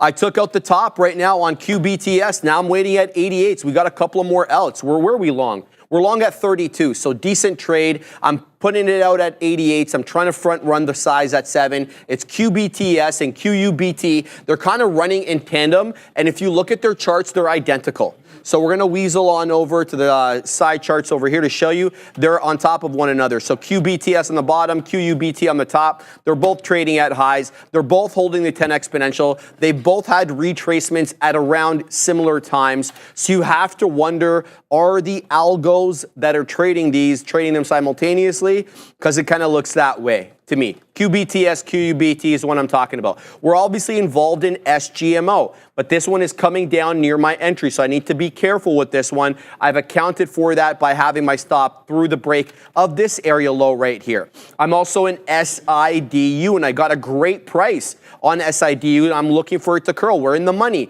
but I'm trying to get it to, I'm not trying to get it. I'm trying to watch to see if it breaks above the $0.50. I'm talking about SIDU. Now, I've got a print right here. Bang. We'll take it out there. Appreciate you, Joseph. Now we're waiting for this break and take of the $0.50. This looks like it could be a head and shoulders pattern to me. And if that's the case, I want no smoke. But here we go. Here's the $0.50 on the ask. Can we cross on the bid? It doesn't look forthcoming. I'm waiting, I believe, at 55s. Let's see if we get the print. The Katina man is back. He's swimmed up a storm, and he's brought the good juju with him. And bang, we take out that top again here on SI dang DU. Let's see if we can weasel into that $0.50 area. We've got some good prints there to de-risk. I appreciate you, Joseph. All right. So these ones are doing okay for the moment. It's BBAI and SGMO that could be a bit of a problem here. So I'm going to look to account for, I'm going to have to move my stop, I believe, on BBAI. Initially, I put it at 85s. I no longer think that that's valid. I don't want to base it around the trough that we put in at around 10.15, from 10 to 10.15. I want to base it on VWAP. If it breaks and drops below VWAP, I don't want any more smoke with BBAI. It's been putting a plethora of lower highs and this flat bottom at VWAP. And if that's the case, I don't want to be caught with a flat bottom break on that. So we're going to go to Adair right now because she's got breaking news at the big desk. Here, Donald Trump still in Mar-a-Lago talking about his conversations he's had with some CEOs here and prominent figures in major companies, including most notably Apple, saying that he's spoken with Tim Cook about the future of Apple and saying, quote, it's a bright future. So looks like a good look here for AAPL. We also have GOGL on watch. This one breaking new day's highs. It's also worth noting here that Donald Trump saying he apparently spoke previously with Sergey Brin. And then we also have Amazon here said that he spoke with Jeff Bezos. It's worth noting, I am unsure of the timing of those Amazon and Google related calls. He didn't make that super clear, but the Tim Cook call is apparently pretty recent. So keep an eye here on AAPL and the quote, bright future for Apple. Back to you guys. Hey, I like that Apple news, Adair. Keep bringing good news there. So hopefully Timmy C and our buddy Donald can kind of see eye to eye. You and I talked about this before. Apple has been able to weasel some exceptions from Donald Trump when it comes to tariffs in the past. Does that continue to be the case? We will have to see. It's nice to see Timmy C, though, at Mar-a-Lago. Yeah. He met with Elon. Elon was at the table. Elon tweeted or X'd or whatever about the meeting with Timmy C and the Donald. And he said it was a good, productive conversation. He took to Twitter or to X to make that point clear. So I like that. And I like to also see that Elon is not attacking Apple. I don't want to be the focus of Elon's vitriol. No. You don't want he's got a big platform, Joseph, a lot of followers, a lot of people like what he says. I don't want to be in his crosshairs. No, I wouldn't want to be in his crosshairs either. But again, you don't want well, I guess Elon, it doesn't really matter from picking a battle standpoint, but you don't want to spread yourself thin and have battles going on everywhere because he doesn't like Sam Altman very much. So yeah, like at all. So, but Sharif, the new poll is now up, our long and short SPY poll here, which we've been absolutely killing it as a collective unit. Coming off our best session on Friday there, Sharif, a big rebound for the group here. If we can pull up my screen real quick and pull this up, guys. This is just the documenting of our trades here. And sure enough, a big rebound for the group. Congratulations. So we're now back. Let's see if we can crack these highs today or even coming this week and get this equity curve on the right trajectory, which it seems to be right now. So congratulations to everybody. That's working out really well, and I'm having fun with it. So continue to vote, guys. Get those votes in and see what's going on with our trades. But again, let's see what I'm back in here on some IBIT. Let's see if we can crack this high of day. We're consolidating quite a bit down here. We've been doing for the past half an hour with a little wick out. So we do have some key support levels that are holding intact here. So let's see if we can continue to hold those and then continue to push higher, because I do think 110,000 is obtainable today for the session, because we did touch 107 and we are knocking on the door of 107,000. So I think it's only a matter of time until we do. So let's see if that happens intraday or maybe a little bit overnight. But again, yeah, we're talking about Broadcom and kind of how this may be one of the new chip plays here, continuing to trade higher just gapping up after that report and then continuing from day 2. Again, just putting in an absolute monster session so far. So guys, good luck for those who have traded Broadcom, and continue to let me know what you guys are looking at in the chat. I think this week, Thursday, we're going to do some pivot points, Camarilla pivot points for a lesson-wise. If those who aren't familiar with them, it's one of my favorite. Again, it's really accurate. It's not quite like the Finabachis as we would like to call them. They hold a little less subjectivity. So again, I really like them. I check them every morning on my train ride in just to see where we stand, if we're in breakup or breakdown territory. Okay. So I think you guys will enjoy that one. But again, as of right now, Shrif, we're just going to let this IBIT grind a little bit here and see what we have. Costco following Walmart is correct there, Nicholas. But again, we're going to see. We're going to hold on to this IBIT. I do think that we can crack this high of day as of right now. And then let's see if we can get some volume to step in there, my friend. Joseph, I want to ask you, did you know that Grok 2 is now free in the X app? No. And it's one of the better ones. I don't even have X on it. Yeah, I didn't use X until maybe like 2 or 3 months ago. I started getting on it a lot more. It's now free. So before you had to actually pay for Grok, it wasn't like ChatGPT or Gemini that you could use. Yep. It's actually free. And I also want to say something. So when I called out Google and I said Gemini was trash, I meant it. But everybody now is talking about Gemini 2.0 being a hot fire, like good, not hot fire garbage. No, like excellent.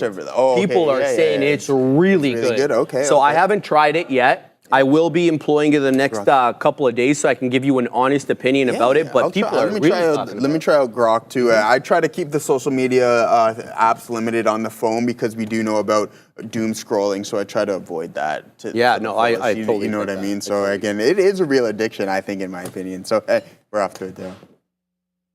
You trying to break out of this range here with a base of around 37.80, top of around 38.20. Donald Trump is still making comments here from his Mar-a-Lago home and doing a Q&A right now with reporters. Basically, when asked about tariffs, he said, quote, "Tariffs will make our country rich," and said that tariff is one of his favorite words in the dictionary. So looks like this is being well received right now as DJT attempts to break out of this range, up about 4 1/3% right now. Again, as I see more relevant comments here for the market, I will let you guys know. The other thing that was said here recently that is potentially of interest is Donald Trump saying here that there's talk about the Postal Service going private. He specifically named FedEx, UPS, and Amazon. I didn't see any movements in any of those stocks, but keep an eye on postal stocks and, of course, DJT. Back to you guys. Yeah, I know. Katina Man and I talking about Canada Post, which is the equivalent of U.S. Postal Service, obviously. They were on strike, Joseph. They were on strike for a hot minute. Well, a couple of my hockey buddies work for Canada Post. Yeah, it's a tough look. You can't blame the employees. Obviously, it has nothing to do with them. But it was a tough look for the union to go on strike right before Christmas. They really handicapped a lot of small businesses that rely on the post, this, that, and the other. So it would be interesting to see if they become a bit more of an efficient government body. You know, they've lost about I want to get my numbers right, but it's either $5 or $9 billion since 2018. Oh, really? Yeah, it's a tough look. It's a tough look. It is a tough look. I mean, competitive field, I guess, as well. It's the way it is. Yeah. UPS and everything else along those lines. So yeah, what do you guys think about tariffs? I don't know. It's a tough one, man. I want to see what it does, like how it ends up being in reality. Yeah, exactly. So, guys, continuing to just monitor some IBIT. Let me know what you guys are looking at in the chat. I'll just go over the top volume stocks so far. And wow, okay, SoundHound in second. So sorry to sway there, but guys, in first place we have NVIDIA with 123 million shares traded thus far on the session, and then SoundHound with 94 million shares traded, and then PLTR in third, and then Tesla with 66 million shares traded on the session. So yeah, I want to continue to look at SoundHound. I know it was on the rundown last week as well too. So let's continue to monitor this from a technical standpoint. And sure enough, it made all-time highs again on the session, trading as high as up to about $18.25 there. So continuing in that northeast path. I think it's maybe due for a little bit of a pullback, but I could be wrong, especially with this movement that it's been on. So let's see if this is just a little bit of a breath, and then you get like a 3-4 bar play on SoundHound. But this thing has been absolutely fantastic. Only putting in a couple of red days out of like a couple weeks there. So, I mean, if you're sticking in that, if you caught that breakout on SoundHound, then you're sitting on some pretty pennies there. So congratulations to anybody involved in that. And continue looking at Mora. What is Mora there? Let's take a look at M-O-R-A. Is that meant to be? No, there's nothing along those lines. Sorry about that. Maybe you meant Mara, but again, I'm not a big miners guy.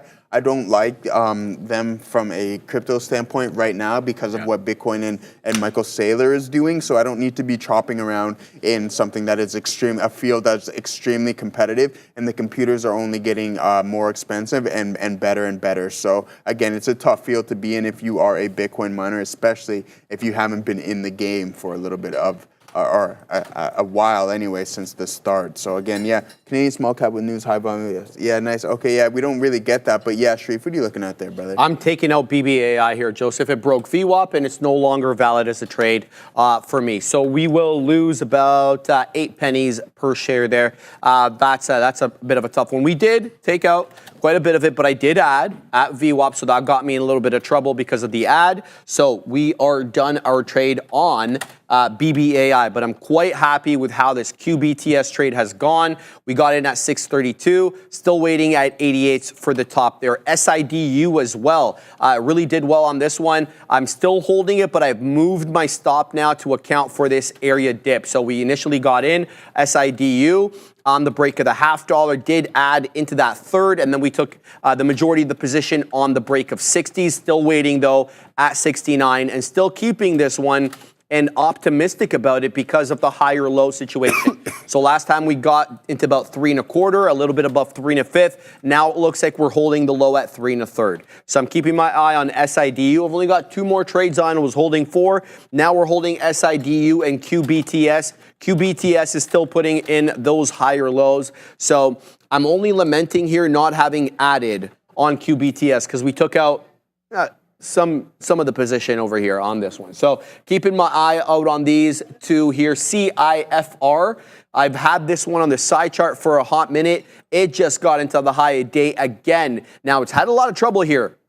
This high 730s, maybe, yeah, in the high 730s, $7.30, like 38, 39, in and around there. It's been rejecting that level every time it builds up to it. That's on the negative side of things. The positive side of things is it's got a lot of bottoming tail candles into the 10 exponential, showing you that buyers are picking this up on the dips. In addition to that, it's got higher lows.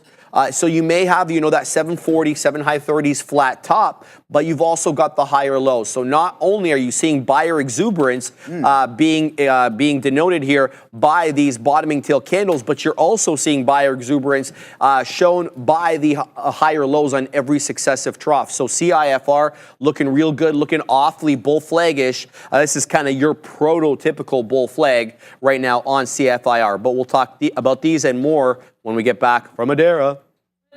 Small cap segment here during the lunch variety. What we do is we sit here, we take a look at the IWM and some tickers. IWM up about 0.8% right now, finding nice support. Actually, this previous post-market support level here at 234, so nice look for this one. Now trying to hold on to 235, so let's see if IWM can continue this climb to the upside. Also in watch here is TNXP, which is a penny stock, up about 45 cents right now. Not any news on this. And interestingly enough, nothing that really screams short squeeze here.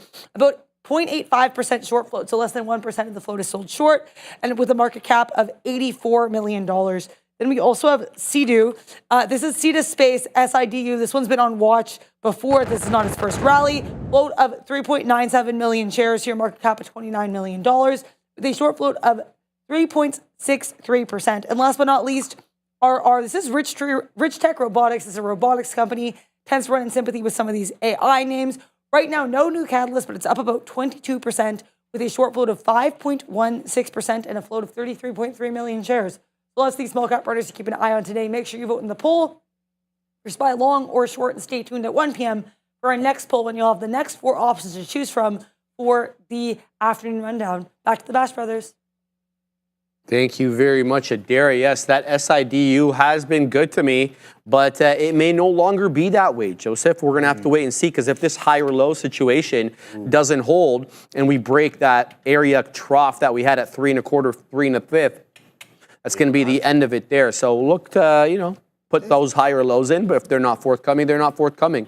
Let's look at some of the MEG. I mean, I'm sorry, guys, I haven't been looking at the MEG like in, I don't know, a month, maybe more.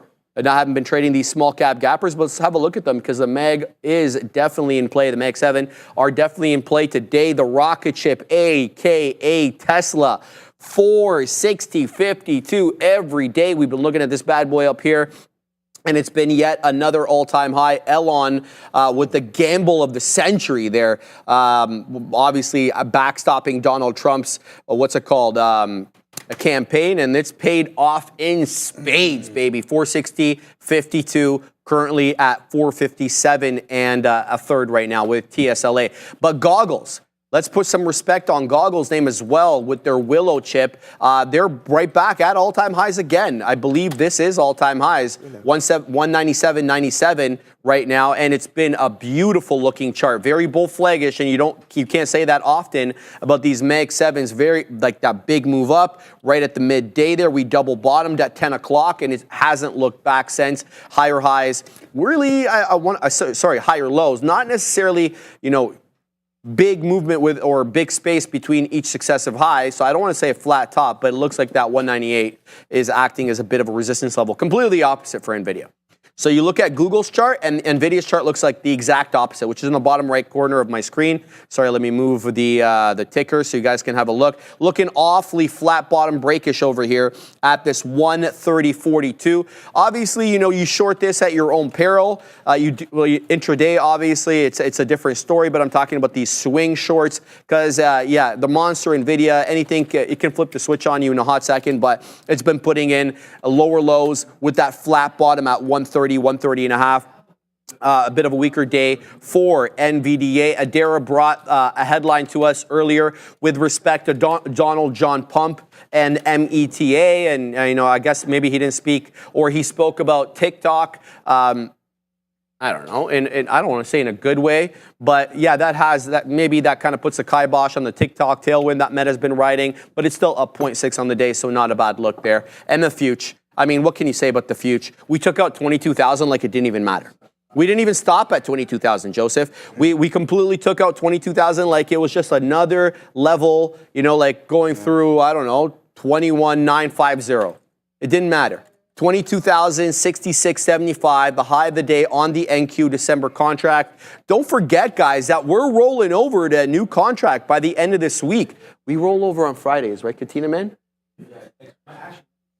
It might be soon. Let's have a look to see what the new contract is doing in terms of volume. So currently on the NQ December contract, we have 390,000 contracts traded on the day. Let's find out what the NQ futures, here we go. Is that the E-mini? No, I think I typed it in wrong. So NQ, come on computer, you can do it.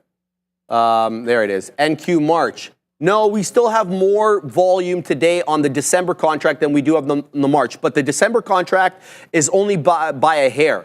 275,000 contracts on the March, 309,000 contracts on the March. So the March one going to overtake, it looks like, the December contract soon in terms of volume. And that's what Neil tells me to switch. He's like, keep an eye on the volume. And obviously, once the newer contract does more volume, switch over to that. So it could be just a hot minute, Joseph, until we switch. And markedly different levels. So the reason we talk about the switch, because you got the NQ December contract, Joseph, 22,066 right now. But you have the March contract, 22,360. It doesn't make much of a difference, but the point level is different. Yeah, absolutely. I can't disagree with that, Sharif. But a lot of people in the chat are talking about your quantum computing stock at QUBT. Absolutely soaring now, trading north of $10. Well, I'm in BTS. You're in BTA, I'm in the wrong one, bro. Yeah, but you were in this before, weren't you? No, I'm in this one right now. Okay, I thought you were. It's just not I thought you were in it bad, before. Okay, but yeah, like look at this 5-minute chart here on QUBT. Again, there's hardly any breaths in this thing, so any dip is being bought up, and then this massive volume spike supporting this candle here. So that's a genuine move to the top side on QUBT. We really like that look. That thing is absolutely phenomenal. Let's see what NVDA is up to. Again, just hovering around, raining on the parade, being its old dull soap as of late. But again, I think it will recover at some point. It's just been on such a monster run for so long. This is totally understandable, the way that it's been trading for the past month or so. So again, like we'll just look at this from a broader perspective here, and we're going to zoom out and just see what we're up from earlier in the year. So again, let's see if early 24, yeah, bang there. Let's see where we're sitting at from a percentage metric. Okay, it doesn't want to work. That's totally fine. But again, we just went on this monster run from about $40 here, pre-split, and then all the way, our post-split, and then all the way up to 151 there. So yeah, bang. What do you got going on there, my guy? Your cheers. So yeah, we had a 107 breached on Bitcoin as well too, guys. Still hovering around these levels, but we got that poll up, only 450 votes. That's not enough, Joseph. No, we got to get those votes up. We got to get 1,000 there at least, right? So get those votes and get your votes. I do like this where we stand, but we might be in a little bit of trouble because we do usually know what side the chat favors, Sharif. If we double top or triple top up here on the SPY and we decide that we want to go long and it rejects, we might get stopped out real quick here. So what we need, guys, and I've seen someone in the chat say this as well too, is we need NVDA to participate, and then it can possibly give the overall market a little boost. Even though the Qs are trading fantastic, it's the Qs that are trading better than the SPY, but I think that NVDA can help boost that. I want to take a look at some of the sector ETFs as well too. My favorite being XLF. Looking at that, yeah, and a little bit of a choppy mess here from an intraday standpoint on XLF, just trading in this range. We have definitive support levels with those lower highs. So let's see what happens and which way this decides it wants to break on XLF, because I always keep an eye out on the financials and try to correlate it with the spider as well too, guys. So PLTR making a move to the top side, I see in the chat. Let's take a look at PLTR. Yeah, it's starting to trade towards the volume weighted average price. Let's see if anything can start buying, man. Do your part. Greg, you start buying and do your part. I know you want to. You start buying that dip on NVDA, because we've been preaching that for the past little while. Well, we were talking about getting in at 99s, and then we never did. But it hit 99 for like a couple of seconds in the aftermarket, and we're like, do we grab it? And then no, sure enough, we did not. We chickened out of that one. But again, I think there'll be another time that we can get involved in this stock. XOXL looks pretty good. Yeah, I used to have some of that in LT, but then I was like, I'm not supposed to own this for too long. We got a nice little pop on that earlier in the summer and then sold that off as well too, guys. So let's see what's going on with IBIT, see if we can continue to the northeast. Bitcoin still hovering around that 107 price target. Now, there goes the pop on SPY, guys. SPY broke that resistance level, really nice on SPY, continuing to move. Let's see if that volume steps in here once we broke that resistance. Let's see if we can go and press 607 halves there, Sharif. What do you got going on? I'm yelling with the people in the chat, man. We're yelling bang. First of all, the Katina man is long Apple at 250. So he's already printing 50 pennies in the money on that, as Apple yet another day with attempts at all-time highs. We're also looking at Google. That's all-time highs there. It's all-time highs as well, Joseph. Okay. 198 and dang 19. So the Meg's in vogue, baby. Amazon into all-time highs. We got Google, we got Tesla, we got Apple. So it's a nice time. It's a nice time. It's a nice time. I think the cash cow is one of my favorite. It is. Yeah, there he is. Yeah. He's moseying on up. Yeah, I like that. For some reason, he explodes with money, but that's fine. Hey, we like money explosions. He's too full of money, says the Katina. He's printing too much. Yeah, and then it's raining on him too. So it's just like an exuberant amount of money. I love that, bro. I love an exuberant amount of money. This guy is killing the exuberant. I love it. All right, guys. Joseph, we're doing well here on these small cap gapper trades. So let's talk about SIDU. What kept me optimistic when it dropped into that 3 1/3 was that 3 1/3 was a higher low, because its previous trough was 3 1/4. So I was like, okay, look, it's coming down. It didn't take out the print where you wanted it, but you still have a higher low. Stay committed to the trade. So I did, and we just took out 75s. Now I'm going to sit into the high areas. I'm going to sit at 88s, because it's a lucky number. Okay, so we're going to wait here at 88s on SIDU. But I see you, Malinowski. He's got QBTS as well, and he's doing real good. QBTS or QUBT? Let me just double check what he said there. For QUBT. Okay, so I didn't take QUBT. I was a schmuck. and I took QBTS. And now I was waxing poetic about how their charts were identical. Well, when I waxed poetic, that was the case. That has since changed. So now you've got QUBT breaking into all-time highs, into days highs at 1035. Great squeeze there through $9, through $10. It's been insanely respectful of the 10 exponential. I mean, like, tell me this is not a buy program just hugging the price action into the 10. It doesn't even breach the 10, guys. So fantastic look right now on QUBT. It was a similar look on QBTS. Then it changed. Then it all changed after that. Now it's holding the 20. I'm still in the money on it. I don't want to take it out in case this one catches a squeeze as well. This one's up 30%. QUBT up 52%. So we really are diverging now in terms of price action. CIFR continues to go. I was really worried about this one having a bit of a flat top at 735, but the operative part here was the higher lows, and that did end up being the bigger thing to focus on, because you got that 7 1/3 break and take like it didn't even matter. Now we're looking at 7 2/3, 760, the high of the day now on CFIR, and every time I look, there's a new high of day. It's a 6 candle green setup right now on the 5-minute on CFIR, and it keeps taking out highs, bro. Keep going, CFIR, 25% on the day. Big boy moves here. It's a small cap gapper world, baby, and we just living in it.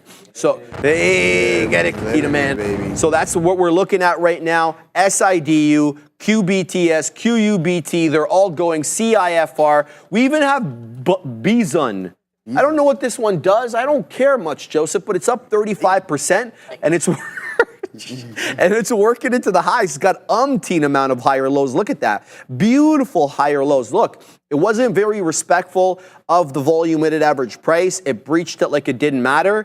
And so to predict where the price action would find support on BZUN, a bit of a tougher endeavor than maybe some of its counterparts. But hey, you can't argue with higher lows, especially when it keeps giving it to you in spades like this. 377 HOD. We're printing 67s right now. So we're awfully close into that high of the day. So that's what I'm looking at right now. Every time I go back to my large cap charts, Apple's at another all-time high. I couldn't be happier, obviously, with this one being the big boy in the swing trade. But I also want to let you guys... You could be 20% happy. Wow. You just had to come at me. I had to get that one, man. Guy, bro. I had to. This guy. I had to, man. I had to. Look, you're keeping me honest. You're keeping me honest, right? Next time I want to sell 20% of a position, I'm going to have to think about this, Yeah, right? exactly. You know that I'm going to be breathing down your neck. So. What a guy. Continue. All right, no, but seriously, though, I also want to let you guys know that Pan Dub we are now post-split, is no longer $400 name anymore, baby. We're $199.30. Palo Alto Networks has completed the split, and so some of your charts may be distorted as a result of the split. This, that, and the other. What is it up? It's up 1 1/3 on the day. What's up, Neil? Oh, I thought you were talking to me. So yeah, Pan W, Palo Alto Networks. It's split. It's a 2-to-1 split, by the way, guys. Not really that matters a whole lot in terms of. It doesn't matter at all in terms of market cap this, but it does make it more appealable to the retail traders, and I don't even understand why. Because on my platform, you can buy partial shares. I'm pretty sure you can get partial shares with most brokerages now, yet this still has an effect, the splitting effect of dragging or enticing retail traders to join in. Whatever their cause, baby, if you guys want to punch long Pan Dub, I'm all eyes and ears, and I'll absolutely champion that, because this is the second largest holding in the swing account, Palo Alto Networks. Now, Joseph, done. It's split 199.40. Beautiful stuff there, Shri. Mara is breaking out kind of on the daily. It's putting in a nice intraday session as well, too. Held VWAP beautiful right here, guys. They're on that 2450 level. A beautiful hammer, rejects VWAP, and then goes and makes a new high a day. So that's a beautiful, genuine move there on Mara. I really like that. But I mentioned, we were talking, Obi and I were slightly just talking about this in the back earlier in the morning. It's like, I don't really love the miners just because, like, look, compare this to a MicroStrategy chart and then a Bitcoin chart. So I think that the better trades are within the underlying itself, not not the people who are mining it. So again, a bit of a tougher look on Mara, but as of today, it's trading really well, breaking some key support resistance levels as well too. So let's see if it can finally continue and push to break this 30 mark. I know someone in the chat said, hey, I think it can break 30 soon. Well, let's see, because we are a mile off of the all-time highs there, folks. So it is not anywhere close. We're in a little bit of trouble there with Nice. Mara still down a whopping almost 70% from that all-time high mark. So hopefully no one in the chat is bag holding all the way up to 83. Money, what do you got going on there, Katina Man? The Katina Man short AMD and long Apple. Hey. So he's long Apple at 250.02. So I looked over to him to say, you're about to be $1 in the money. Because every time I look at Apple, we're another all-time high, 250.71. Yeah. He also took AMD short, the advanced money destroyer, Joseph. Yeah, you're short at the top, Katina Man? He's short 127.63. So let's have a look at the advanced money destroyer over here and see what the situation is with this one. So this is the 5-minute on AMD. Let's do a little bit of charting right now. The Katina Man getting in essentially at the pre-market range top. So it's a good entry there, predictable range or predictable area to say, okay, you know, we definitely rejected off here in the pre. Look at that. So all these prints from around, let's say, 625 to that institutional level print at 8 a.m. all topped out right at this level here, 127, mid 70s, low 80s. You guys get it. The Katina Man short, the advanced money destroyer, it's up 0.45 on the day. It closed out on Friday just south of that $127 area at 126.90 or so. That's what it looks like there on AMD. So keep an eye out on that, up 0.46 on the day. But I'm being told that Joseph's got to pay some bills, baby. Got to pay some bills, baby. Let's get it rolling. Trade the pool. Trade the pool allows stock traders like you to get evaluated and trade real shares using the company's capital with no PDT rule holding you back. Trade the Pool has just launched a limited edition program for a one-time fee of just $300. You'll receive $80K in buying power and the chance to become a funded trader. Hit a profit target of just 4%, and you'll start trading with the company's capital. Get funded faster and easier with the new conditions designed for success. And the best part is the profit split has been upgraded to a generous 70%, so you keep more of what you earn. Don't wait. Check it out now and see how Trade the Pool can help you trade bigger and most definitely better. All right, guys, so there it is. The QR code is in the description. And, hey, scan it. Scan it. That's what QR codes are for. Scan that QR code and see what's going on. Sign up and see if you can beat the challenge to become a funded trader. But, yeah, guys, continue to let me know what's cooking. NVDA, yeah, it's looking like it's going to break some key support levels here. It already has that 132 I mentioned not too long ago, kind of forming somewhat of a head and shoulders here on NVDA. So again, continuing on that southeast movement. Let's see what it's doing from an intraday standpoint. I thought it was going to slowly start to curl around, but that has not been the case. So we have that. We have a support level here with those lower highs. Let's see what it manages to do. If we can hold 130, then maybe we get a little bit of a bounce. But as of right now, I would not be expecting any immediate buy programs to be stepping in on NVDA, especially where it stands at from a technical standpoint on the daily. I think this is slightly bearish stock right now until we get some turnaround signals, guys. I'm gonna try avoiding this thing.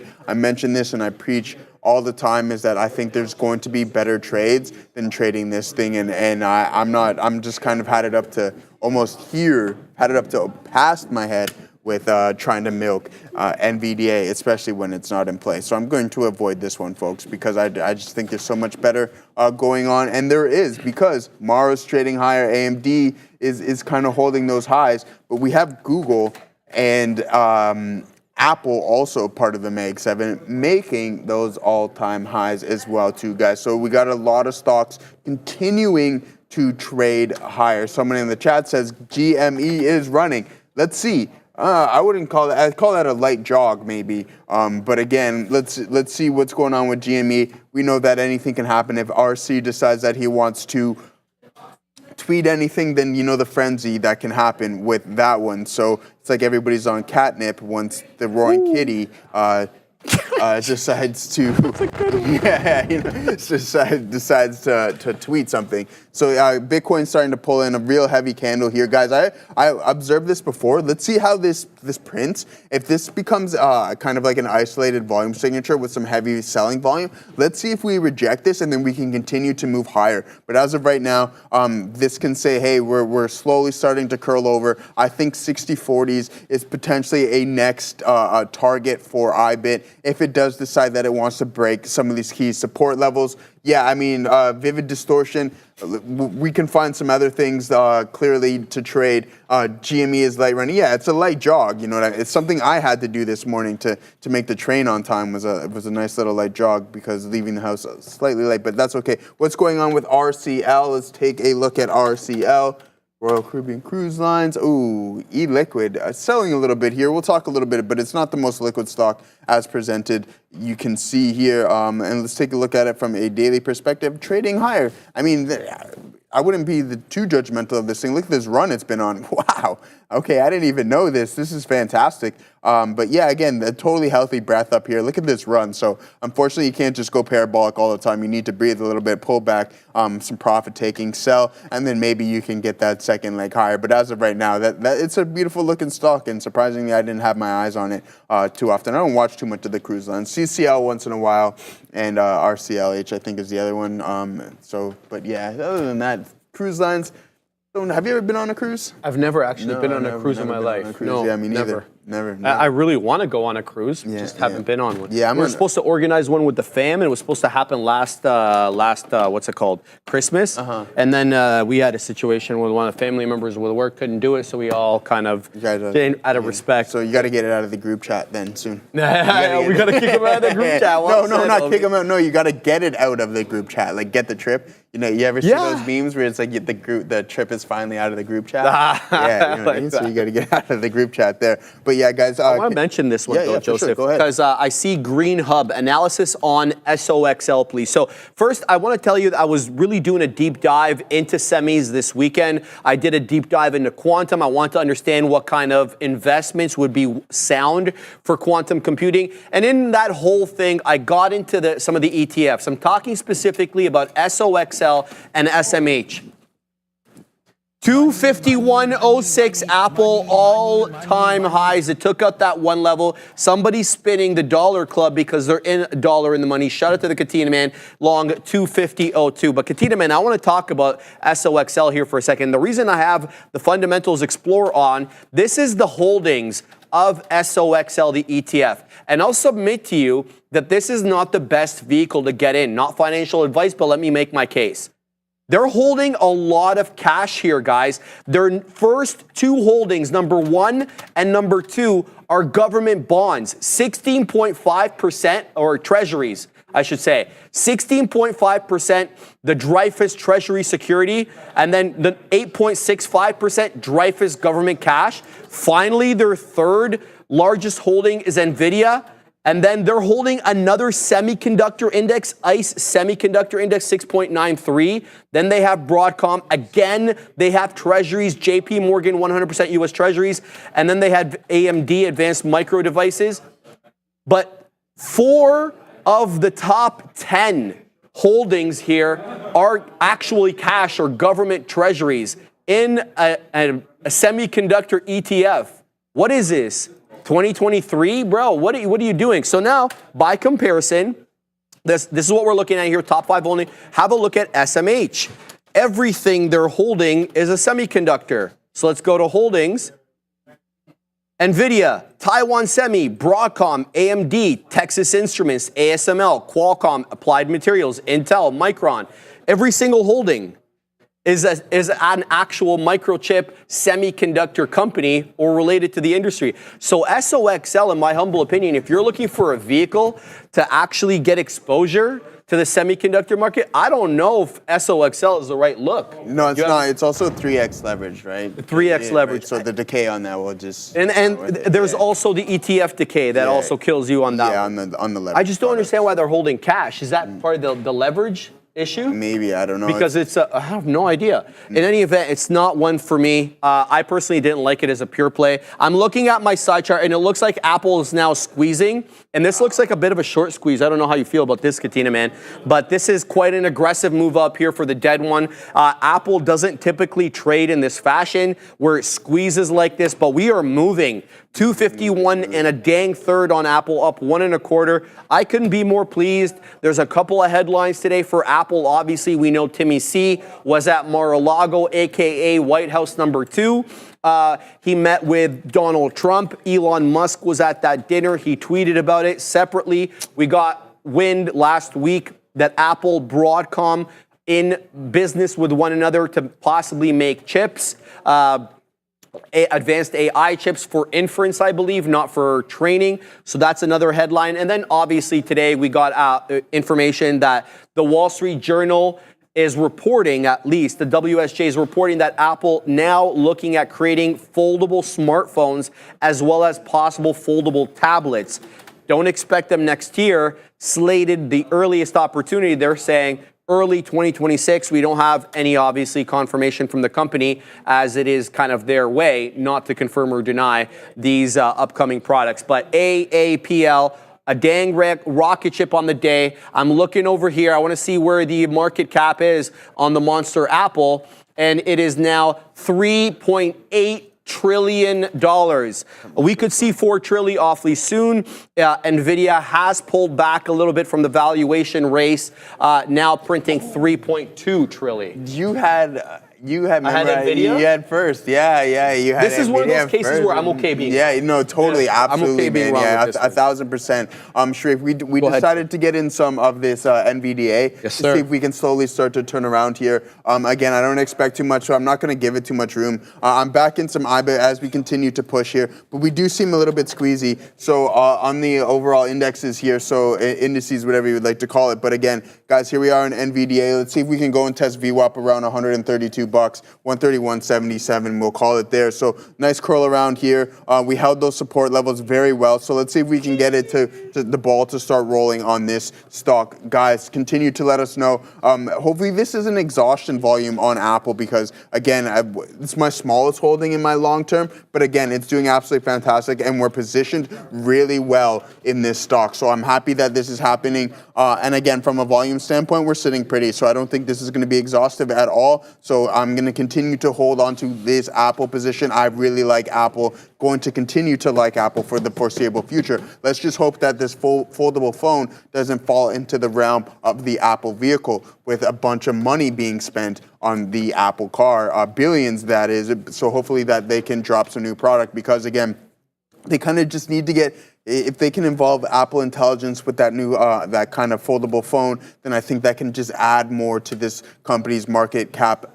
Totally, with Dan Ives saying that this is going to be the first $4 trillion market cap from a stock perspective in the near future. So we're going to continue to monitor Apple as we are on the ascend. But guys, we're holding on to this NVDA. I'm going to take a little bit off here, guys, and then we're going to send it off to Adara.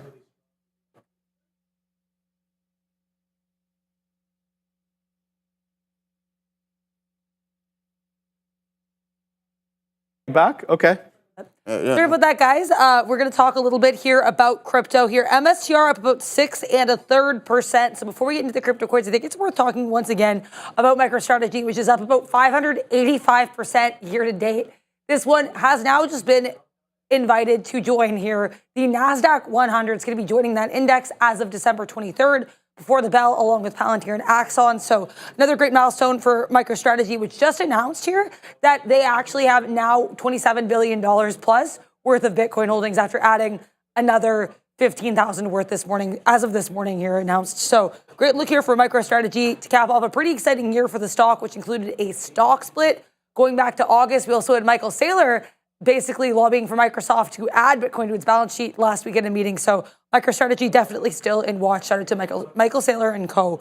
Here's Bitcoin. This is at a new all-time high here, above that 107,000 level. It's a great look here on the daily chart. Once we push past that resistance around 101, 102, we really haven't looked back as of yet. Let's see what we do here. I think one potential area of possible support, if we do drop a little bit, could be that 104 area. That was previous all-time highs. Let's take a look at Ethereum as well, which has been pretty strong on the day. Ethereum actually trying to take out previous resistance on the daily chart around that 4,000 area. Right now we're at 4,000 to 41. The next resistance area would be just a little bit above that, around 4,067. So let's see if this is an area we're able to cross. And last but not least, I want to take a look at XRP to USD because we did have Ripple announcing that their RLUSD stablecoin is going to be launched as of tomorrow, and they're going to have more updates coming through early 2025. What a bull flag here for XRP, which has benefited not only from the election of Donald Trump, which is viewed as very pro-crypto, but also from the announcement that Gary Gensler is going to be resigning from the SEC. As we know here, Ripple or XRP and the SEC have had a little bit of a battle. So great look here for Ripple. Let's see if we can take out this previous resistance at 260. Back to you guys. I'll consider it. I wanna shout out Wes Wesial. Thank you, Wes Wesial, for making this point. Let's show what we're talking about here. So I was talking about SOXL, which is a levered ETF. Here's the non-levered iShares semiconductor ETF, SOXX. Oh, nice. And then you don't see any treasuries involved in this one. This one is a pure semiconductor microchip play. Each and all of their top holdings, I can only see the top 10 over here. They're all pure plays. Nothing is a treasury-based, cash-based. So it looks like that was specific to their leverage ETF. I don't know why they do that, but again, I don't design ETFs, so it's beyond my scope of comprehension.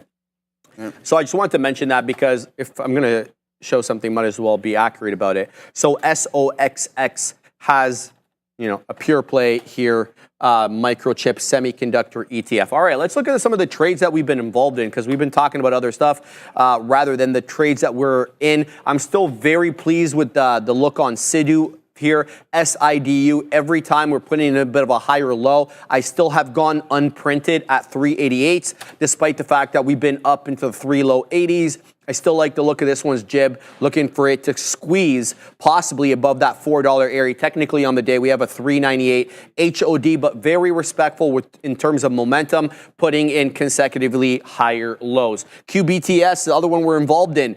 This one, not such a rosy picture. We're nicely in the money on it. Where are we long? 32s, it's printing 53s, but look, it's stuck in a sideways consolidation and not really showing me what I need to see to say, okay, well, the momentum's still headed to the high side. I'm not seeing any higher highs. I'm not seeing any higher lows. I'm seeing a really established range with about 6 1/3 or 640 to the low side and about 660 to 6 2/3 to the high side. So we're caught in a bit of a range, and we've been in that range, Joseph, since we took out that level earlier on at around 1130. Sure, you got up into that 685, and I was able to weasel a couple of prints there, but that was the exception as opposed to the as opposed to the rule where it keeps establishing that range. 660, 6 2/3 to the high side, 640, 6 1/3 to the low side here on QBTS. Still a decent day for it today, up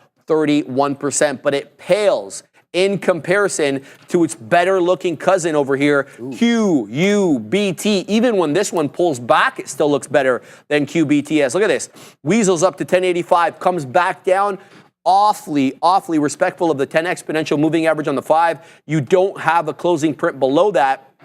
You do wick a few times into that 975 area, but every time you dipped into 9 3/4, you got bought up, and now we're knocking the door of 1050. So great move up with that HOD still at 1085. You're getting higher lows. You're not getting necessarily kind of that parabolic effect that it had at around 1230 or 1245, but you're still getting that consistent higher low pattern showing you that the momentum is still to the upside on this one. Now, CIFR, I was awfully interested in this one. I missed my entry at 7 2/3, 740 area. That doesn't mean it's all over. Number one, it found initial support at 7.5. That 7.5 is interesting to me because it's also the 10 exponential moving average on the 5. And that's where I like to get in with these small cap gappers when they pull back a smidge. So I'm keeping my eye on that. If it makes a new 5-minute candle will make a new high at this 760 area, I'm all eyes and ears and will look to punch long. On the other side of that coin, if it breaks the 10 exponential and breaks that 750 area here on CIFR, I'm looking at that 735 to 740 area as an area I'd like to get in. Reason is because that was the flat top that we kept rejecting. So if it was resistance, I'm looking for it to act as support. We'll see what this one does. But Joseph, I got to tell everybody. Gotta tell him. The new poll is now out, and some would say this second poll better than the first. You got Apple. You got SMCI. And I think this is the first time we've ever put Walmart on there, but it absolutely deserves to be on. Walmart is a rocket ship, and I did not anticipate this. Walmart's on there, and Palantir. Joseph, which one are you voting for? You know what? Voted for Apple, my guy. Voted for Apple. I should have voted for Walmart now that I think about it, but hey. Palantir's getting all the love right now, and I can get that.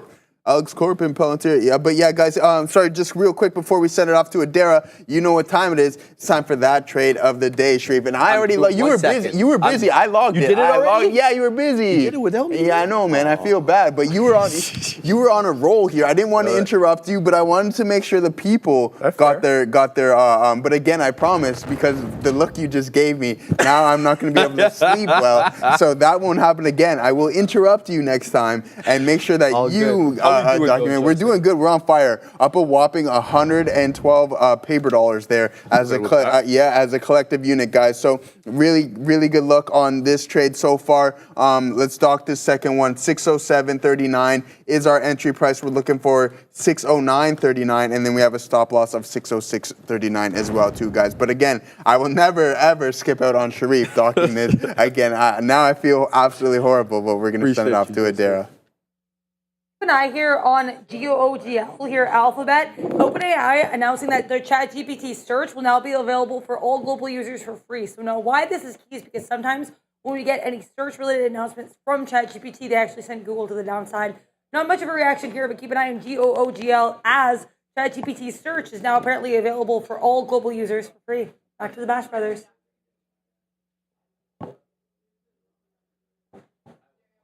Clearly. I was telling the Katina man that Gemini 2.0, as I mentioned to you guys earlier, really being spoken well about online. I personally haven't used it. We're going to give it the community college try tomorrow. I'm going to use it for my reviewing instead of ChatGPT. We're going to do that for a week, see if it's a real deal. Separately, I want to bring you guys in on a little tidbit that I came across the other day. It's called AI Studio. AI Studio, yep. Studio.google.com. Now, the reason that's cool, this is cool, it gives you access to all the different models that they've ever had, and it gives you a lot of different functions, code execution, structured output, like there's a bunch of stuff on there. I'm not going to go through all the different settings that you can do, but there's a lot of stuff that you can play with that you can't necessarily have access to when you're using Gemini regular. And over here on the top right, you'll see all the different models. They've got stuff in preview. They have older models. You can select from any of these ones. So it's kind of cool. It came to me on my favorite social media platform, TikTok, obviously, and you get a plethora of different options and different features that you can use with this more advanced LLM. I guess it's not, I shouldn't call it more advanced LLM. It's more just for developers. So it's aistudio.google.com, gives you a better format than just going to Gemini. That this would be the regular LLM right here. You obviously don't have as much in terms of options and stuff like that. So aistudio.google.com. Joseph, just want to let everybody. Yeah, good stuff there, Sharif. We have a good question in the chat by Josh J. Joe, any targets for IWM swing rebound play? I took January monthly calls with a 234 strike. If we push through 235-ish, I see another run to 239. Okay, so I just want to point out one key thing. We do have Fed and the FOMC on Wednesday. Okay, we know that small caps are really rate sensitive, so keep that in mind. Dang. So let's see what happens with the announcement, with the meeting, see what Jay Powell, I think the street is kind of pricing in a 25 basis point cut, which is totally reasonable. You're sitting on the 234s, you say, and they expire in January. I think right now you're okay, but don't forget you don't have that much time left. I don't know how you bought them in or out the money, but time value will start to chew up the value of those contracts, especially leading into January. You only have a couple weeks left. So you're going to see that time decay really start to kick in again. But Wednesday is a really important moment for the small caps, I believe. coming up shortly. So again, keep an eye, a good look on that. But again, you got time that's working against you as of right now, and then you got to wait for the FOMC. We do have these key pivotal moments here as well. Isolated pivot decided to go lower, covering some gap here. But again, wait till Wednesday, see what that brings, and then reassess from that standpoint. But guys, Google is continuing to trade higher, making new all-time highs again through this intraday session. Going to, I don't know if it's going to happen, but if it pushes for 200, that's going to be absolutely insane. This is my second largest holding in my account, and it is like buzzing isn't even the word for it right now. We need something extremely more vast than that to explain what has been going on the past couple of days, especially with Google and Tesla just absolutely dragging this market higher and higher and higher, as well as Apple. So again, those are my three holdings, right? I got IBIT, Tesla, Google, and Apple. Unreal. So yeah, this is absolutely unreal. I don't really know what to say, but it's exciting times. We've mentioned this time and time again. Sharif, Katina, man, Brando, we all said I think this is time to be risk on in the markets, and we continue to move so in that direction, making all-time highs. But I guess this is a part of the Christmas rally. So again, this is fantastic stuff. This is what the markets are kind of really all about. Yeah, and you love to see it, man. You love to see it. I don't know, man. I would say the majority of people are more long bias than short bias. Unless our poll big says Spile Burdette, maybe. Big Spile, but I mean, we love him, but we do a poll every day, and we've been long pretty much every trade. Every day. Every day we've been long the SPY. Yeah. The closest was like 55-45, and other than that, it's been a complete landslide. So. Here we go. So let's have a look at the Mag 7 because there's stuff afoot right now. So Meta broke and took VWAP, and it's quite aggressively moving to the high side. META looking awfully rounded bottomish. The NOS boss would be very impressed with this pattern right here with a 620 hold. I believe that was the low, the closing print on Friday, right around that 620 area. You got a triple bottom with respect to closing prints right around that 620 area. We're looking at that area though, that 620 in the rear view, baby, because we're at 626 and a half. The implied balance high that we printed right at 930 there takes us all the way to 631. So META breaking out from the volume weighted average price and doing an aggressive green candle move into that 627 area. Separately, NVDA tried to kind of do that 130 and a half hold and tried to work through the volume weighted average price. It did go into 132, but it was a topping tail into 132 and then down below VWAP we go. But we didn't give up the ghost because this candle kind of looks the opposite of its predecessor. It's bottoming tail rather than topping tail. So a bit of a fight right now happening between buyers and sellers on NVIDIA at VWAP. Adara's at the big desk. Tesla here. I'm seeing this report from Electrek circulating on social media. So we're noting this is actually published. It looks like, I guess around now here, 10:08 a.m. Pacific time, so about 1 p.m. Eastern time, basically. Apparently, Electrek reporting that brand new Teslas are experiencing some self-driving computer failures. Apparently, several people reported to Electrek that their brand new Teslas are already experiencing failures with their computers, and apparently the amount that this issue is popping up is actually overwhelming Tesla's service. So this is the article here from Electrek saying apparently that Tesla's having, quote, major issues with its self-driving computer and some of its newer vehicles. So potential FSD woes for TSLA, at least that's what's circulating around here, guys. Back to you. Yeah, this is going to be a really interesting read. Thank you, Adara, for bringing that to our attention. Yep. Being reported by Electrek, which is, I guess that's like an EV magazine, EV website. We'll have to see exactly where they got their information from.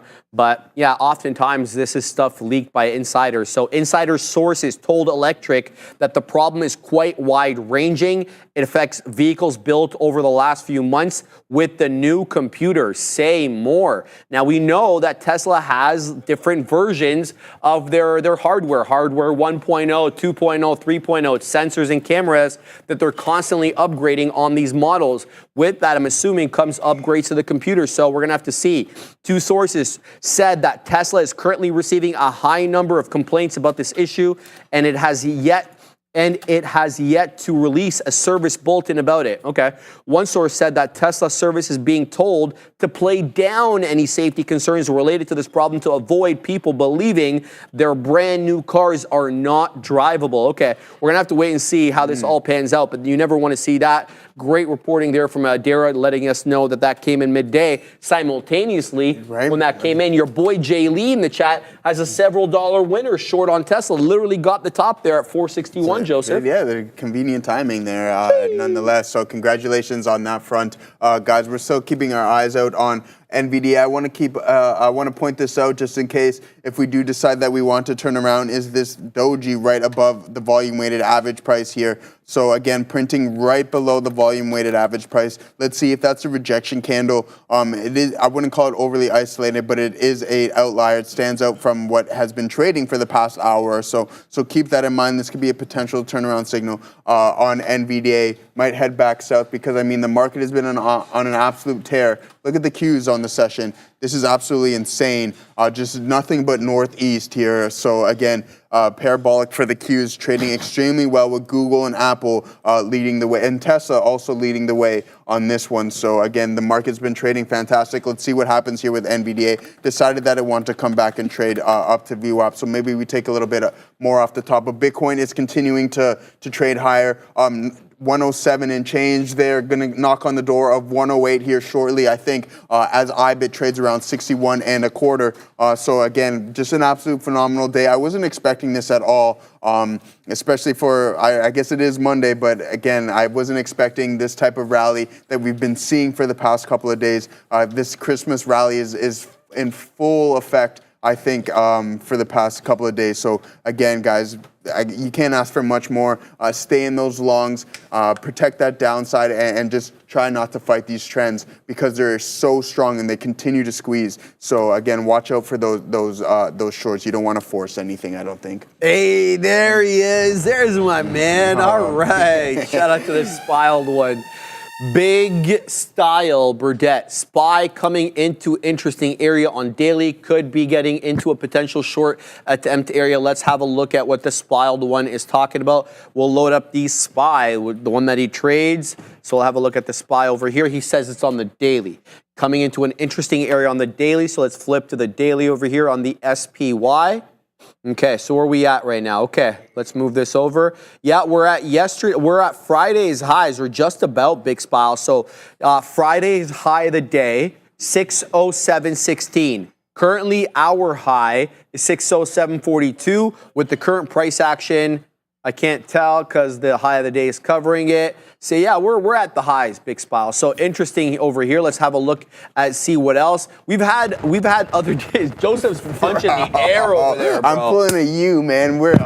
Shreve. I don't know, IBIT, man. Yeah, it's insane. Yeah, continue. No, sorry, man.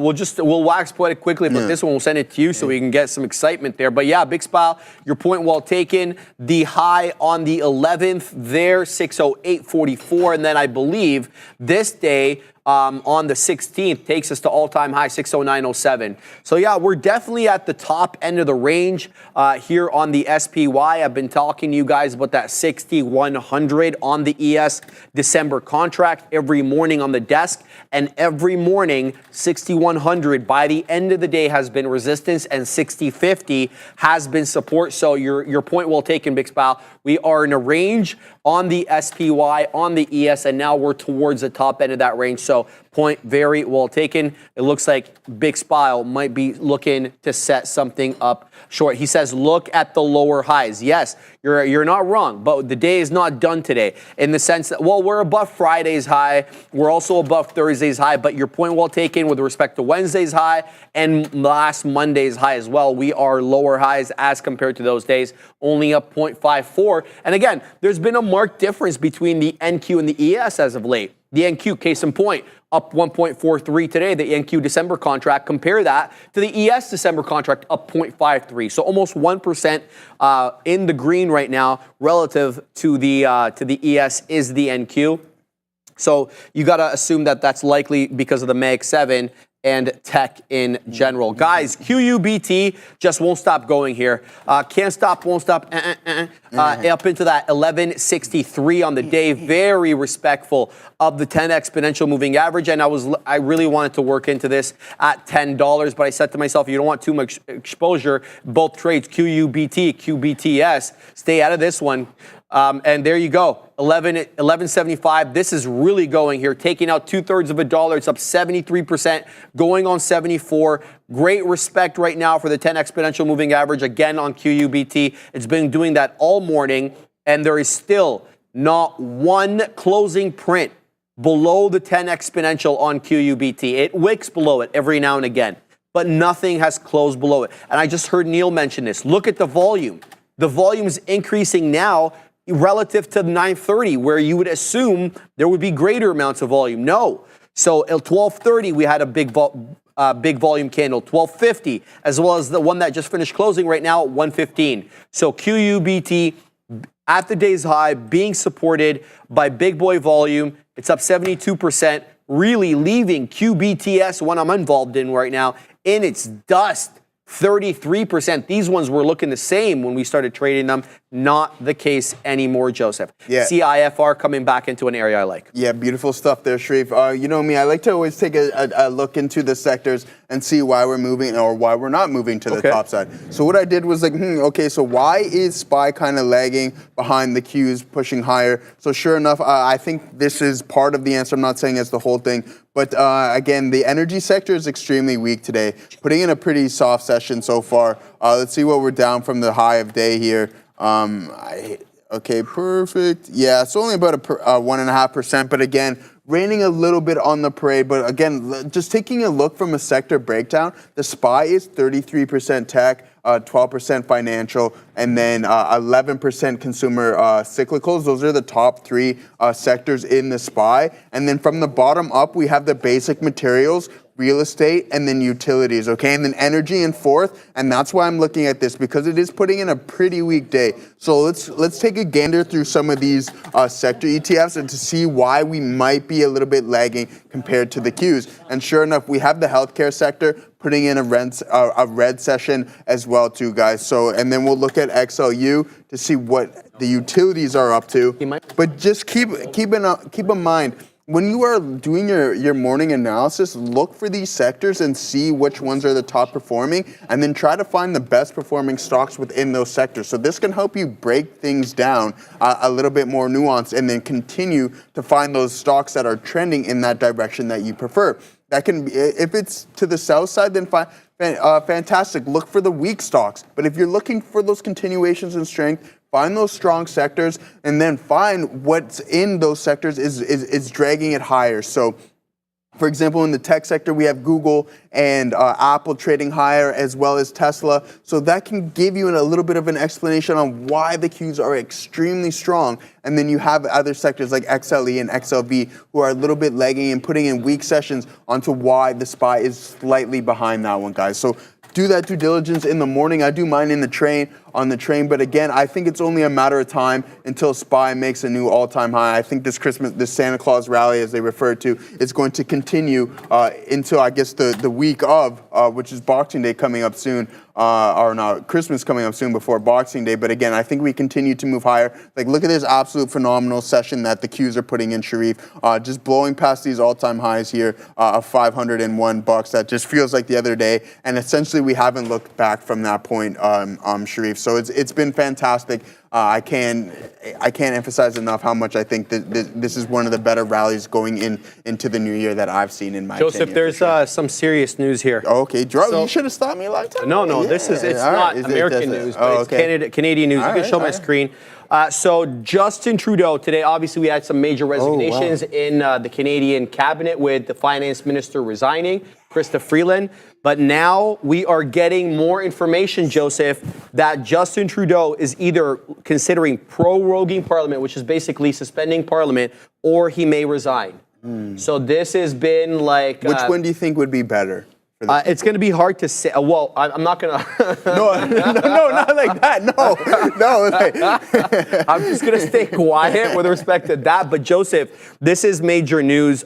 He's obviously been in power since 2015. A lot of people don't know a lot of, newer or, younger people don't know much politics without him. So him resigning is news, and it wasn't one that I had pegged as a possibility. I thought he'd see this through to the end. So it looks like Justin Trudeau is considering resigning or proroguing Parliament, reports CTV News, which is as much mainstream media reliability as you're going to get around here. So that's big. I mean, we have to keep an eye on some Canadian stuff. Well, we had multiple votes of no confidence that were kind of withheld the NDP because of the NDP party. But again, interesting stuff as always, guys. But Bitcoin continuing to climb higher. Sharif, what do you got going on? That's it. That's all I'm looking at. But I've got QBTS here, Joseph, because it's taking out highs again. So I was feeling bad about myself that I was not in QUBT, but QBTS finally breaking it out. And I've been waiting at 88s for a hot dang minute. So I'm not moving my order down. It either gets printed or I'm not taking it out. Here we go with 88. It's going to have to cross. Bang. There we go. We take it out there. So we're still holding some more. We're long at, where are we long? 32s. We take out some at 88. So let's see if we can get $1 on this one, if it can break 7. It's up 37%, but it's a better looking cousin, QUBT, looking a lot better. Doesn't matter if I'm involved in this one or not. This is the better looking one right now. QUBT, about to take out $12, $11.94 on the day. It's getting awfully extended away from that $11. You could make a case that there was a bit of resistance here at 10 2/3 to 11-ish. It doesn't even look back there, though. It's going $11.97. Big moves here for QBTS and QUBT. Finally, the one that I'm involved in breaks out. I'm still in SIDU, and I have a lot of optimism for this one to flat bottom or flat top, break through 380 or 375. Look at the amount of wicks we have into 380. Someone's shorting up there or taking profits, but they're being outdone by the buying because we keep putting in higher lows while maintaining that same flat top at 380. I'm long 38s on that one, and I don't think it would be wise for me to take out anything there. There we go. It just broke out there. Let's see if I got any prints. Do I have any prints on this? Do I have any beak wetters? I appreciate you, Lara. I don't think I had any beak wetters sitting there. Oh, I did. Nice. We took that out. We're still holding, though. So now I'm going to put it on the north side of 4. We're going to sit at 401 come what may. Let's see if this one wants to squeeze up a little bit more here. SIDU and QBTS doing real well. Big smile. $5, $4.99 technically super chat. You know what he's saying, right? Yeah. Bye, Felicia. Bye, Mr. Canadian. I don't know where I'm going with that, bro. Bye. I know. Look, man. Hey. You know. That's a good run. 10 years, you can't really. Well, we don't know quite yet. Yeah. If dude, I gotta tell you, I thought we were gonna have to wait till October. I was just gonna tell you the truth. I thought, especially after he was way too stubborn. The second vote of no. Well, dude, have you looked at the polling? Yeah, it's not even close. He's getting shellacked. Yeah, it's not Whether even you close. agree with him, like him or not, I think he's lost the confidence of the people, and whatever ends up happening, I always wish everybody well and whatever they do. And here we go. So I'm waiting right now on SIDU as we knock on the door for Katina, man. We got into that 399. Unable to breach 4, though. Guys, on SIDU, we're hanging out here in the mid to low 90s, packing my patience, looking for more. Let's see what we get here, Joseph. Yeah, for sure, guys. We might get stopped out of this NVDA trade here. I mentioned that candle not too long ago, and we're now pulling back in. So weary about that, but we took the majority of the position off, which is pretty good. So I can't complain about that whatsoever. Let's see if we can hold these levels, these key support levels that were once resistance, now support. Let's see if we can hold. If we decide that we want to breach, then that signal may be valid that we were potentially turning around here on NVDA, and I think that's going to be the case. So especially when you see that type of doji, there's no wicks on it or a little wick on that, but again, a nice gravestone or whatever you would like to call this form of doji here. I like that. Proving us that, hey, that thesis is valid. NVDA does not want to trade above VWAP on the session, so just keep that in mind. And I think we're going to punch out of it soon unless we do start to turn around. But Bitcoin is knocking on the door of 108,000 now, up 107.7s there on Bitcoin. So again, continuing to trade higher. breaking out, and NVDA is starting to sell here. So I'm going to pop out of this one, guys. We took the majority of it off anyways, so we're not going to complain about that. But we got some breaking news with Adara. News, but we're going to take a look here at the DXY here, do our Money Talk segment for the afternoon. Currently hanging out here around this resistance area from going back to Thursday, around that 106.80s area. So we close around here Thursday, then Friday we have a doji candle here, closing around this level. Now slightly lower here, but still hanging out just a little bit below 107 despite a wick above that level. As mentioned earlier, we had a little bit of economic data today, but nothing huge. We had the S&P services, PMI, manufacturing PMI, and composite PMI earlier today. Services and composite here came in above estimates, manufacturing below estimates. The New York Fed manufacturing print also came in below estimates. Tomorrow morning, we're going to be getting retail sales data right at 8:30 a.m. Then 9:15, we're going to get some output and production numbers. And 10 a.m., we're going to be getting business inventories and the NAHB housing market data. So lots of economic data to keep an eye out for. Another thing we digested here with some potential implications here for the U.S. dollar and the market as a whole were Donald Trump's comments from his Mar-a-Lago home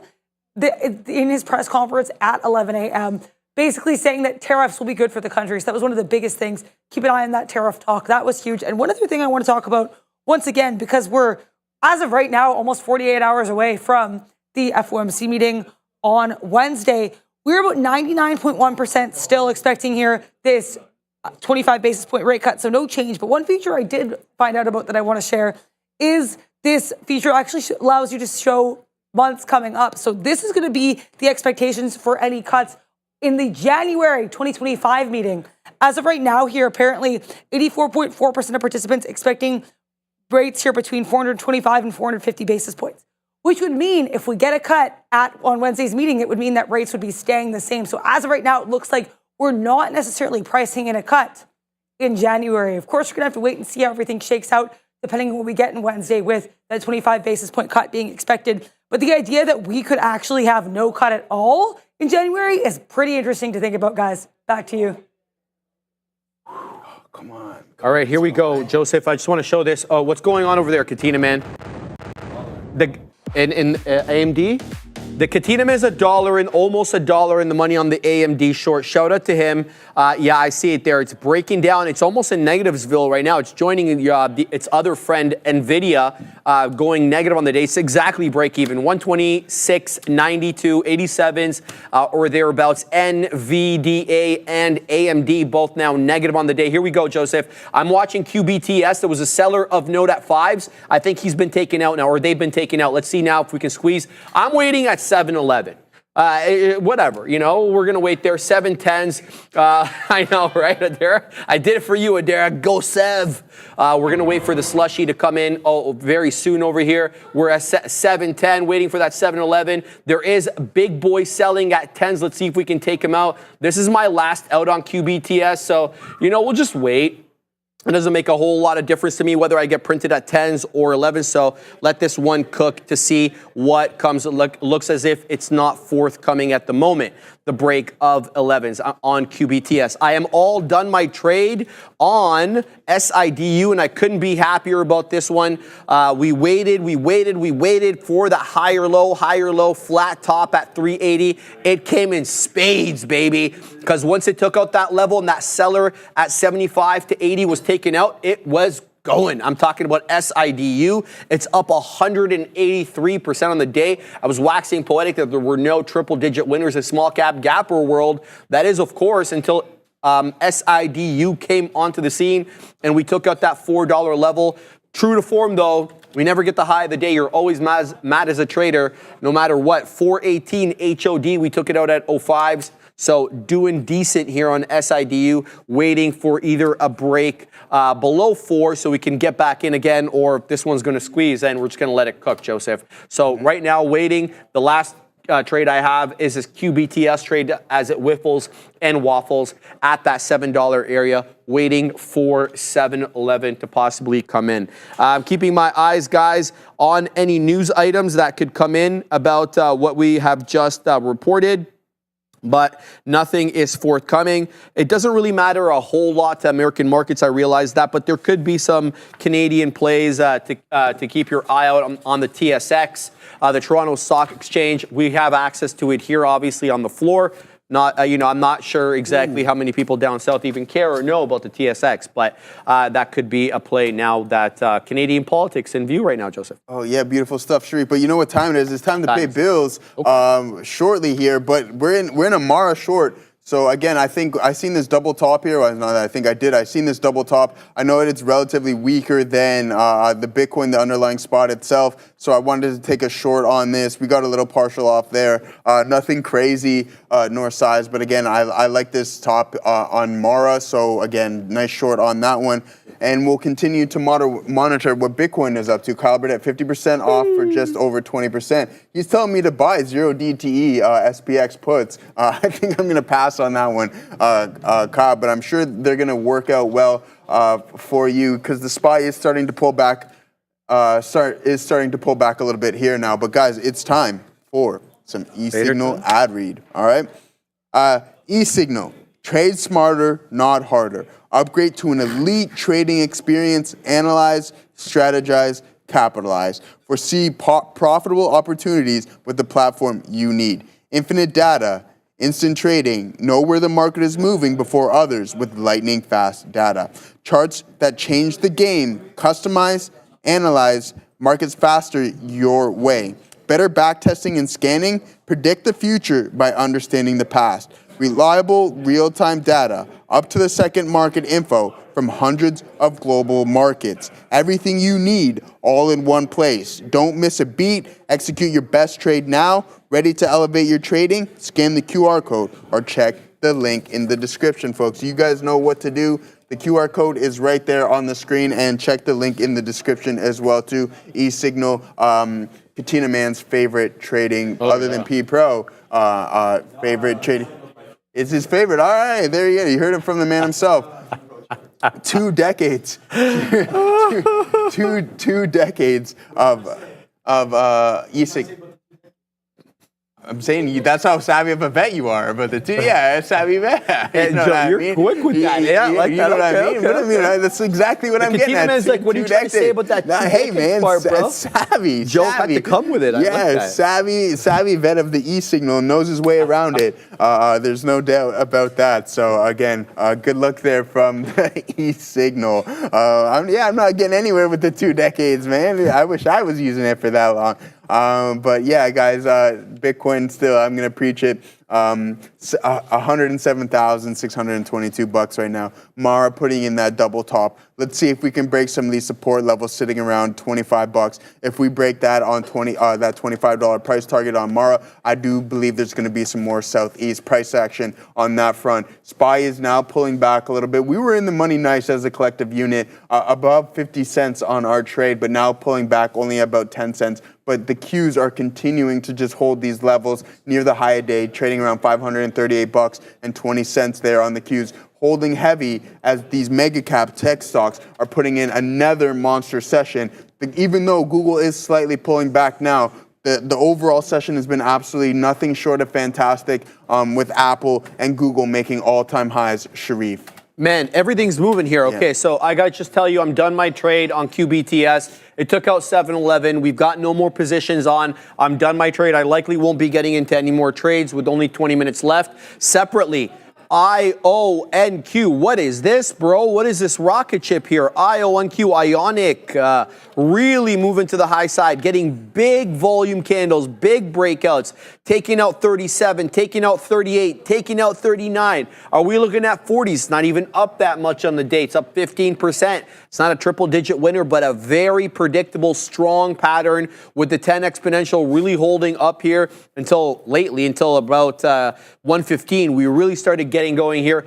IONQ taking on the top. I'm also being told by Jameson, he's like, ETHU is moving. That is a 2 times ETH ETF. As I look at Ethereum is above 4,000. It's up 4.58. Joseph, we're almost at 4,100 here on Ethereum. We're at $4,072 as that takes out local highs. Bitstonk, is it at all-time highs? We just printed another all-time high on Bitcoin, $107,858.50. You see it denoted there in the green rectangle on the side. It's just a matter of time till we hit 108,000. Shout out to my mom, who I told to buy Bitcoin at 72,000, and she's like, not on your life. Have a look. All right? Yeah, I'm definitely going to send you can't her. call moms Oh, like I'm going to that. call my mom Call out. moms any out day. like that, She's still man. not convinced on it, Joseph. I'm like, where does it have to hit?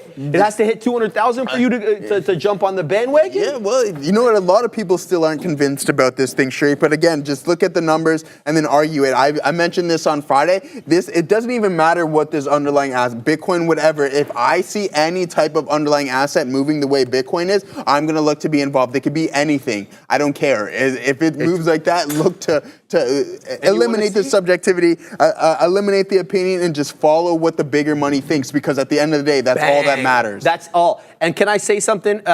For people who are worried about this $100,000 area being a top, guys, this is the daily chart on Bitcoin, and all I see, I don't care about the price. All I see is higher lows.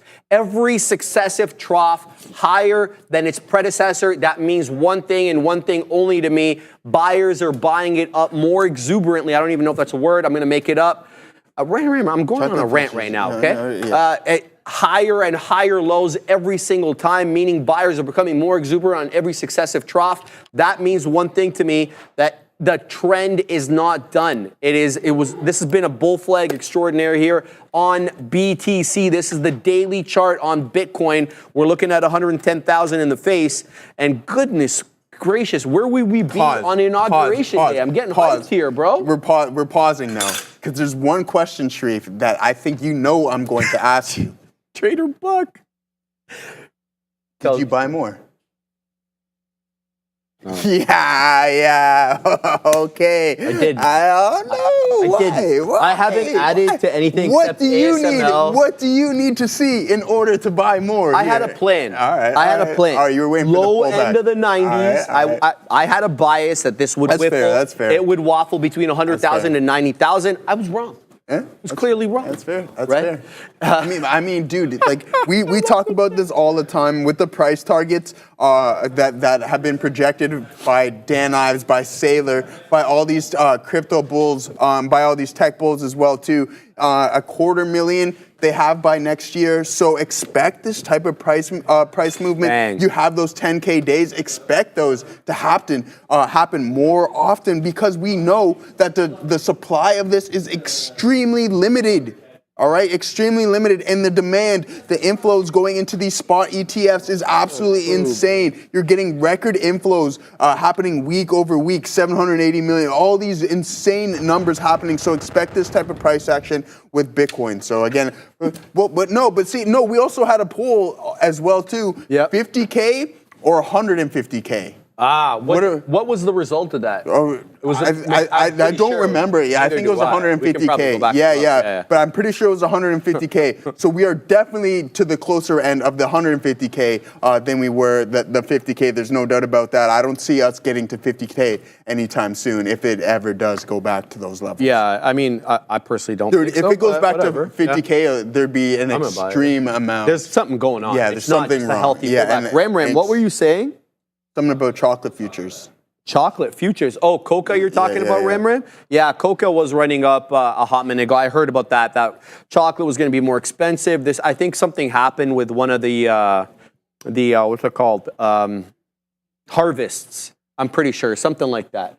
You guys are killing me in the chat here, man. Ryan, no turkey Christmas dinner for you, Sharif. No, I'm going to get kicked straight out. AC, Sharif, did you buy one Bitcoin at 86 plus? No, I'm not in actual coin itself. I'm in IBIT, IBIT. Same thing as your boy Joseph over there. What else?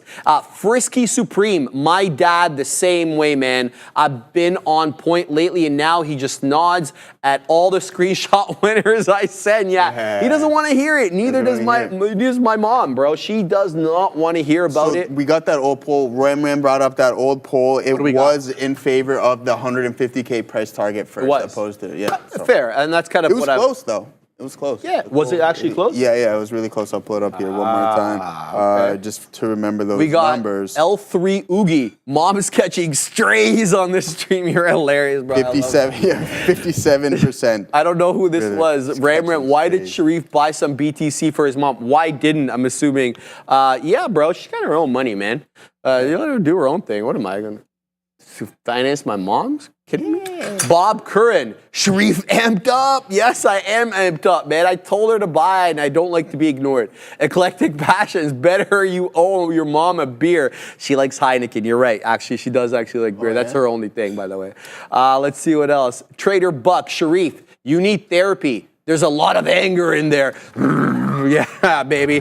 Absolutely. That's why I hit the gym. Yeah, that's what the gym is for, baby. Let's go. That's what the gym I'm is for. having a good time today, man. Yeah, of course. Harry Lou throwing shade on his mom. Hey, bro, if she didn't want shade thrown on her, she should have been punching in. Should have been She buying. didn't punch in. She didn't. Should have been buying. Yeah, too bad, bro. If you don't I'm want gonna to send her this segment too. Yeah. Tell her I called her out live. No, I'm just joking, of course. But yeah, she didn't punch, and she's still not interested. Yeah, but it's a total different generation, dude. Like I don't. If I were to tell my grandma, "Hey, grandma, I got this wicked new electronic currency that you need to get a part of," What would she say? That would be the end of it. I love it. No way, Yeah, dude. they're not about that life. Yeah, They're there's not about no that life. electronic. There's no way on God's green earth that she would be getting involved in that whatsoever. But hey. That's it. Tony, we're just kidding. Yeah, he's like, let's respect your elders. Obviously, I completely agree with that, man. We're just having a little bit of fun at their expense. But in all seriousness, I wish she would have listened, but she didn't. Maybe, who knows? Who knows? Maybe she listens in the future once it hits 1 million. I mean, all those times they gave us hard times growing up. You know what I mean, bro? A little poke here and there isn't gonna hurt anybody. Yeah. Oh, here it goes. Paco OR, as usual, wants the money storm. Hey. Always comes in once a day with that chat. Paco, just for you, my friend, putting up the money storm. But again, I wish I didn't get out of this Mara. I didn't get back in, guys. I mentioned before that if we break 25, I do think that there's going to be some more downside. We're headed toward that $25 price target right now on Mara. It stopped me out just a little above break even. We didn't get too much off there. I should have repunched, but we were just having too much fun here. Talking about Bitcoin knocking on the door of 108,000. I do think that 110 is in the loops for today and tomorrow as well too. Ethereum continuing to climb higher as well, Sharif. Just knocking on that door of $4,100 as well too. Is that all-time highs on Ethereum? No, not quite. But just under 5K is the all-time highs on Ethereum. So again, moving higher, bullish for crypto. A lot of these encrypted names are starting to trade higher, so that's fantastic for the overall market. We're enjoying it. It's a good time. Let's see what happens here with Mara, Sharif. Satea's probably doing the two-step right now, bro.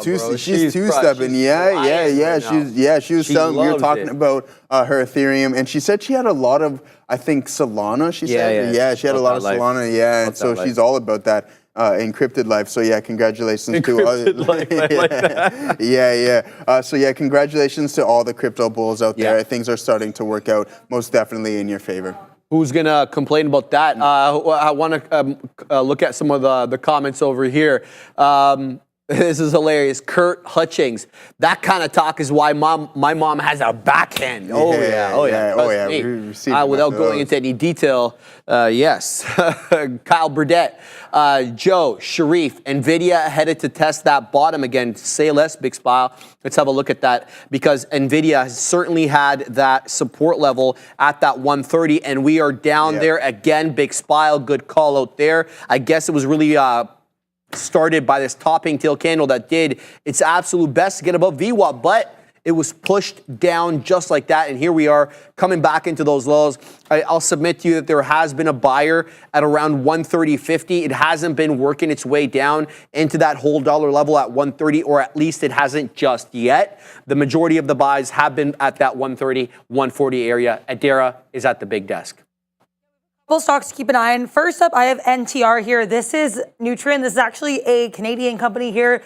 I'm seeing this one and CCJ, so a couple Canadian companies here going to be on watch, as we do have CTV News reporting that the Prime Minister, Justin Trudeau here, has conveyed to the cabinet he's considering possibly resignation, and apparently planning to address Parliament this afternoon, which is why I wanted to bring that up. So in case we get any move in some of these Canadian stocks, just keep an eye out here. NTR had more of a reaction than CCJ. NTR with a couple volume spikes, but it is worth noting there's under 1 million shares traded at this stock today. Right now, around 750,000 shares traded on the day. I wanted to pull up Broadcom as well because this name is still been really strong. A little bit of a pullback here as we got to 250, but still up more than 10% on the day. Looks like the catalyst for this was some positive comments from Goldman Sachs after their earnings report Thursday after the close, raising their 12-month price target for Broadcom to $240, which is still, I guess, below where Broadcom's trading right now, basically citing additional large customers for their custom silicon and saying that the management did a good job with their purchase of VMware. So looks like AVGO here, though they are pulling back off that 250 level, definitely on watch, guys. Back to you. I'm kind of shook, Joseph. I'm not gonna lie. The only reason I am is just because I didn't anticipate this. You didn't like think if so? you had asked me legitimately, I would have put an 80% odds of him seeing his term out. I thought that he would have. I thought he would have for sure, especially from that standpoint. We had the dual vote of no confidence. Again, didn't go through because the NDP backed.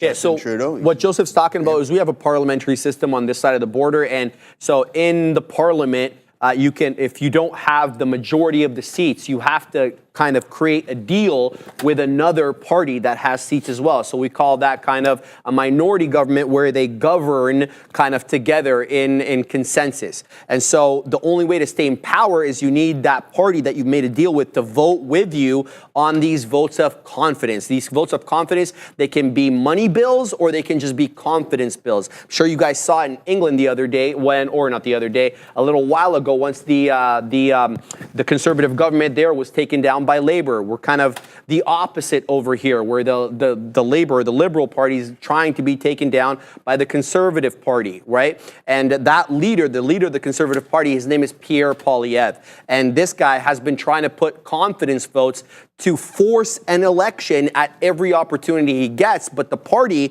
that's been siding with the Liberal Party to keep them in government has been voting against it. So therefore, we've maintained the government parliamentary system, a different system altogether than what you guys got south of the border. There's concentrations of power. We're not going to go into political science lesson, but that's what kind of we're talking about there. And so that we may not have to wait all that long to find out. Big Spal just sent me pictures of what he's dealing with down in Pennsylvania right now. And dude, it looks more like Canada down there than it looks like Canada up here, brother. Because we haven't gotten any snow yet. We got like half a centimeter, and it's already gone, Ram. And it looks like Big Spile's dealing with a plethora of snow down there. I'm going to load that up in a second. But what do you got over there, Joseph? Yeah, I re-entered that Mara short streak at the break of 25. I know Ron in the chat said he's in Mara as well, too, and maybe a couple other people. So nice job there, Ronnie. Let's see if we can continue and test VWAP here on Mara, see if we can get to that 2450 level. We don't have too much time left, guys, so a nice fast flush down would be really nice. But again, other than that, we're just going to sit in this one. I know a lot of people are saying Ethereum touched that $4,100 price target. So yeah, good look there on Ethereum as well too. I mean, we just mentioned this. The cryptocurrency has been on an absolute tear, as well as some of the mega caps as well too, guys. So keep that in mind. Let's see what Google's been up to. Again, from a intraday perspective, and see what it is up to. Yeah, just hovering around those day highs. Again, I don't know if it's going to go and test those all-time highs again or the high of day, but only time will tell on that front. But guys, continue to let us know in the chat. Oh yeah, there was a good options question in the chat. Sorry that I missed it. Oh no, someone asked about. Yeah, I'm not going to try to remember it. But again, there was a good question that I said we were going to talk about. Just retype it and tag me in it, and then I'm going to talk about. This was what it was. Do you think that Tesla will split again at $1,000? Oh wow. Mm-hmm. Yeah. I mean, it's a little bit. We're not even halfway there. You think before that? Maybe. Really? Yeah. Okay. Tesla, I think it's like so much in popular culture that he will want to weasel in more retail. Yeah. If he can. If he can. I mean, if Pan Dub splitting at $400. Yep. Yeah. Not everything has to split at $1,000. At $1,000. Right? Yeah, that's fair. That's fair enough. I mean, we got split in 20. We got a 21 split, right? It was $1,000 then, right? We got a 20 split or 21 split? I think so. I think it was like that. somewhere along those lines. Twice yeah. since COVID, though. I know that for a fact. Yeah, exactly. Yeah, he split twice since COVID. So again, yeah, maybe you get a little bit more higher end price here, then that might be put on the table, no doubt. Because just as Sharif mentioned, he would definitely want retail to get more involved with his stock. There's no doubt about that. So I guess it's only a matter of time, especially on this path, until it reaches that higher price, start at $600-700, and then maybe you can start to assess that. But I do think, as Sharif mentioned, that he does split eventually again. Yeah, absolutely. I agree with that. And Meta hasn't even split yet. Another so one. We're waiting on that one too. So yeah. Yeah, and that's it's getting into that split territory. I mean, I don't know exactly what Has the level is. Netflix ever split? I don't think so either, right? I don't think so. Right? I can double check, but I'm pretty sure Yeah, it hasn't. so. D-Loaf, Sharif, all these politicians got to tiptoe the lines of their political party's interest. Glad my father went independent when named a senator 5 years ago. Man's killing it. Shout out to you. In case you don't know what D-Loaf talking about, senators are appointed in this country rather than elected. So I think that's what he's talking about. Shout out to you, D-Loaf. Did not know your old man was a senator, man. Thanks for telling me. Crapstock, do you think do you think the quantum age will after us as traders, will come after us as traders? Yeah, brother, that is a really good question. AI, quantum, does it change everything, going into the future? I think it does. I don't think it's something that happens overnight, obviously, but it's hard for me to believe that, artificial general intelligence and whatever other types of artificial intelligence come to fruition, that they don't change a trading game. We're going to have to wait and see. Hard to predict these things, but yeah, I totally get your point there, my man. Kyle Burdett telling me that video he sent me with all the snow is from yesterday, melting now, he says. So good luck. I personally don't like it when there's too much driving snow around. I don't like it on the roads. I like it, to ski and stuff like that. So it's nice once I get all that cleaning done, then you can kind of enjoy it off the roads. But it just makes for way too messy of a commute. And I drive to work now, so that's a bit of a tougher. Let's have a look at the MEG. So we're obviously, we're at highs, or just about there at highs on the NQ December contract. We've talking about how we're likely going to roll over to the March contract on Friday. They are doing similar amounts of volume. Just by comparison, we have 370,000 contracts on the December, 331,000 on the March. So it's just a matter of time till the new contract overtakes the old and will replace December with March. In any event, 22,125 has been a level of importance. And the reason is because we've been kind of wicking into it to no end, unable to breach it, but above that 22,100 point level, but kind of doing a bit of a consolidative dance right now, up 1.5% on the NQ. And that's really had a strong effect on every Mag 7 name except NVIDIA. Okay, so for whatever reason, on the day, all the Mag 7, Greensville, except for NVDA, trying to hold that $130 level down 2.5%.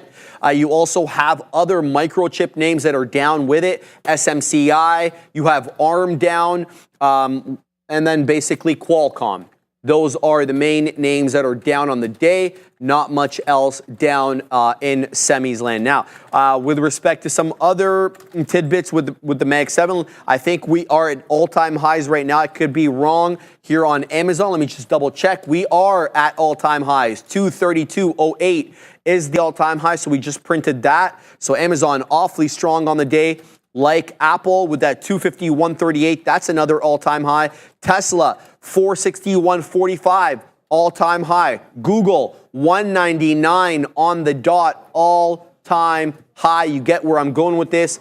So it's been a great day for the longs, for the long-term accounts if you're holding these names right now. It's a good look right now for the Mag, Joseph. But Quantum has been in play.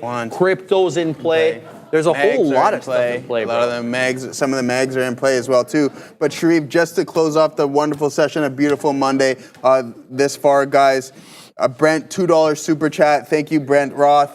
Thank you, Joseph. A coffee on me. Thanks, my guy. Much appreciated as always. Make sure that you always put those questions in the chat. Much appreciated. We love those super chats, and we love the questions that you guys put. Kyle told me to say, hey, he's a gay. Make sure Sharif shows me those pictures So after we're done, you got to show me what. Oh, yeah. I'll show you Burnett, those. I'll show you those. What KB is up to over there south of the border, guys. Can't afford shoes for them, only with girls. Yeah, guys.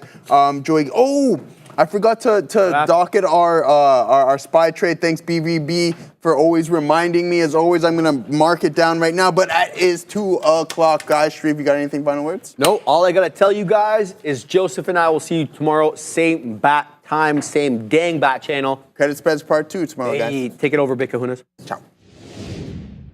Heyo, welcome everybody, and we're back.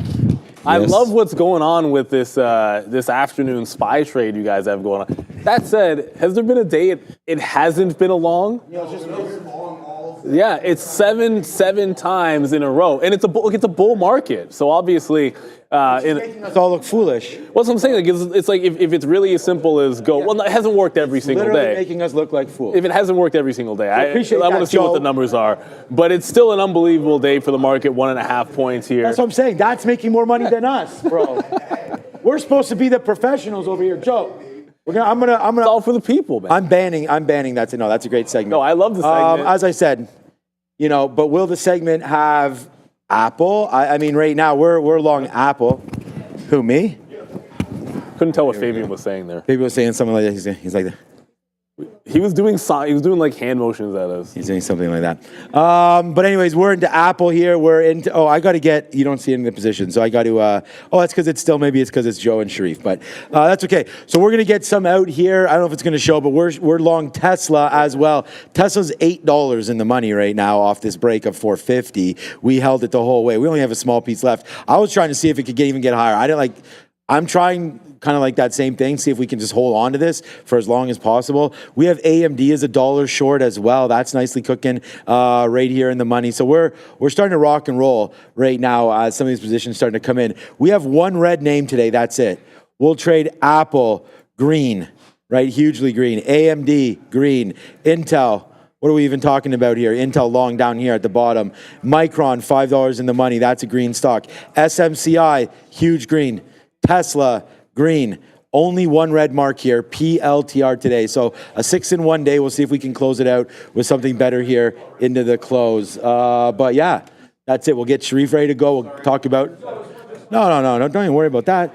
And we can, we'll get ready to go with some of those names. Bitcoin 107, very, very... Can't stop it. Very, very nice. It cannot be stopped. You can only try to, I suppose, contain it. So crypto is going to be a big topic, obviously, today. Just take a fill. I'm only left in one thing, and that's going to be SoFi from this morning. I covered Tesla on the push to 460 the first time, and then Apple, that same one as well. So it's been a good start to the week, no questions asked. This market wants 2%, and it continues to charge higher and higher here. I was actually just looking at Boeing, which kind of flew under the radar, everybody. 3% up, and I know in the midday you guys were talking, there was some discussion about this. Boeing, knock on wood, is going to close above the 200 period moving average. And this has been something that has been a bit of a problem. You go right back. This is the beginning of the year for Boeing. And I know we'll talk about a lot of names here. This is the beginning of the year in Boeing. It lost the 200 period. It held resistance at the 200 period for the entirety of essentially the entirety of this year with a couple of wicks. Now you're going to close above. I think the reversal. You did the 50 period. Now you got the 200 period. I think Boeing's going to get to the $200 level right quick, especially in the new year. That said, I don't want to jinx it because it's theoretically possible that it could drop like $5 in the afternoon and not close above the 200 period moving average. But great play. Finally breaking the channel down. Finally breaking trend is Boeing. Lots of strong names to watch here in today's market. It is what it is. But the number of 52-week highs or trend breaks or retests of the highs. SoFi, which we're in, is another 52-week high break. And a lot of it's led by crypto, but sometimes it's just a matter of strong stocks stay strong. One that we didn't even talk too much about, Alphabet, another test at the high. I saw someone in the chat like, Alphabet $200. And for a split second, I was like, what are you talking about? But it was Goog that broke 200. Google has made a fresh high. Oh my God. But not 200 yet. Well, what's interesting is if you just bounce now. Like if you look at it, there's like a random volume spike when it took out this high, and that was when Goog took out the $200 level. So Google does more volume. I think that's why most traders are going to be looking at that. But there was a move when the other one did crack that 200. So strong market. I think you want to be careful fighting some things, fighting anything that's in a very, very strong trend. But I do believe Sharif is ready. Let's see what you guys want to talk about.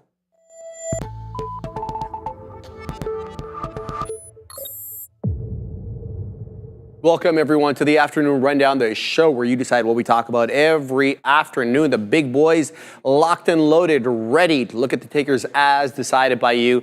So join Joe and I during the How to Trade midday show and get into the chat and vote for your favorite takers every day. We have 3 polls every hour. Make sure to check it out. Here is a look at the triple Qs. We'll look at the major averages first. They're all in green territory except the Dow. The Dow's essentially flat, 0.04. The best performing index on the day is the NASDAQ, up 1.45, followed by the Russell 2000. It's up 0.87, and then the ES up about a little bit more than half a point on the day. So we'll keep an eye here on the major averages. Let's look at the first ticker, though, as decided by you, TSLA. Another good day, 5.5% all-time highs. We keep printing new all-time highs for Tesla. Had a couple of good headlines. We started with this one off to start the day. Wedbush upgrading Tesla and boosting the price target from 400 to 515. And they actually had a couple of price targets.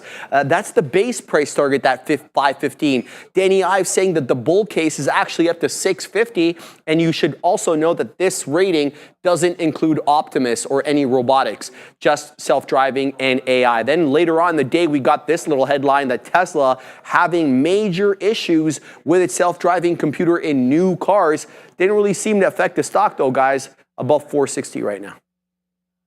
Yeah, I wish it had been the top of the list, but we'll get to. Okay, Palantir is on there. Okay, we'll get to that one because I had Palantir for an over/under that obviously I didn't play the under part of the over/under, which is, it didn't set up perfectly. That's the only thing I'll say there. But Tesla, look, another all-time high. All I was looking for was a continuation, 29 and 35. And again, sometimes you just go into, you look at a stock, okay, well, what's this stock doing? Seems to me like it's trending higher. Well, that's not that hard to see. That said, there was a little bit of a pattern that Tesla had been doing since its last breakout, where when you would have dips, either it holds the close level or it gets back to a prior high. Holds the close level and goes. Holds the close area and goes. This one at the open never holds a close. It gets back, doesn't retest this prior high, so it didn't even dip that far. You had another one, holds the close and goes. So today, I'm looking for hold the close or hold the prior high. That's where those two levels come from. So, and you would have seen in the morning show, it's okay, SMCI continues to go up, Palantir is coming down. Tesla, not yet, not yet, not yet, as Tesla was pulling back in and then waited for it to get to the prior low. First look, we're able to get 36 change into 44s, and then it broke out the top, continuation play, that went for, I took that one for 7. Then there was a consolidation off that break into 55, back into 59.60. So fortunately, the long into prior, the continuation breakout, the dip buy off the high, it all worked for Tesla. Thanks to Tesla today. It'll be my best stock. We'll get to Palantir here because we gave a portion of that back on PLTR, on NSMCI, which I don't see on there. But Tesla, once again, proves to be an absolute rocket ship. 3 trades, all 3 ended up working today. But it came down to, it was a long, but look at that dip. It dipped $12, and you really had to be patient and allow it to come to your level to be able to execute. All right, good trade, but I'm upset at myself because we wrote down the number 1 trade idea of the day was 437 long on Tesla, and I just was not there. So that's a disappointing part about it. But never fear.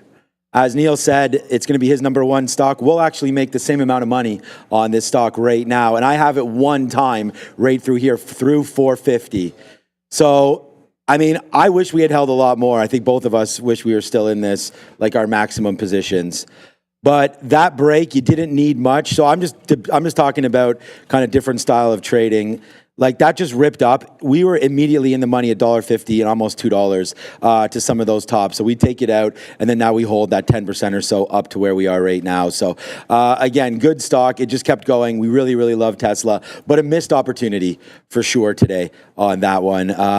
You know, again, when you write it down and you don't have it, it's a missed opportunity no matter what. So great trade there that Neil was on that. I think I missed it because it started going up, and then I either canceled it or was like, yeah, it's not coming back down, but falls right into our lap. So there it is, man. You might not need an 8-ball, but we got the sticky notes. So we'll keep on watching it. And look, more to come on that when we go over some of these names. So we've had some pretty good trades. You can see where we're on with Intel. But yeah, Tesla, I love the stock, man. New all-time highs, continues to work. And, you know, no brainer that it was on both of our minds here early. So again, great trade there from everybody on Tesla. Continues to work. Wish we had it a lot earlier. So great trade, and we'll see if we can get it again tomorrow.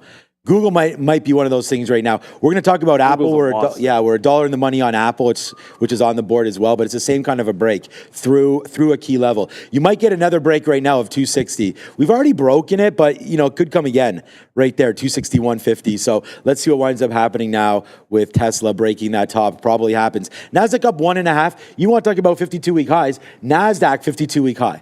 So that's pretty much all you need to know. Like, you know, if that's at 52 or all-time highs, everything that's at 52-week high is going to be pretty much at all-time highs besides SoFi and some of these other names. But yeah, so boom goes the dynamite. Right now, every single major cap name's trying to lift this market besides NVIDIA, which is not even really on the list. So let's go talk about Broadcom.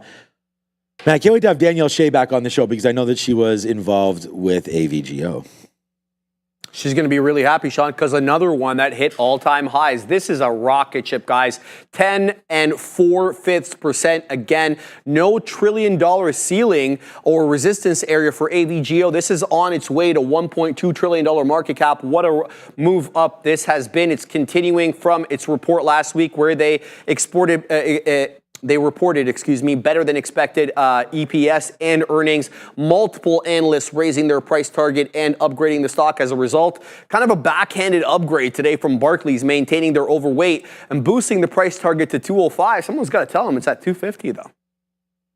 And this segment brought to you by VinFast. And breaking news from them, VinFast is on fire. For the third straight month, VinFast secured our spot as Vietnam's #1 car brand, dominating the market with record-breaking sales. In November 2024, they hit a thrilling milestone, delivering over 16,000 electric vehicles in Vietnam, the highest ever for a single month. But wait, there's more.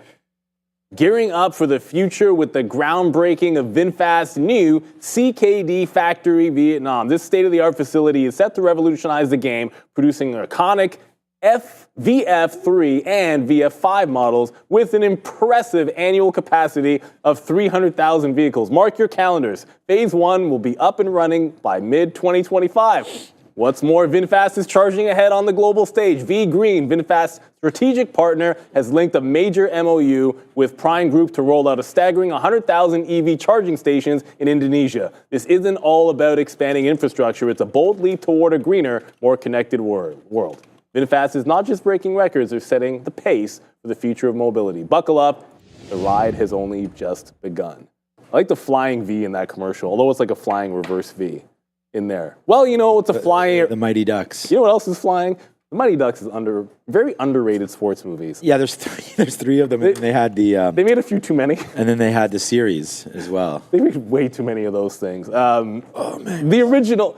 Okay, the first one was great. The second one was good. There's some questionable... I saw I've got the hockey hat on here, but I saw the Anaheim Mighty Ducks' new uniform. Has Gia seen Mighty Ducks? Yeah, my guy. I don't want to make an assumption. Anything hockey-based, man. Yeah, anything hockey-based. Okay, we saw that red one on the weekend. I told you. I meant to ask people if they thought. I didn't realize it got a 6.7. We were looking it up on Rotten Tomatoes or something, which is actually pretty high. That's not bad. That's for that. So I thought it was actually pretty good. Yeah, you know, I'm going to give it a chance. I explained in the morning show my daughter isn't primed to watch. Bilbo bag holder? There was a cartoon of what? Of Mighty Ducks, maybe.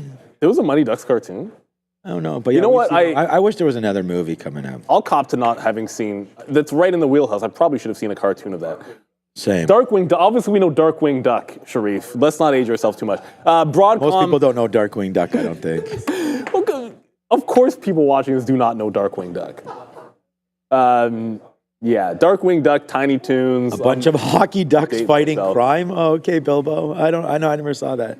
That's hilarious. They fought crime in a Mighty Ducks movie. People think also like in Canada it's so cold up here. You know, it's like I don't know, it's like 40 degrees right now. It's like Minnesota's beautiful cold, outside. too. There's not one bit of snow here. Like Minnesota honestly. gets cold compared to Minnesota. I mean, I'm watching those Buffalo games, the Cleveland games, all of that. It's like, gee. I like that cold. The Bills need to not do this whole new stadium thing where you're going to lose. But still open. No, but I know, but it's not. It shouldn't. It won't be as harsh. I don't think. No. It's like something like 60% or more is gonna be covered. Yeah, this is because you fans. cover But more. it's It for won't the be- fans. I know it's for the fans. I love our home field. Broadcom doesn't need home field. Broadcom is a beast. Home Now, field advantage has been so much that you guys won so many Super Bowls on that home field. It's good- Look, we really? got to change the narrative, man. That's the cold. Bills. No. I'm saying this is the Bills' year. This is. They just need a home game to get rid of. Oh, actually, You want a stat? didn't they lose to KC at home? I'm not trying to. I'm saying, did they won AFC championship? I think they had. No, I think we're on the road. Were they on the road But for all of them? Okay. The Kansas. We'll get to Broadcom. Kansas in a City's quick cold second. too, though. That's the problem. Going into yesterday, there were 5 teams in the NFL that had failed to score 30 points in a single game. Okay. Four of those five teams had 3 wins or less, or maybe 4 wins or less. Right. And then one of those scored 30 points, and that was the Jets. So Jets. I think it's like the Raiders and a couple of other crap teams, The and the Jets. Kansas City Chiefs. Right. All 3 terrible teams, and then the number 1 team has not scored 30. team that's Meanwhile, 12 the and Bills 1. are dropping 40 like it's going out of style. But the Bills' defense, I mean, Kansas City actually Well, the Bills' defense is a problem. has a defense. Okay, so the defense, whoever is trying to short Broadcom, their defense is as bad as the Cowboys' defense right now because this is only. Like, what are you going to do? This was a missed opportunity, except for I wasn't looking for a breakout, but that's not necessarily good enough because there was a chance to get into this. It dipped into prior high. I think you could have had something off the 30 level. I was looking for the dip into 49, prior high 48, or down into 225. 47. It just never happened, and it ended up being a clean breakout trade. It broke trend. Okay, here we go. Here, I think that was, there's your trend break, and then that could have been the long. This thing, it always happens. Like, it'll do it exactly at like when we finish the morning show, and you get up, and then that kind of a setup will happen. But it is what it is. It's a pure continuation play on Broadcom. Really just didn't set up for the long that I wanted, which is sometimes part of it. I think you have to have an execution strategy. That said, what an absolute rocket ship. Everyone should just be happy that you own this one. If you don't own it outright, then you own it in the index. Rocket ship. I don't know if it'll be able to do it day 3, but there's no stopping Broadcom. I wouldn't short it. And we are ready. There it is. What's up to Trade the Pool? Trade the Pool allows stock traders like you to get evaluated and trade real shares using the company's capital with no PDT rule holding you back. Trade the Pool has just launched a limited edition program. For a one-time fee of just $300, you'll receive $80,000 in buying power and the chance to become a funded trader. Hit a profit target of just 4% and you'll start trading with the company's capital. Get funded faster and easier with new conditions designed for success. And the best profit split has been upgraded right now to a generous 70%. So you keep more of what you earn. Don't wait to check it out. Make sure you do that now. Trade bigger and trade better with Trade the Pool. Select that QR code pronto and get going with ASAP. TTP. All right. We're going to still talk about, well, I mean, I have basically the only chip name that, I mean, I've traded AMD. It's not going to be on the board. We've not traded NVIDIA. We traded SMCI. But you guys want to know more about Broadcom. Look, after a 20% day on Friday, what a day again following up today. I mean, this name continues to work. I don't think there's much surprise to many people that Broadcom is doing this. I mean, Broadcom was a split earlier this year. It's now completely rocking. It was $104 January 1st. It's now $251. This name continues to work. Broadcom, you gotta like it. New highs. Really the break of the pre-market. That should have been it again. So 233 is nothing's easy in this game, but if a stock's going to go up, often it never sees its pre-market levels again. So right there, that break, if for some reason, I mean, I don't know, if for some reason you had this marked down today, and again, I kind of say that like, You could have had it. It's just, it was such a huge move. Probably a day 2 continuation play would have been the smart thing, would have been to look at this for that break. But there it is. There's the break. There's the kind of the retest to hold. It's 233 all day, man. So good job on AVGO. Continues to be the winner at the high of the day. You know, I know the market's there, but, you know, it's nice to see Broadcom also helping out some of these semis. And Sharif did a good job there explaining SOXL and how he liked that for Quantum and what some of the holdings were in that. But you can see right now, SMH, SOXL still continuing to lift higher today. So, again, congratulations, everybody that picked out some of the chip names over the last little while. You had to pick the right ones, right? AMD still low, but this one, SMH, really pumping higher. So, congrats to Broadcom holders. Let's go talk about something that is also fueling a lot of the rally, I think, in some of the good feels and getting new money into the market. I mean, look, the same people that are making a lot of money, and I know you're in SoFi, the same people that are making a lot of money. By the way, what the hell? Okay, here we go. We said we're not in any other chip names. I don't know what's going on with Intel right here. I must have missed something, but there it is, man. Intel has just joined the Dollar Club. So you guys are talking about making 4% right now on that trade, the pool. We just made $1 on 20 right there. There's our in. We're still in this one. Intel really rocking right now higher. So another one. So part of my best trades today, I guess, have been in the semis. So, yeah, we'll continue that trend moving forward. All right, what's up with Bitcoin, Sharif? It's off the high, Sean, holding about $106,000 and change. It really got close to that $108,000 area. High 107s, as I saw on my platform. There's obviously no specific catalyst for Bitcoin today, but we do have the possible rate cut with the FOMC meeting being this week on Wednesday. 25 basis points, what widely is speculated to be the cut, and that often helps these kind of assets as it lowers the value of the US dollar as rates come down, helping prop up Bitcoin. So we'll keep an eye, see how this one trades the rest of the week, boys. Yeah, so like you're getting a decent pullback here. We broke away from that 106 pretty well here earlier in the middle of the day, and now you've got a pretty distinct trend break back in on BTC. So you are going to try to pull back. It looks like we're trying to bounce off of the prior high, which would have been yesterday, Sunday, I should say. And then there was some consolidation around this 106. You're barely under 106. It's like 105.97. We're sitting at, depending on your source, Binance says 9.3, TradingView says 9.7, but you're still holding right around the 106 level. So a little bit of caution. The only crypto name that I'm in is SoFi. I did want to just quickly pull up Coin to show you what ended up happening at Coin. When you made that breakout, note Bitcoin broke out, went higher, and then curled.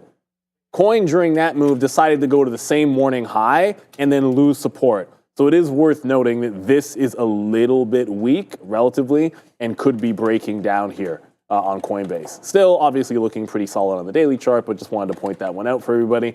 And then SoFi eventually, I mean, it played a couple of times off this high break. Like initially the break looked good and then failed, came all the way into prior close, then reestablished off of 16.5. It's now breaking trend. I did get a fill out in front of 17, and I'm still holding underneath this 16.6, holding on to the last like 5% after getting the print at 17. If Bitcoin does bounce here, I think SoFi would be a bounce candidate around this 16.7 level.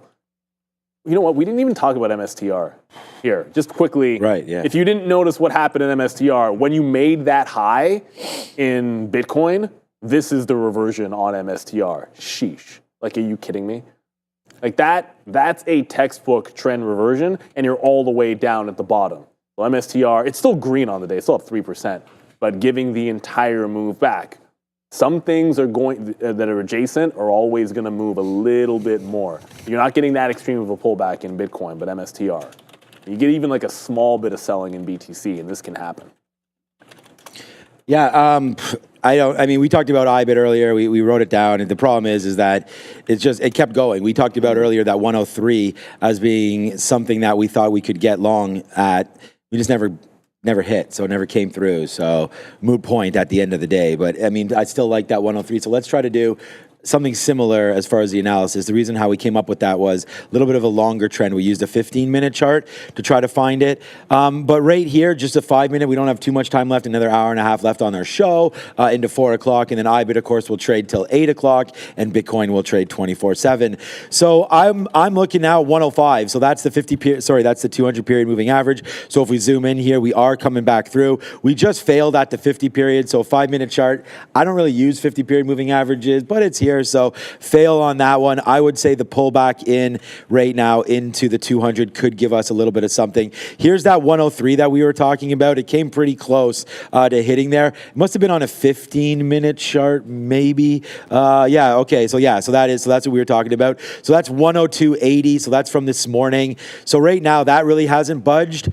So I would say if you're going to use something, maybe the 50 period moving average is 105. So that kind of lines up with the top.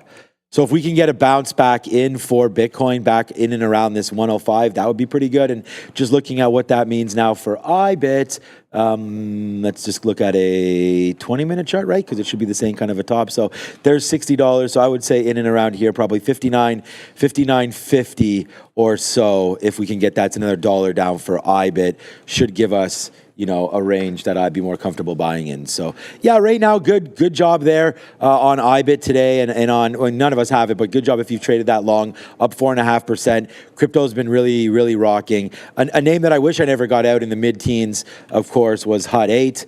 As it's now $30. So this is another one of those names that continues to work out for those of you that are in some of the mining plays. I mean, it's been higher, but there's Hut 8 on the daily. Nice moves higher there. So again, just getting into all the coins. And I'll save Sharif. He's over there. So we'll talk about Apple, then Palantir. Then later on, I want to go over some of those altcoins. How about that? Oh, Good day today for Apple, Sean. Another day of all-time highs. It's not the biggest moving Mag 7 on the day. It rarely is, but up 1.12%. So a couple of headlines. Looks like Tim Cook was in Mar-a-Lago on the weekend. He did have dinner with Donald Trump. Elon Musk at the table. He did tweet about that meeting, said it was fruitful. Separately, this morning we got news at Apple looking at getting into the foldable devices game, both for the iPhone and apparently for the iPad. It's going to be a while before we see these ones on the shelf, though, guys. Slated for possible release, reports the Wall Street Journal, by early 2026. Like, you say a while, but I mean, like, it's almost 2025 right now. So that's not that far away. Like, we're just talking a year at this point. So, you know, it is coming. Finally, Apple, if you remember, like last week was the, hey, Apple, let's go 250. And then it broke it once, gave you this move that went essentially to 250.80.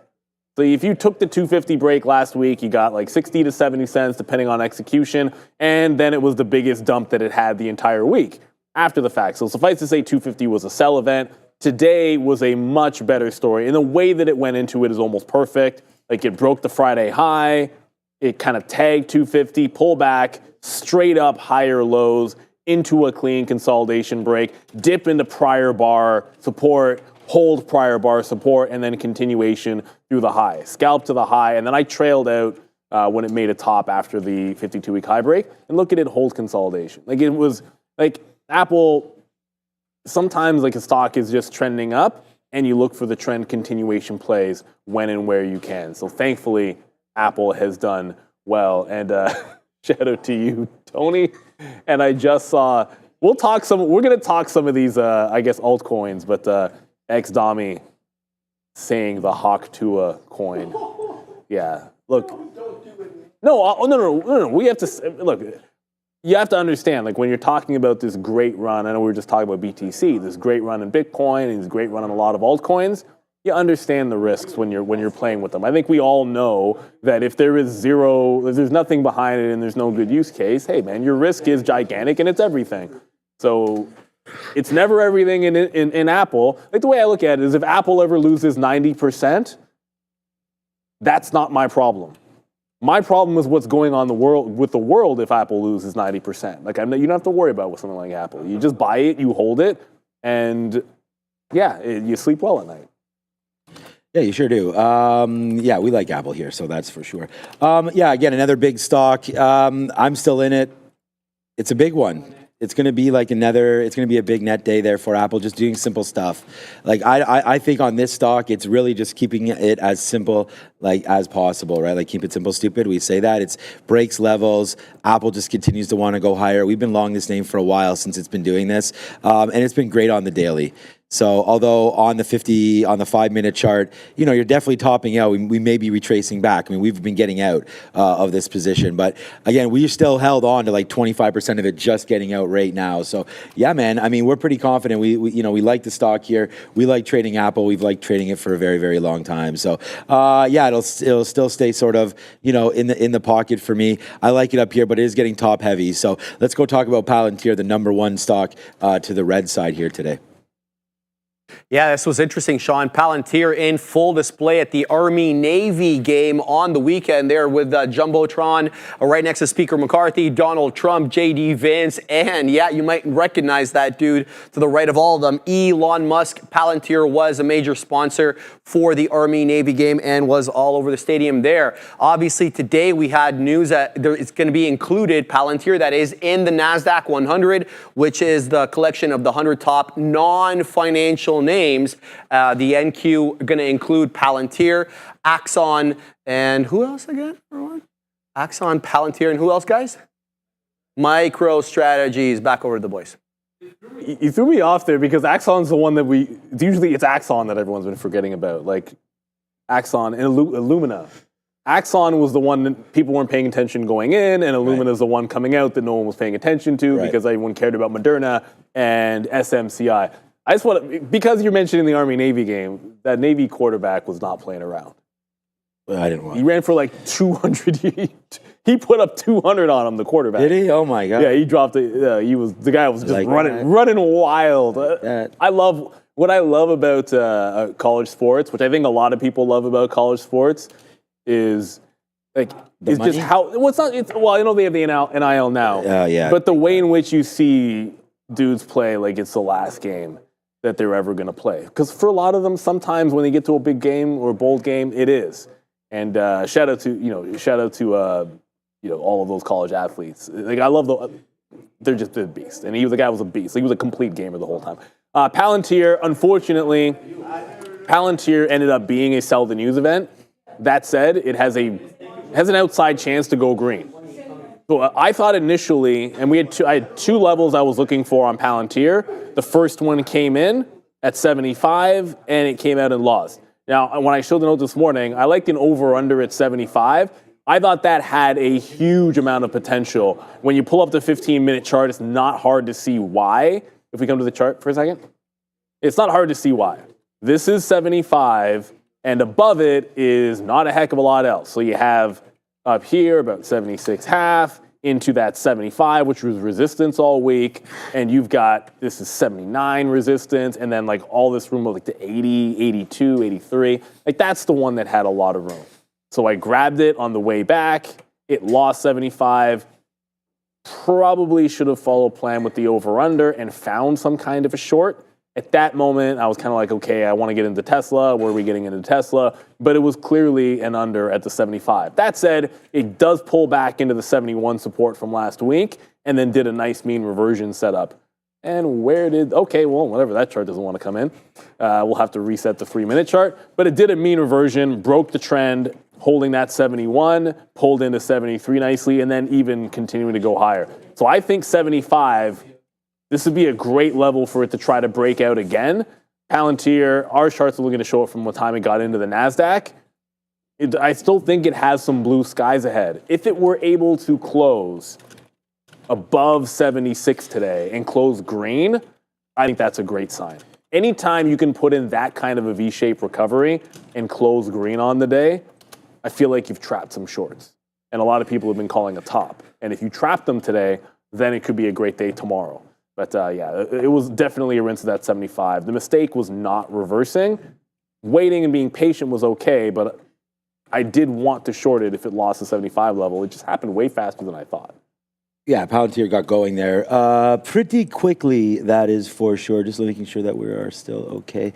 Right there, okay, so Palantir. We wrote down 77 break, and that's where it all went wrong because it broke and we missed it. Then as it was coming back in, we started to layer into it. Then we punched out at 75.50 or wherever. It looks like VWAP was in and around there. Then this is where it started to we just kept on. I'm thinking there must have been the 200 period here or something like that, but we kept on trying to buy this 73, 74. Eventually, it lost it. We were able to get a little bit back, but then it just fell out. So, we're trading it with more shares. This will be a very, very red stock for me today. And it was basically because of this. Like, it broke it. Everything else down here is kind of like a wash. I mean, we were slightly getting stopped out every time. I mean, eventually we got stopped out as it broke through 73 into the downside. But it was really just trying this 77 and then eventually getting out right here at 75. Yeah, it looks like 75.50 to be exact. So it's that first $1.50 and change that wound up sort of punching in the mouth there. So yeah, that's Palantir downside. And I wrote it down today. This was going to be tricky, and it turns out that it was. So yeah, it's too bad. Like, the whole story about it joining the NASDAQ, we knew it was going to happen. So when it did, I think it was kind of like a sell the news event. But again, back upside, I mean, it's not going to be down. I mean, the NASDAQ's up 1.5. So in what is such a super strong stock, no surprise there that Palantir is doing a little bit of a dance here today. So, yeah, that's kind of my thoughts on some of those stocks right now. We're still in all of these pretty much. I mean, Tesla's still that 850 winner. Still looking to see if it wants to take out 460. I still think back to the high of the day. And we may get some out. Like, what is that? 461.50. That's the high. I mean, that's not that far away. Like, if we think the NASDAQ's going to bounce off the 50 period again, Tesla probably keeps going. So we'll wait to see that into the close. I think this is a decent out, though, for us, 456.75, something like that, for an out. So that's probably what we're looking at right there. And then Apple has faded out. We have gotten a lot of this out right now. We have about like that 10 to 15% left of this position, which is pretty good. We held a decent amount to the upside, so that worked out pretty good for us. And then SMCI, like, let's go. This is going to be a big trade alert, honestly. Like, this will be P&L. Well, Micron will be P&L 1, but this is not far behind, depending on where we go from here. Yeah, 33.35 right now. If we lose this, then we're downside even more. So let's see if Micron wants to hold or not, but we're at VWAP. We've already taken it out twice now, once about 10 minutes ago. Let's see if it wants to go a little bit lower. So Micron right now, pretty decent trade, and I think I'm willing to hold on to it. So let's see what happens.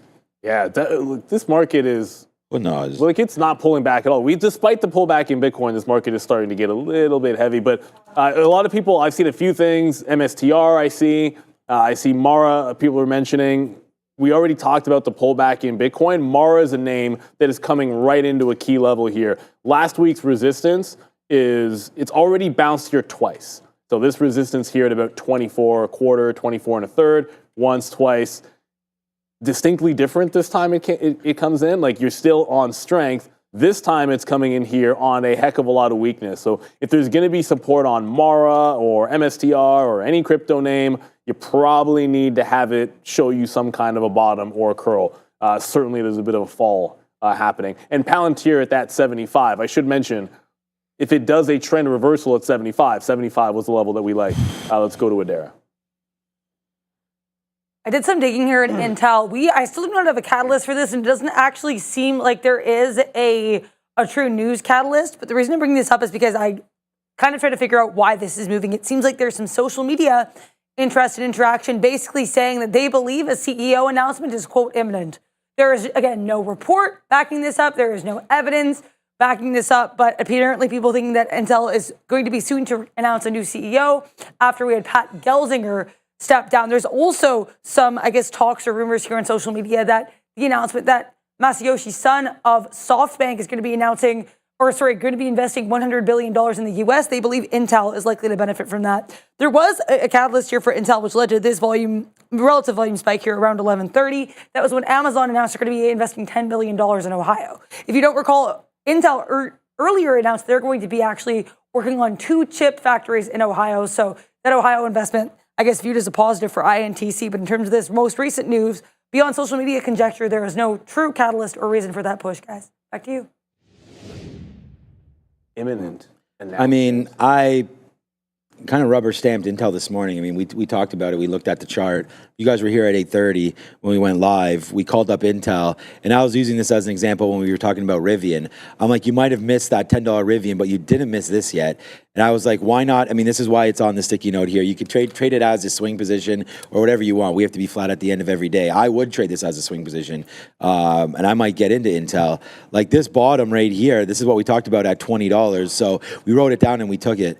And there it is. So there's the long. We did get, like I said, we're 5% in, or well, probably less. But there's a couple outs all the way up, and then boom goes the dynamite once we start to break it there. Just on rumors and social media, as Adair just talked about it. So good trade here for Intel. Again, breaking this 2080, we can find ourselves out of it. So this was like, again, another 10 to 1 or so on the last piece. I didn't know it was going to 21. Micron's a different story. We called that 104 to 110. That was a good stock, and we'll talk about that in a minute. But here's the out. So $20.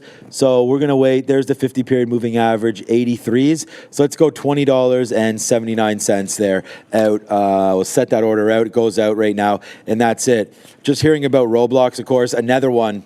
This one we can hit another one on. I mean, shout out to our friend over there at Benzinga, Ryan Faluna, who kept on bringing up the call that I made on Roblox being long $30-something. We're still in this name as it continues to go higher. This trade has just worked out for us because initially we're long down here thinking that we'll play off this into summertime because the kids are all on Roblox, and boom goes the dynamite. It works out of September, so we get out right here, right? Like the majority of the positions in around 44, 45, like some of these tops. It does sink back in. We think we're pretty smart. We do not reload it. Then there goes Roblox right back there up to the upside. So in teaching my kids about, this is one of the stocks that they own, about, education as far as financial literacy and things like that, Roblox. So that's nice to see. And it's better to be $60 than $6, but they might learn a bigger lesson if it was $6. So, all right, there it goes. A nice move there to the upside for Roblox. Sidhu still moving around.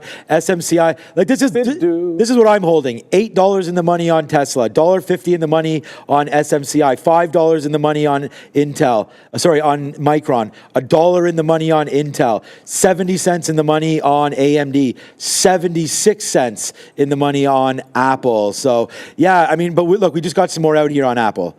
So despite us being 50% long, 50% shorter, maybe 60-40, we are, pretty comfortable with some of these positions because we're not holding major pieces.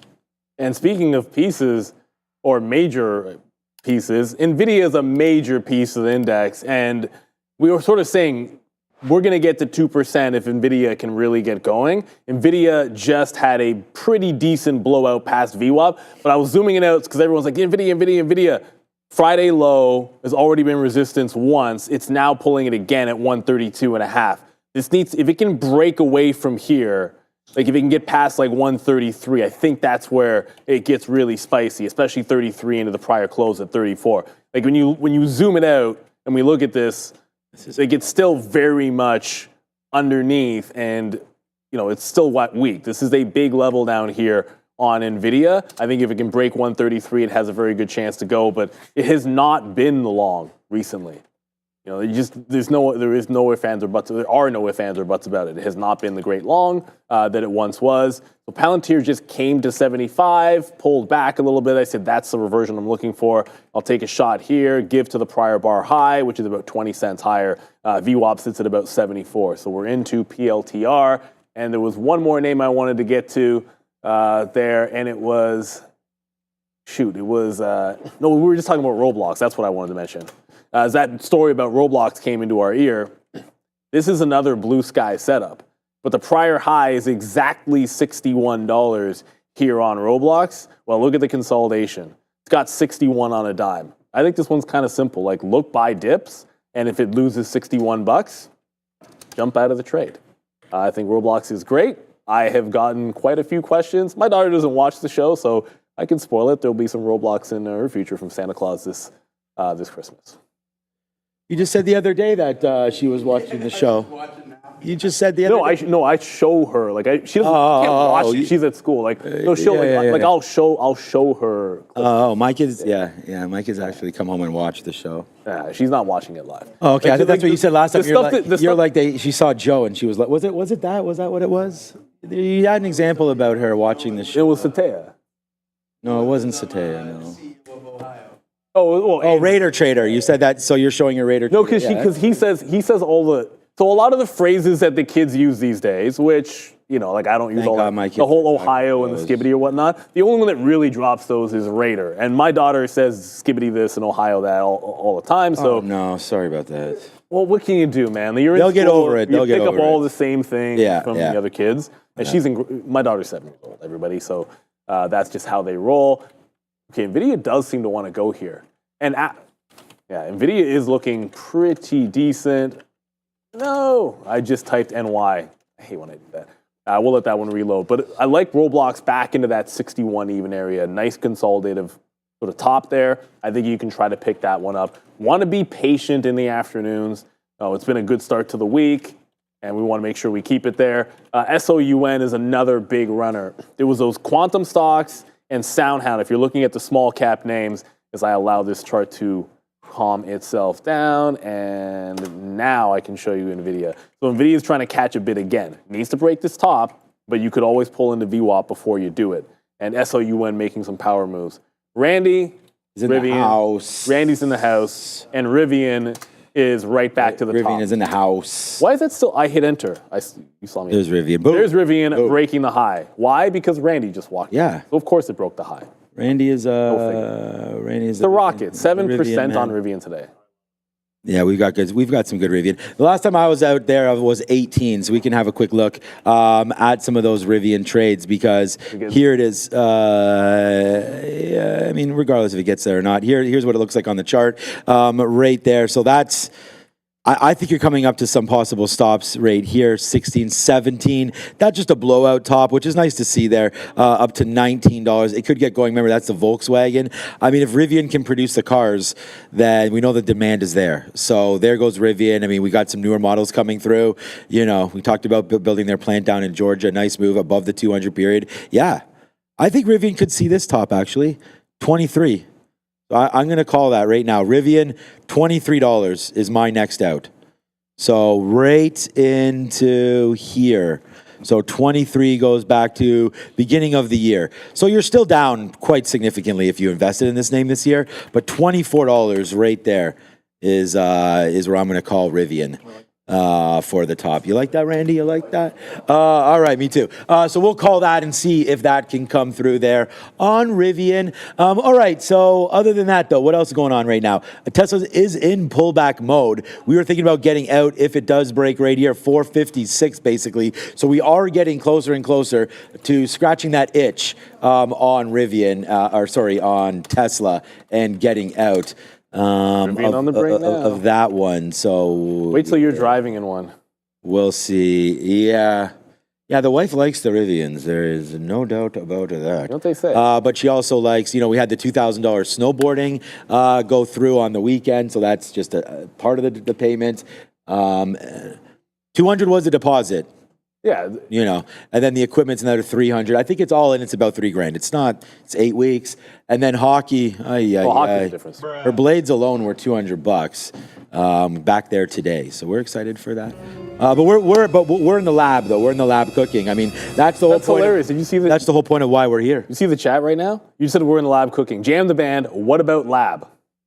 Can't even make this. Maybe I saw that. I don't know. Sometimes. No, you didn't see that. I don't know. We'd have to review the tape on that one. But yeah, we're trying to cook up some special trades here because we got to pay for a lot of this stuff. All right. So overall, all in all, we're in the money like $15, but that doesn't really matter because we've exited out of a lot of it. We will have one red stock today. That's it. It'll be Palantir. But there's Micron. Trying to pull back a little bit. We have some of these targets on where to get out. We were able to get out some more Apple right there as it just ripped and touched the 50 period. We're still there right now. This is a name that's kind of still hovering high. So I actually like this level right here, right now. Another play could be Uber. Where is Uber? Yeah, so Uber's down to that $60 mark. So oops, it's uber.ny. So this was something else that I was trying to negotiate here with Uber, fading back into that 60. So waiting for this to come in, which is what I'm trying to be a little bit patient as we approach power hour, 3 o'clock. So right now, Wayne, that's SMCI, Tesla. Yeah, go ahead. Rivian Millionaire, I just saw a question from Rivian Millionaire in the chat. The chat's moving a little bit fast, so it's not there anymore. But the question was, what if they don't raise rates on Wednesday, lower rates on Wednesday? I'll have to double check, but I think it was decently over the 90% mark. I tend to think when that happens, if they weren't to do it, we would actually see a move. That said, I put the probability, when that hits 90%, remember, by tomorrow, it'll be like 94, or I don't know, I'm just making that number up. And then by the time we get to the event, it'll be like 98% is my guess, or 99. So it's pretty much in the bag. If there's one thing, I don't care what your politics are or whatever, you can't accuse this Fed of, when it comes time to a decision, that we generally haven't known what was going to happen, with one exception. And that was a couple of times ago when we didn't know how big it was going to be. But they done a pretty good job of telegraphing things. So Rivian Millionaire, I tend to think if they weren't going to, we would probably see a pretty decent red candle. But that's just because of the shock. Like the algos are going to drop the bid if that were the case. That's what happens if you get that kind of a shock. I promise you this, if that happens, you're not even getting a good short unless you were already in, because like I said, the algos are going to drop the bid. No questions asked. So West, y'all just said Sidhu. Pause. I'll get there in a quick second. Palantir just came back underneath the 75, so over under at 75. The local high here is like 75.05, so I'll give it to the local high. It just pulled back and printed 74.75. And I want to take a fill if we can get down into the underneath 50 as well. But it was Sidhu, which I don't remember what these guys do. It doesn't, not that it necessarily matters. That was vaccine-based or something. For some reason, I thought that too. City is space. Okay, maybe the stock isn't what I thought it was. City is space. There's a vaccine one with a similar name. That's probably what it is. Oh, we're just Sidhu with a bit of a topping tail candle here, so watch out. Sidious space. Yeah, like if you don't see this as a bit of a topping tail candle, it just broke 650, and now a bit of a mean reversion coming on for Sidhu. I mean, $5 is sort of an obvious level because it was a prior high, but when you zoom out the daily chart, you also get $5 in here on the daily as the most recent high that this was breaking out. So if it is it's up 300%, right? So this pulling back 20% is nothing. So if it does make a topping tail candle, $5, big level on the daily, and it was a prior high. VWAP is way too far away at this point to care too much about it. But yeah, Sidhu, great runner. I didn't check the story, and it's only a 3.6% short float. The story here would be, this is ridiculous. Its float is 4 million shares. It's done 240 million in volume. Yeah. Yeah. 60 times. 60 times its float today. Okay, no one ever broke taking profit. Everybody. Yeah, we've seen that before. It's a repeat offender. This stock has done this before. Yeah, oh yeah. I mean, lots of names probably today. There is that. I didn't check out Zcar. Well, I think the quantum names at least have good-looking charts for a while, for at least a few weeks now. QBTS and so on. And the other I saw those guys trading that one. IonQ. Right into there. So I think it was maybe Rivian Millionaire or whomever was just like, look, there is some kind of support here on SMCI. And yeah, I mean, we've gotten out at this support now about 4 times, and we just got out again right now. We actually got out twice in the last 5 minutes because the market doesn't look like it wants to pull back. So we've already got a real good fade out. And again, this is that level that we called. We knew that we didn't have the best price. Remember, we were short at 34.66, which is actually down into here. So as this was falling, we were just kind of covering some of the position, and then we started to make some profits. We weren't really making profits until this was down to $34. But since then, it hasn't gotten back above it. So good trade there on SMCI today.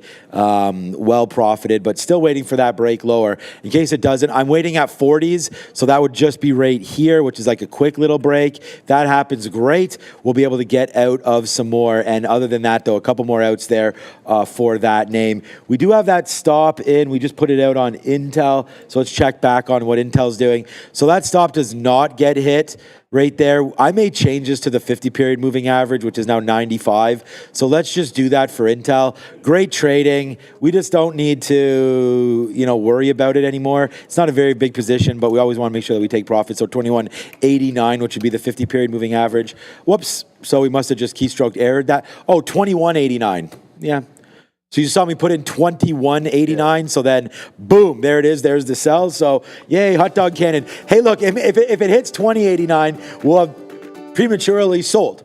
And we got out. So there it is. Boo. We take $1 on that, but that was keystroke. So, whatever. If I really liked it, I could get back in, but I'm not going to. We're close enough to that 50 period anyways. So there's the out on Intel. Boo for me getting out of that one when we did not mean to. AMD. So we got out some more down here on, again, some possible support at 126.50. More outs there. Look at the 200 period. Then it breaks below. That must have been the 50 period or something. Now we're starting to dip back up. So we should get out another piece of AMD right here. Hey, look, man, it's a 65-cent winner. We should do it because it's at VWAP. And I just think that that's part of the game. You have to start to clear out, or not at VWAP, it's at the 50 and at the 200. So there it is, you get some 95s. You have to start clearing out some positions. VWAP's the blue. VWAP is the blue, yeah. So, and I actually described that there today. I actually tweeted something out, and some of you are asking more and more about, whoopsies, oh, good, I thought I closed all that, about all of the 20 notifications. Okay, I'll go answer that. But it was right onto here, pink line, 50 period moving average,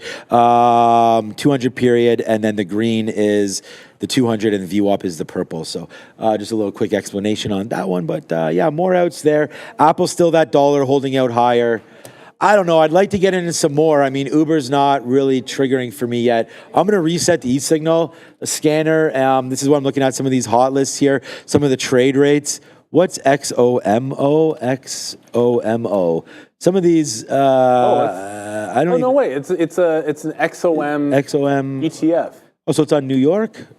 No, it's on Amex. Amex, yeah, Amex. XO. I don't see it. It says title ETF. Oh, it's because it's over there. We don't have it on our charts. Oh, okay. All right. So QUBT, another hot name, moving around again. So this is part of the stuff that we have on eSignal. I don't have it linked. Unfortunately, it doesn't link to our charts. It's so not I have like to keep changing it. Yeah, it's not like a leverage thing. It's one of those like options income strategy ETF. Oh, excellent. I don't think. Yeah, we don't trade those at P-Pro 8. Like if it was just like a 2x bull or 2 or 3x bear. Yeah, those types of things we can trade just like the stock, but that one wouldn't be there. But XOMO, it's actually bleeding a little bit to the downside. There was a question in the chat that, first of all, Rigetti is getting close to 10, RGTI, for anyone that's been talking about it. It is a sleeper. But Harmon asked this in the chat. When a stock just passed its IPO price, do you typically see any patterns? Short answer, yes. But if there's any context to that, please let me know. Because I think there's a big difference between, if you just look at something like what I mean is, Reddit would be the example I want to use. But I don't know if you're talking about something recently. And usually you want the stock to have traded for a while before you talk about it breaking back above. So you look at the IPO, and I'm not talking about the issue price, I'm talking about when it opens. But this opened at 47, look at it when it goes up, makes a fresh high, file that away for what's obvious later, with that 75, and then when it goes red, when it regains that IPO price, it starts an upward trend to the local high. Retracement to the prior open. I think, and we've talked about this before, the bigger trade is when it breaks out the high. Not necessarily when it supports, and again, I think this is because you want the IPOs that are showing a lot of strength, not a little bit of strength. So it's okay when it holds the actual open price, but when it breaks out the post-IPO top, like Reddit did in here, that's where you tend to see explosion. So I think that's what's usually more interesting for traders.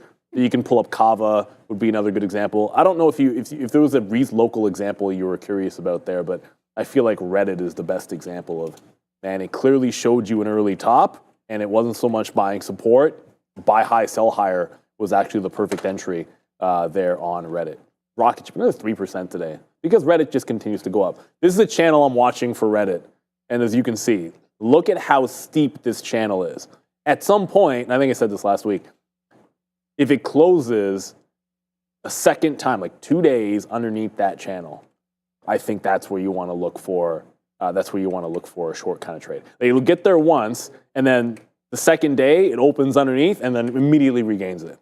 Opens underneath, second time, immediately regains it by the close. So it's got to do it 2 days in a row, and then I think it can go into a little bit of a downtrend. But wow, Reddit's been a rocket ship, no question about it. All right, SoFi, load. That just came back in, retook the prior high.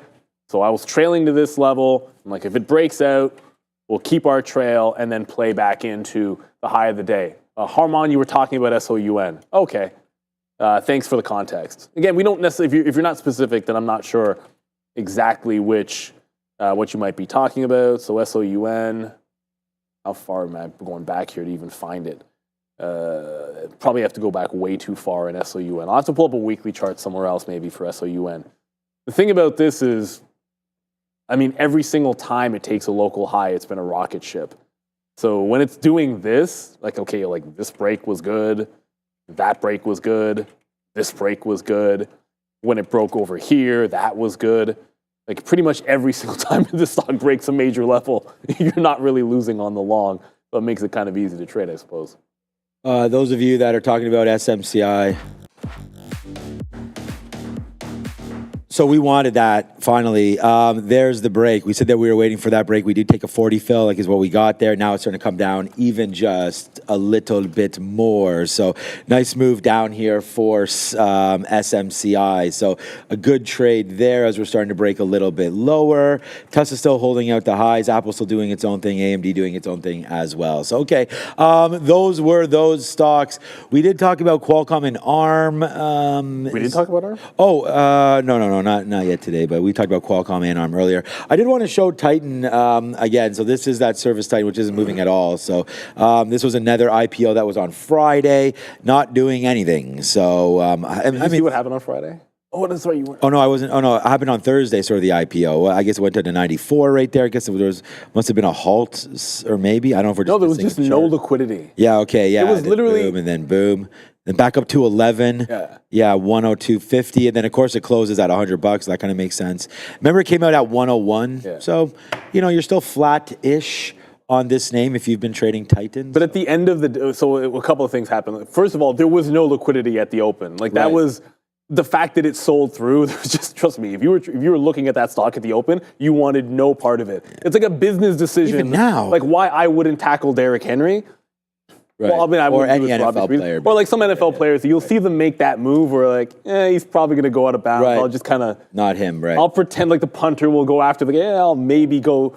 You didn't want to be on that bid. But there was... this stock has been barcoding every now and then. Barcoded $100 for the entirety of the afternoon and a barcode again today. And so you are getting these real obvious chunks on TTAN. Can we just come to the chart for a second, Ramin? Like this is all that's left for this. Like I think... when you see this or you see that, there probably are some shot plays to be taken on scalp trades where maybe you just take a breakout and give it like 20 or 30 cents and it might give you a move. But Titan has been doing this because the liquidity is, well, it's trash. Yeah. And I think when we said this before, unless it's a really big IPO, these smaller ones, you trade them for a day, maybe two if you're lucky, and then move on to the next. And after they report earnings, maybe you come back to it. Like I remember like Mobileye was like that kind of a stock. Like you traded it for a day or two, and then you talk about it once every quarter. Unless there's a news. Sometimes Mobileye has a news story, but things like that you don't care too much about. So Palantir just goes right back into 75 a second time, 74.97.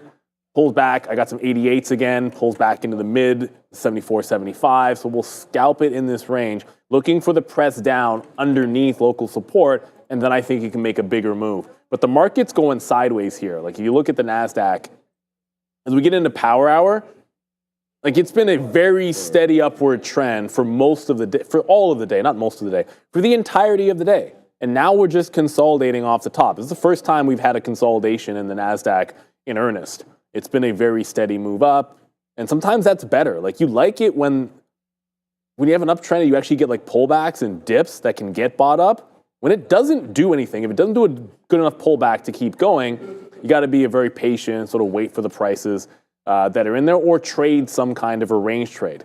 I think that's the same reason why one of the rockets of the day, like Alphabet, look how strong Alphabet's been all day. Look what it's done since 2:30. Pretty much nothing. It's just going sideways here. And this is a stock that's up 4 points. And outside of Tesla, I mean, what else? Well, in Broadcom. Outside of Tesla and Broadcom, like what's been as strong as Google? Not much. Before we go over to Adara, just looking right here. Thank you, Tisha, for that. He wants to go over Sidhu. Yeah, Neil, look at that. Oh. I thought she was standing over there. All right, so 255 likes. We got to get that up a little bit more. I mean, that's pretty pathetic. Over 4,000 of you watching right now. I was going to say, because I know you're not hitting the likes for us. That's why I was saying give it for Adara, but Adara's not here. So, all right, 256 likes. See if we get to 400. I mean, 10% of you, give me a break. Bitcoin 106 right now. I've been covering some of that. And because you guys are hitting the like right now, let's go over and look a little bit at some. I mean, you guys want me to look at some of these names? We will look at those names from Tisha. Thank you so much in just a couple of seconds. But right now, okay, here's Bitcoin. So let's look at some of these little itty bitty coins again. So Ethereum now, thankfully, there you go. That's not that itty bitty anymore. Bang for Ethereum right now, taking out some levels. I want to see what the market caps are right now here. So over 2 trillion right there, 500 billion for Ethereum. Ripple here as well, nice little move up, 250. Obviously Tether's not going to move as well. Binance Coin, 218 for Solana. We'll slap a fail on that one. That's not been performing well. You know, where's Fartcoin?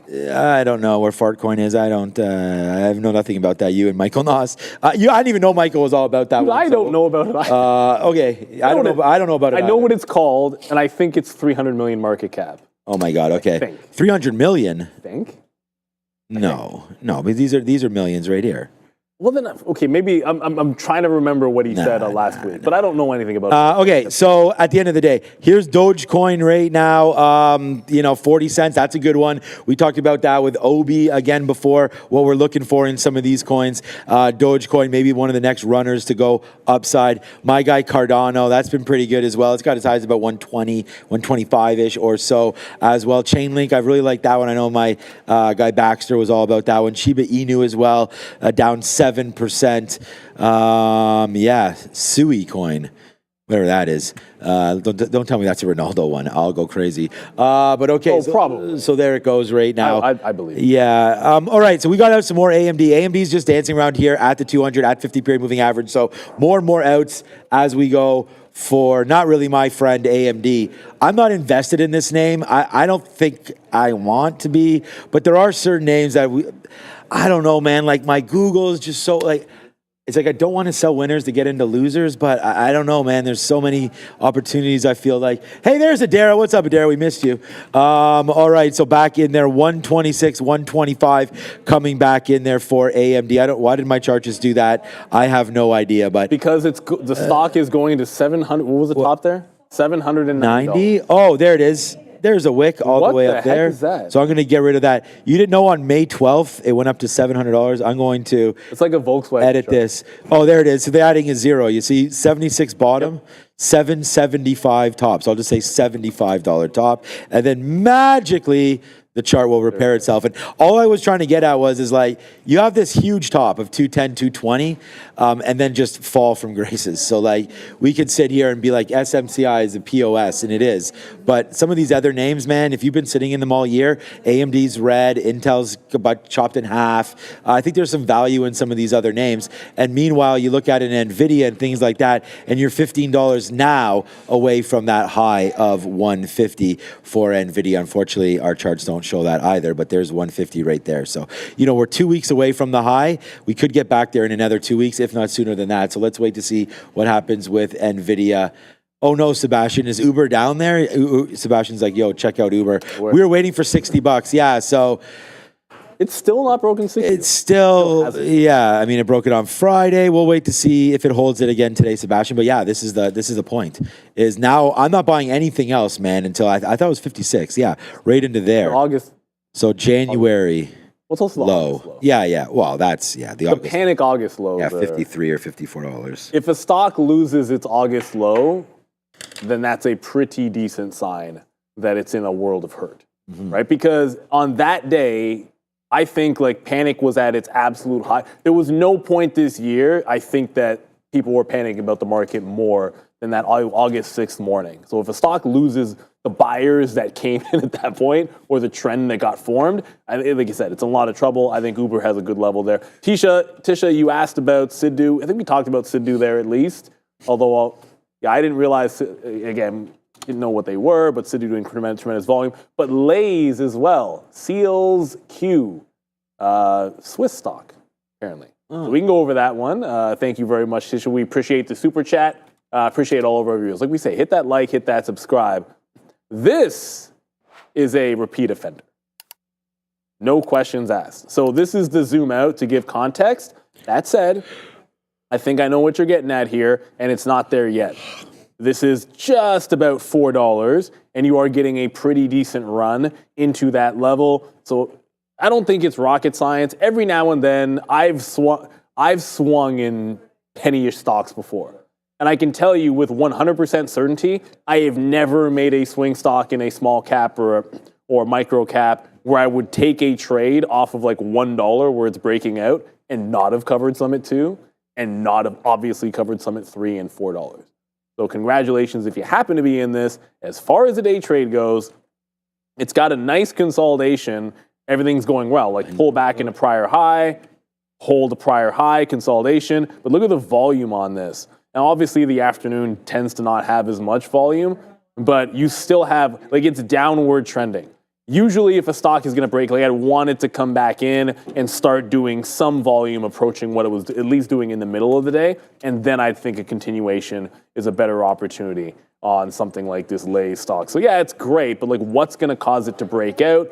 You don't want to be the liquidity that makes the move. You want to join a move as it's happening, or at least that's the way I would look at it there. So yeah, Lay's, it's a nice looking chart, but just keep in mind what this stock has done clearly repeatedly in the past.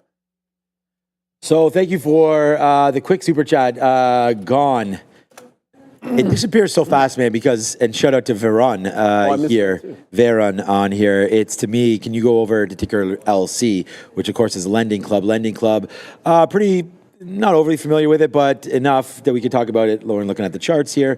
Again, they lend to small, medium-sized businesses, so some venture capitalists, things like that. Lending Club obviously has been working out as rates have gotten much better. So as you start to lend out and rates can become a little more affordable, although I know the mortgage rates, you know, still where they are. But again, for lending capital, you're going to look at the spot rate. So it's been getting better there as you've seen the Russell and some of their customers continue to climb a little bit higher. I mean, again, I really like the stock on the daily period. So I can look at it if you meant as a day trade. I mean, I think right now it's holding that 1750. We really like it. But look at this. This is great. Earnings I'm reading are February 25th. So with a market cap of still under $2 billion, Lending Club has a good way to go up. We've seen names like Affirm and Upstart really get going, right? I mean, again, another name similar to Lending Club, Upstart, lending to these venture capitalists. Of course, this is more Silicon Valley. As you can see right now, Upstart really more of a short float than what there is potentially on Lending Club. No dividend, so I don't love it that much. I was actually looking it up right now, LC. They have a street high rating of 28 and a low of $11 for price targets right now on Lending Club. So nice couple moves to the high side. And what I was talking about right now, Veron, is just that hold of 1750. Looks great. Huge move to the upside right there, up 7%. Look, man, finance is part of it, right? There's going to be some of these new winners. We talked about SoFi, PayPal, Square, a lot of these names working out. Lending Club up another 7.5%. It's a good one. So yeah, I like the stock. Thank you for the $2. We'll take it and go buy a coffee of some sort. Thank you, Varun, for Lending Club. Oh, Timmy's, eh? This is Timmy's today. Usually don't. Yeah. Well, because right here. So me and Randy just ran there. I was late going to go get a coffee. So was that to Adara? it is. Yes. This part of the show is brought to you by VinFast. Breaking news from VinFast, 2024's electrifying success story. VinFast is on fire. For the third straight month, VinFast secured our spot as Vietnam's #1 car brand. Dominating the market with record-breaking sales, in November 2024, we hit a thrilling milestone, delivering over 16,000 electric vehicles in Vietnam, the highest ever in a single month. But wait, there's more. Let's gear up for the future with the groundbreaking of new VinFast CKD factory in Vietnam. This state-of-the-art facility is set to revolutionize the game, producing our iconic VF3 and VF5 models with an impressive annual capacity of 300,000 vehicles. Mark your calendars. Phase 1 will be up and running by mid-2025. Back to you. I feel like that last graphic on the VinFast, like it kind of ominously looks like a tidal wave, like a tsunami tidal wave going over the Earth, which, oh my goodness, that is one of those. My daughter likes science, and so she was really into she has one ocean book, and like it talks about tsunamis, and she's fascinated. Oh, really? Oh, that's cool. She's fascinated with the concept and the science behind it, and so she's always asking me, is there videos of tsunamis? I'm like, well, she's 7. Do I really want to show? But she insisted. She wanted to understand what they look like, and we're talking about some of the biggest ones that ever happened. Like there was an actual, I'm trying to remember at the top of my head where it was, but there was an actual 500-meter tsunami that did happen in the world, and it happened in a tiny little cove because in a small cove, a massive piece of a mountain dropped in, essentially simulating the effect of like the asteroid that killed the dinosaurs. Right. It was very similar to that in a small area, but. And What does she think about that? Is she into dinosaurs or? She had a phase. Oh yeah. Yeah, she's right now. She wants to be an engineer that builds theme park rides. Like that's her big thing. All right. But we had a bunch of super chats, and I know we missed a couple. I want to make sure we get to them, and I want to shout out to Taz. And I know Go Family. We did talk about QUBT, I do believe, and again we appreciate your super chats. And then Mr. Westermeyer. Rupee on Solana is unique because the community, Wall Street Bets, and Pepe development endorsement. Mark Anthony has given the dev a TTV sponsorship quote. So I'll read it out. We did get your super chat, Mr. Westermeyer. I will tell you this: we should do another round of our bet for the NFC or the AFC Championship game. Assuming your team will make it, my team will. Mr. Westermeyer had to. Well, first he got us this. But then he sent us donuts because the Bills beat the Chiefs. He's a KC fan. Like so many And then donuts. shout out to, it was way too many. There goes Tesla. Kevin Horn, amazing work, sending support all the way from Cape Town, South Africa. Appreciate you. Thank you for the great advice and insights. What are your thoughts on where the QQQ might finish this week? And then we did go over LC and then Lays as well. So remember we have the Fed this week. Like anyone's forgotten that. They are going to cut rates. That's just my 2 cents on it. But if you look at the steady climb that we've been on, it has been a very, very structured move, right? Like we've been on the week, like we're essentially going at best like 1-2 points. If you look at this week, you had a consolidation of about $9 in the Qs, and we've already made that kind of a move here today. So I kind of feel like if we break this next high and we get what we're expecting, I don't think you're going any further than 47, 48. And if anything, I would expect more along the lines of stay inside of the range than anything. Just based on how this up move has been playing itself out. Like it hasn't been parabolic in the overall market. Individual names, yes. But there's been enough weakness that you're just not getting the super parabolic moves. Like you might see 1 or 2, but for the most part, you'll get like 1 or 2 of those in the week, and then you'll have a couple of red days, and then we get an inside move. So I would not be surprised if we end up holding this range on the Qs. And I think the determining factor is, hey, at what point do we get NVIDIA participating? That happens, we're good to go. Okay. I just have this up here just in case you guys were wondering. We talk about this all the time. We show it here. You can just go get this free tool, cmegroup.com. Go click on the Fed rate expectation tool. And then there it is right here. So you can see right now the current spot is 450 to 475, and the target rate right there, 425 to 450 now, 95% with So they're not cutting 50 points. That's not even an option. The only option right now is what the market's pricing in is 95% for the quarter rate, and then there's a 5% left over. And we'll check this tomorrow, probably be a little bit higher because of what the NASDAQ is doing. I mean, if the NASDAQ now, as it goes, closing now up 2%, or if it can get up there, this could change just because if people are basing it on the market, then maybe they don't need to cut, considering what we are seeing. But there goes Tesla right now. It is now $10 in the money on that 450 break. Unbelievable stock. Congratulations, Chef Joe and everybody else. Adara. Keep an eye here on Meta and Snapchat. Here's Meta still up about 1.6% on the day. Snap about 1%. Keep an eye on both of these because I'm seeing some talk on social media basically that apparently TikTok is asking the Supreme Court to block the ban of the app. We know that there's until January 19th this TikTok ban goes through. So more TikTok related catalysts. If you do recall earlier today, Donald Trump during a press conference at his Mar-a-Lago home said that he has, quote, a soft spot in his heart for TikTok. So looks like he's pretty sympathetic towards that cause as well. Keep an eye on SNAP and META, guys. Back to you. Make sure to like and subscribe. Yeah, make sure they can subscribe. Thank you very much there, Adara. And you keep an eye. I mean, those stocks were strong regardless. I mean, if you think that's a catalyst for Alphabet and for Meta, it's not bad. But let's be real. They got a million other reasons why, whether it's valuation or whether it's quantum or whether it's the future of way advertising works now because Meta got an absolute stranglehold on that. Yep. Big time stranglehold. But we got another super chat here, and it's from Brandon Olson. Shout out to you, Brandon. Thank you so much. You got 110 shares of Wisky at 630. Just wondering how long you should hold. We're not here to tell you investment advice.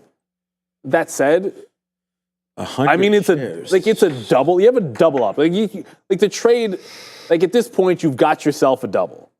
And I don't know what your risk parameter was getting in at 630. Like that's what the daily chart looks like. So when you look at it on the 15-minute, like okay, so you took maybe a consolidation in here as it was forming a bull flag. So I would say if you're looking at a bull flag entry here, presumption, what was your stop at like $5? Like you were risking probably 25%, and you've got yourself a double up. Like that's the math that you want on these types of plays. I don't know. Like generally speaking, like if it loses trend, if it breaks another consolidation or bull flag, that's another reason to maybe get out. Like your reason for getting in should come with what happens, like what does it mean to be wrong on this? Looks like you took one bull flag, so a break of another could be a reason to take profit on it. But that's something you have to determine before you get into a trade. Like what is it going to mean to be wrong? Like this stock, like I don't know, you know this, you're already in it, but this was $2 last week. And it closed at 8. It tagged 14 and already pulled back pretty heavily. We've seen this before. It could be $6 again tomorrow. It could be $3 next week. All of those possibilities. It could be $20.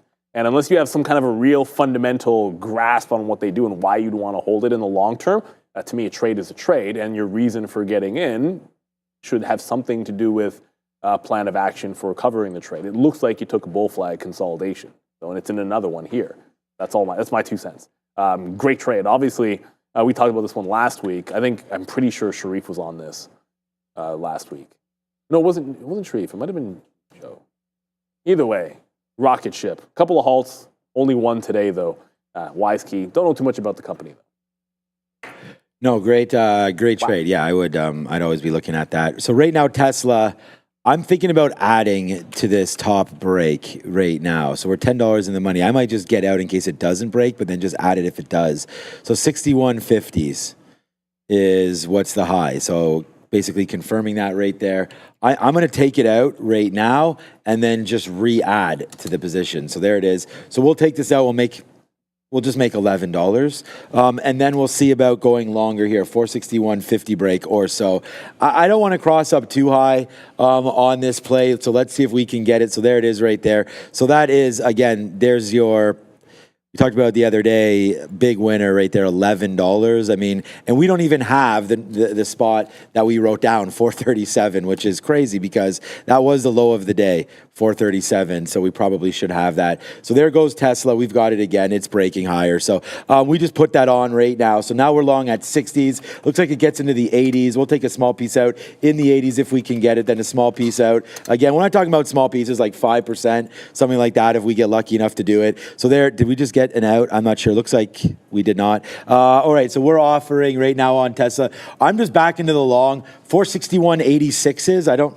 I guess we just pushed up 20 cents, and that's where we landed. So that could be a late failed breakout of the day's high. So we're not like layering into this, and we're not thinking this is going to be the greatest trade of all time. There has been a dip opportunity down here at 460. So that could be it. I would say if you're going to draw the line on this trade and say, you know what, like I've just taken maybe my first Tesla trade of the day, and I punched the high of the day at 320. Like, the high what we punched on Palantir did not work. We punched the high right here because it was a key level of 450. So we're trying it again at 460.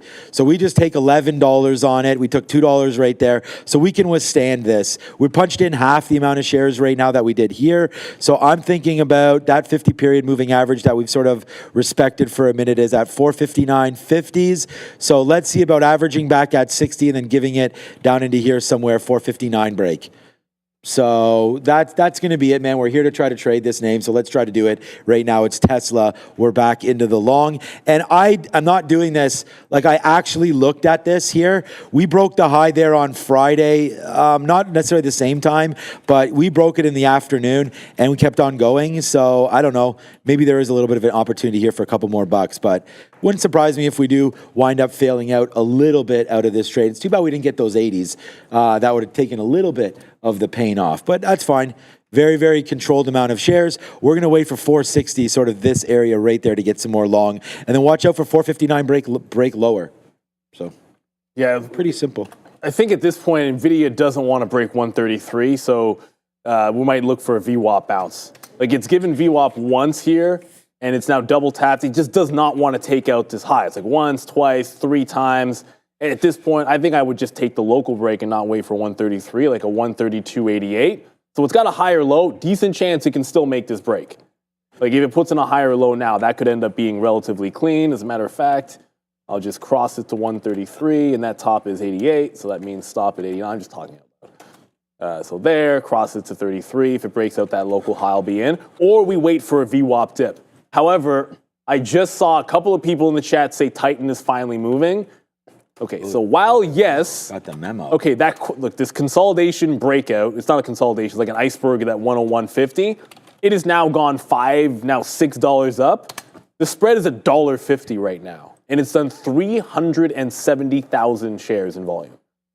370,000 shares. So suffice to say, liquidity is almost non-existent on the stock, which is why you get an explosive move like this. So just be careful if you're trading this. Like this can drop. All it takes is a couple of people buying, and this will drop $3 or $4 on TTAN. So NVIDIA is going to be on the radar for me. It's making a nice little consolidation up at the top, trying to break out this high. It's not green, but it is like it's an obvious opening range high here on NVDA. So we'll look higher lows into a top break. The market's taking out the highs. It's trying to join the party to the upside. Let's see if it can. We did, like I said, we got the reload on SoFi, but that one, it went like 10 cents in the money and starting to come back. If NVIDIA can close above 133, it's almost as good as going green. I just want to break in that opening range. All right, so Neil's going to be looking at NVIDIA. We're on Tesla. It just went right, look at this, just went right back to 85 again. We're at 86.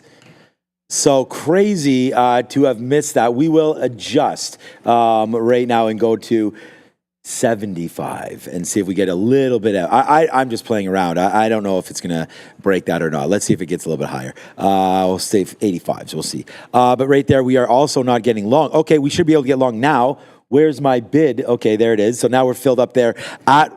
So I don't like how we just failed at the top there with that huge volume. Like, I don't know who just sold this thing down, but we will buy a little bit down there at 460.25s. So now our average price is in and around here. Let's see if we get something out at 461 if it does go back up to the upside there. But I do not like that big spike there if we even zoom this back out. So it's the biggest sell spike pretty much since all day. Let me see. Yeah, this is the biggest sell spike since the morning. Yep, Yeah, so so there isn't a bigger one since the opening print. So we had 2 prints later, this one there with 933. So again, big sell, but hey man, you're just selling it right into your boy. There's a nice little one right there, nice little rip back up through 461. So let's go Tesla. Let's make them sing right now. How high can we fly right now on TSLA? There it is, man. We'll take a 38 out. Now we'll see if we can get a little bit higher there. So dip buy opportunities right into the bid again for TSLA. So far so good, but if it loses that 459, bye-bye. We'll play a little bit of this pressure back up, right? Like a coiling spring. We'll see if this wants to get back to the upside right there. But hey, man, it's a good one. The only thing will be, our whole day will be the red that we are on Palantir, which kind of sucks. So we'll learn our lesson with that, or will we? But here comes Tesla right now, right back upside. $2 SMCI is falling down. So we've been, London Bridge is falling down. By the way, shout out to Adam if you're in the chat, man. London was fantastic. I'd love to go back there. Probably will. 33 and change looks like the possible bottom there for SMCI, but oh boy, we're trading that one well with AMD and Apple as well. Micron still $5, but right now Tesla is the only one really that I'm of concern with. It's the most recent position and the position that I have the most amount of shares in, and we do have our targeted out, so breaks 459. Yeah, there you go. As long as you got a plan of action, that's what matters. I see a few people talking about this MNTS halt. So 59. If you're not in the chat, get it. You can be in the chat. It's a great way to communicate with us and our fantastic community. Subscribers only chat. So make sure you hit the subscribe, hit the like, join this community and be able to contribute. And one of the things we'll let you guys know is it's halted at 847. The theoretical auction price is flat on this, but it's a NASDAQ stock. Sometimes you don't get an update until right before it reopens, and this halted 3 minutes ago, or just 2 minutes ago. So a couple of minutes, this will reopen. 5 minutes, 10-minute halt, one of those two. It is 3:30. Usually by now, we'll start looking at some of the early look imbalances for everybody. VZ, AMCR, a couple of sells for 2 million shares, SU in there. Pfizer, some of the names you see that are going to pair off that don't really stand out. I think the only one that's a little bit interesting is, Snapchat's there for 800,000, and that one had a news piece. As it gets closer to 350, something might pop up, and then after 350, usually you'll see imbalances in names like NVIDIA, and I'd suspect Apple probably has one. Oddly enough, Tesla tends to not have big imbalances unless it's a rebalance day. Yeah, it's true. It's a weird one. Like, it's a big stock. It does a ton of volume, but for whatever reason, it's just not a lot happens in the auction. All right, NVIDIA doesn't seem to want to make this breakout. I guess it wants to pull back into VWAP. So looking for a dip into VWAP, dip, and pop. I wouldn't call it a rip because Tesla. This range is like 80 pennies from VWAP to this high. But we'll look for a dip and then make a scalp trade on NVIDIA if it's not going to make the breakout trade. So it's starting to come in. Let's be a little bit patient. And Sebastian saying that MNTS had a reverse split on Friday. Oh, okay. No, that was just that halted stock. Be careful with these reverse splits. Okay. Typically, those end up coming back down rather nastily when they do come back in there. Even more so than your average small cap or low float runner.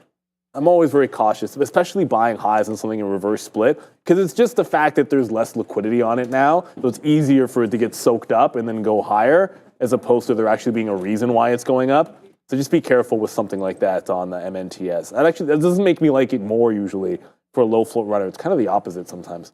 Adara? What we're going to do here is take a look at this sector board one last time here as we're about halfway through Power Hour. This close to the end of the trading day. What we're going to do is take a look at the outsized performers to the upside on the S&P 500, specifically in the strongest sector of the day, and that would be technology services. Starting with the leader of this sector, that's going to be Google, GOOGL, up about 4.33% here. They announced a couple different AI-related updates, including a video model, VEO2. They also announced here a tool within their generative AI space called Whisk. And the CIO of Chevy Chase here, Amy Raskin, announcing that she purchased more Alphabet Inc. stock. So keep an eye on GOOGL. Then we have CrowdStrike, CRWD, up about 5%, near day's highs here, getting a price target increase from JP Morgan, and also getting recognized here by this 2024 GigaOM radar report, in the ransomware protection space. So keep an eye here on CRWD. Last but not least, MTCH. This is an interesting catalyst. This one we know was a little bit weaker last week with their investor day. They do have a 7.8% short float, and it looks like they're running in sympathy with Grindr, which is also sort of in that dating relationship app space. Goldman Sachs initiating buy coverage here on Grindr with a $20 price target. Looks like that sympathy could be moving up MTCH. Grindr, for its part, is up about 9% today, guys. Make sure you like and subscribe if you're enjoying the stream. Back to you. Yeah, grinding higher. While that grinds higher, another day, another drop for UNH. I mean, just saw in the chat UNH 500 from RHY. Rye? This might, A, it might just keep on falling until there's a trial. B, 480 would be the obvious support level. Like the second it, like once it's not holding the 200 period moving average, like you tell me where you think it's going on a trend to the downside. Just consider this stock in the penalty box for the time being. And lastly, I heard Chevy Chase too. So my man. Okay, so Dare said it was Chevy Chase. Shout out to Fletch, was one of his great characters, and the Three Amigos. Yes. And of course, National Lampoon's Christmas Vacation. That's a natural. Is watching. We have the. Is that one of your? We have an ornament. What? Oh, is that one of, like, I know some people do, like, these are the movies we watched during the holidays. We've already watched it. Okay, you've already seen that one? Yes, yeah. We watched them all. We watched Elf. Home Alone? Yeah, pretty much. We stop at Home Alone 2, though. We don't go to yeah, you don't want to watch the third one. I don't even know what the third one is. That's not Macaulay Culkin, I don't think. No, it's some rando. The kid was in other stuff, but it doesn't really matter. Yeah. No, but, like, and the other one, my wife and I make sure we do Die Hard. My daughter doesn't want to watch that. We're debating on that one. You got to do Die Hard. Typical Christmas movie there, Die Hard. You got to do Die Hard. Bad, but yeah, the first one there. With the guy from Family Matters, man. What's his name? Carl Winslow? I forget the name of the show, but apparently, and this is weird, it's like, not to go into some weird history on a TV show, but that is one of the most successful examples of a show where the characters are a spinoff. Like, Carl and his wife appeared on some other show where it got ridiculously popular with his wife, and then they created Family Matters. Oh, really? And then they're like, they needed a gimmick. They had the show, they needed a gimmick, so they added Urkel. Like, he wasn't even supposed to be part of the whole thing. It's a funny show. We're long. No, it's a good one. It's a great we're back long now on Tesla. Oops, that's AMD. Here we go. So here's Tesla. We're long at 459. It did drop out.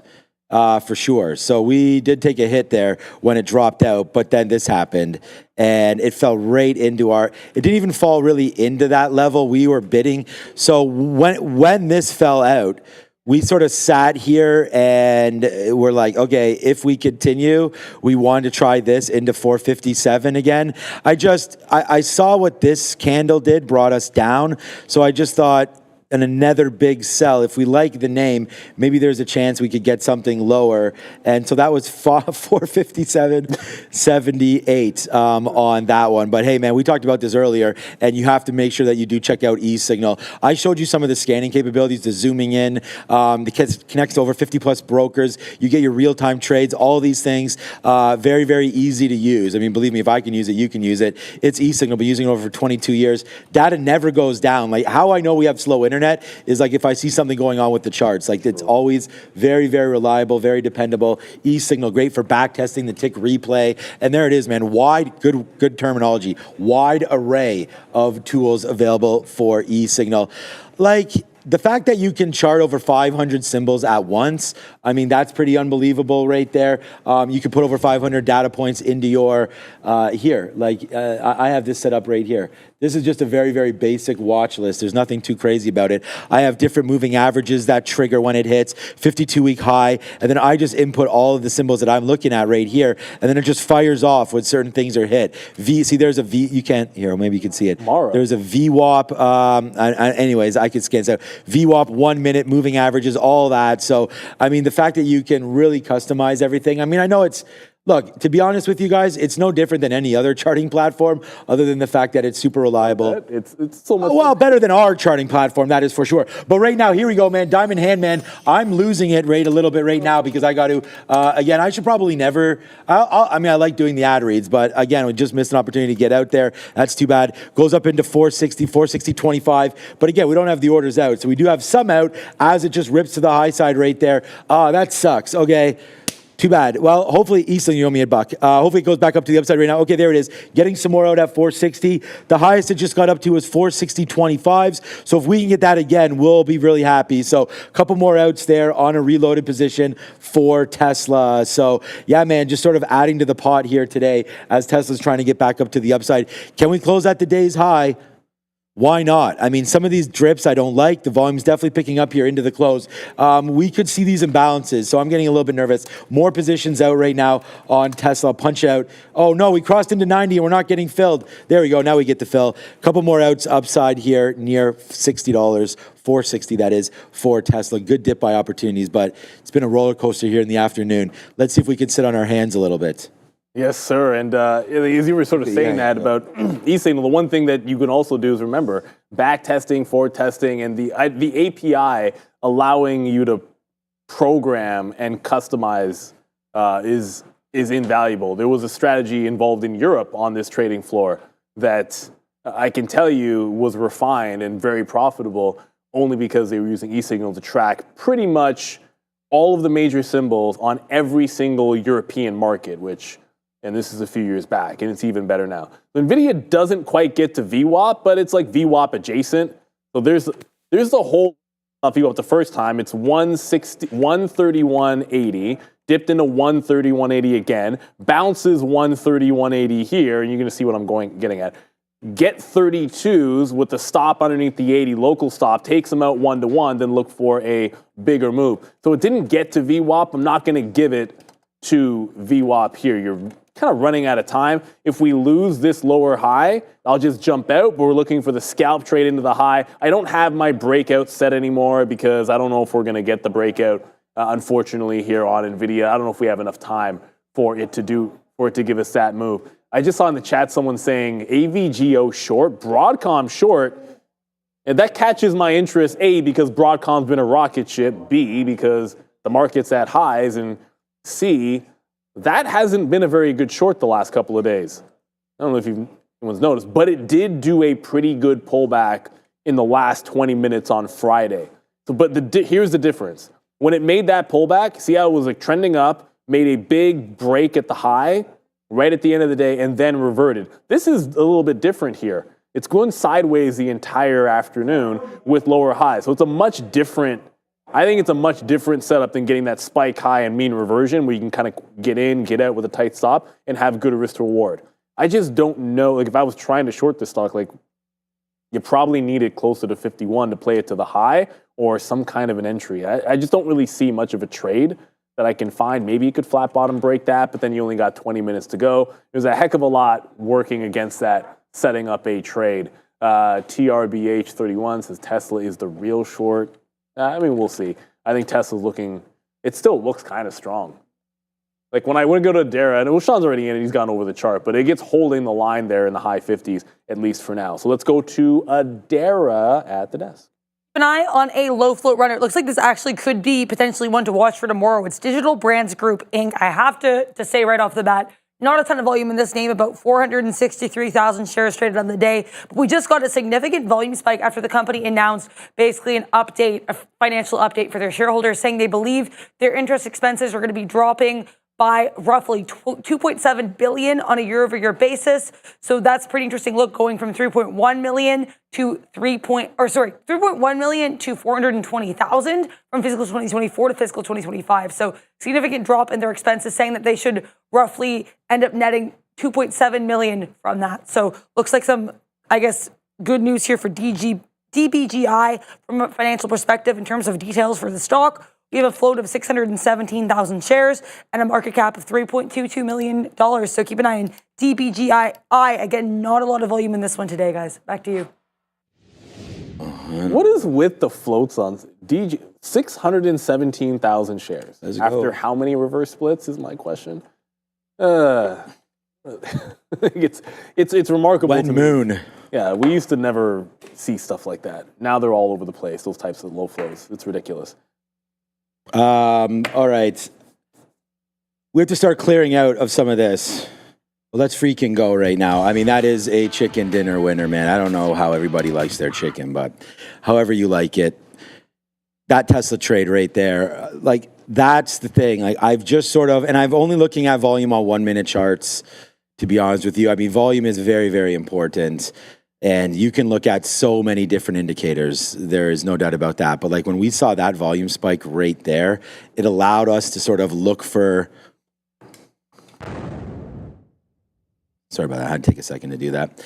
You had to look for some possible support areas because like that was a flush ticket right there. It was happening again, and sometimes I'm just hitting that because, like, you know, we've had trades where you take this opportunity, it doesn't go for you. And we tried it on Palantir where it was like, okay, where's the next area? Where's the next area? I'm out of more than half of this, by the way. Where's the next area? About 55%, so we could still lose. But where's the next area of support?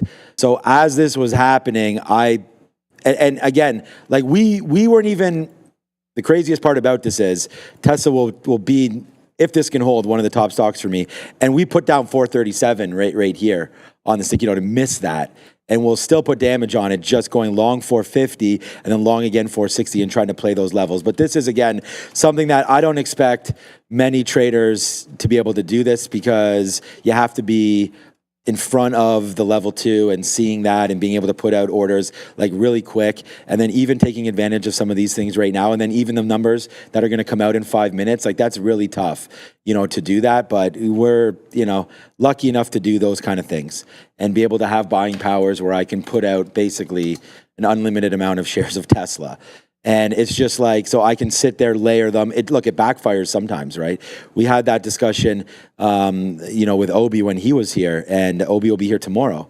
But right there, nice little dip buy opportunity to 457. We took advantage of it. We sat there, we layered, we got the bid. Then we bought some more here as well when we went back up, breaking the 50 period or the 200 period. So all in all, great dip buy opportunities and great opportunity to get longer down there on Tesla. So although we don't have our posted level, we will still have an update on Tesla, which is pretty good. We have one red stock today, Palantir. So it hasn't been horrible, but we'll wait to see. Here comes Tesla right back in. 5 minutes until these imbalances, man. It's gonna be a slippery slope until then. But if we lose this area, I am out for sure. We got a couple more outs. We are now a little less than 50%, but we're still in and around that area. So nervous hands right now, possibly on Tesla.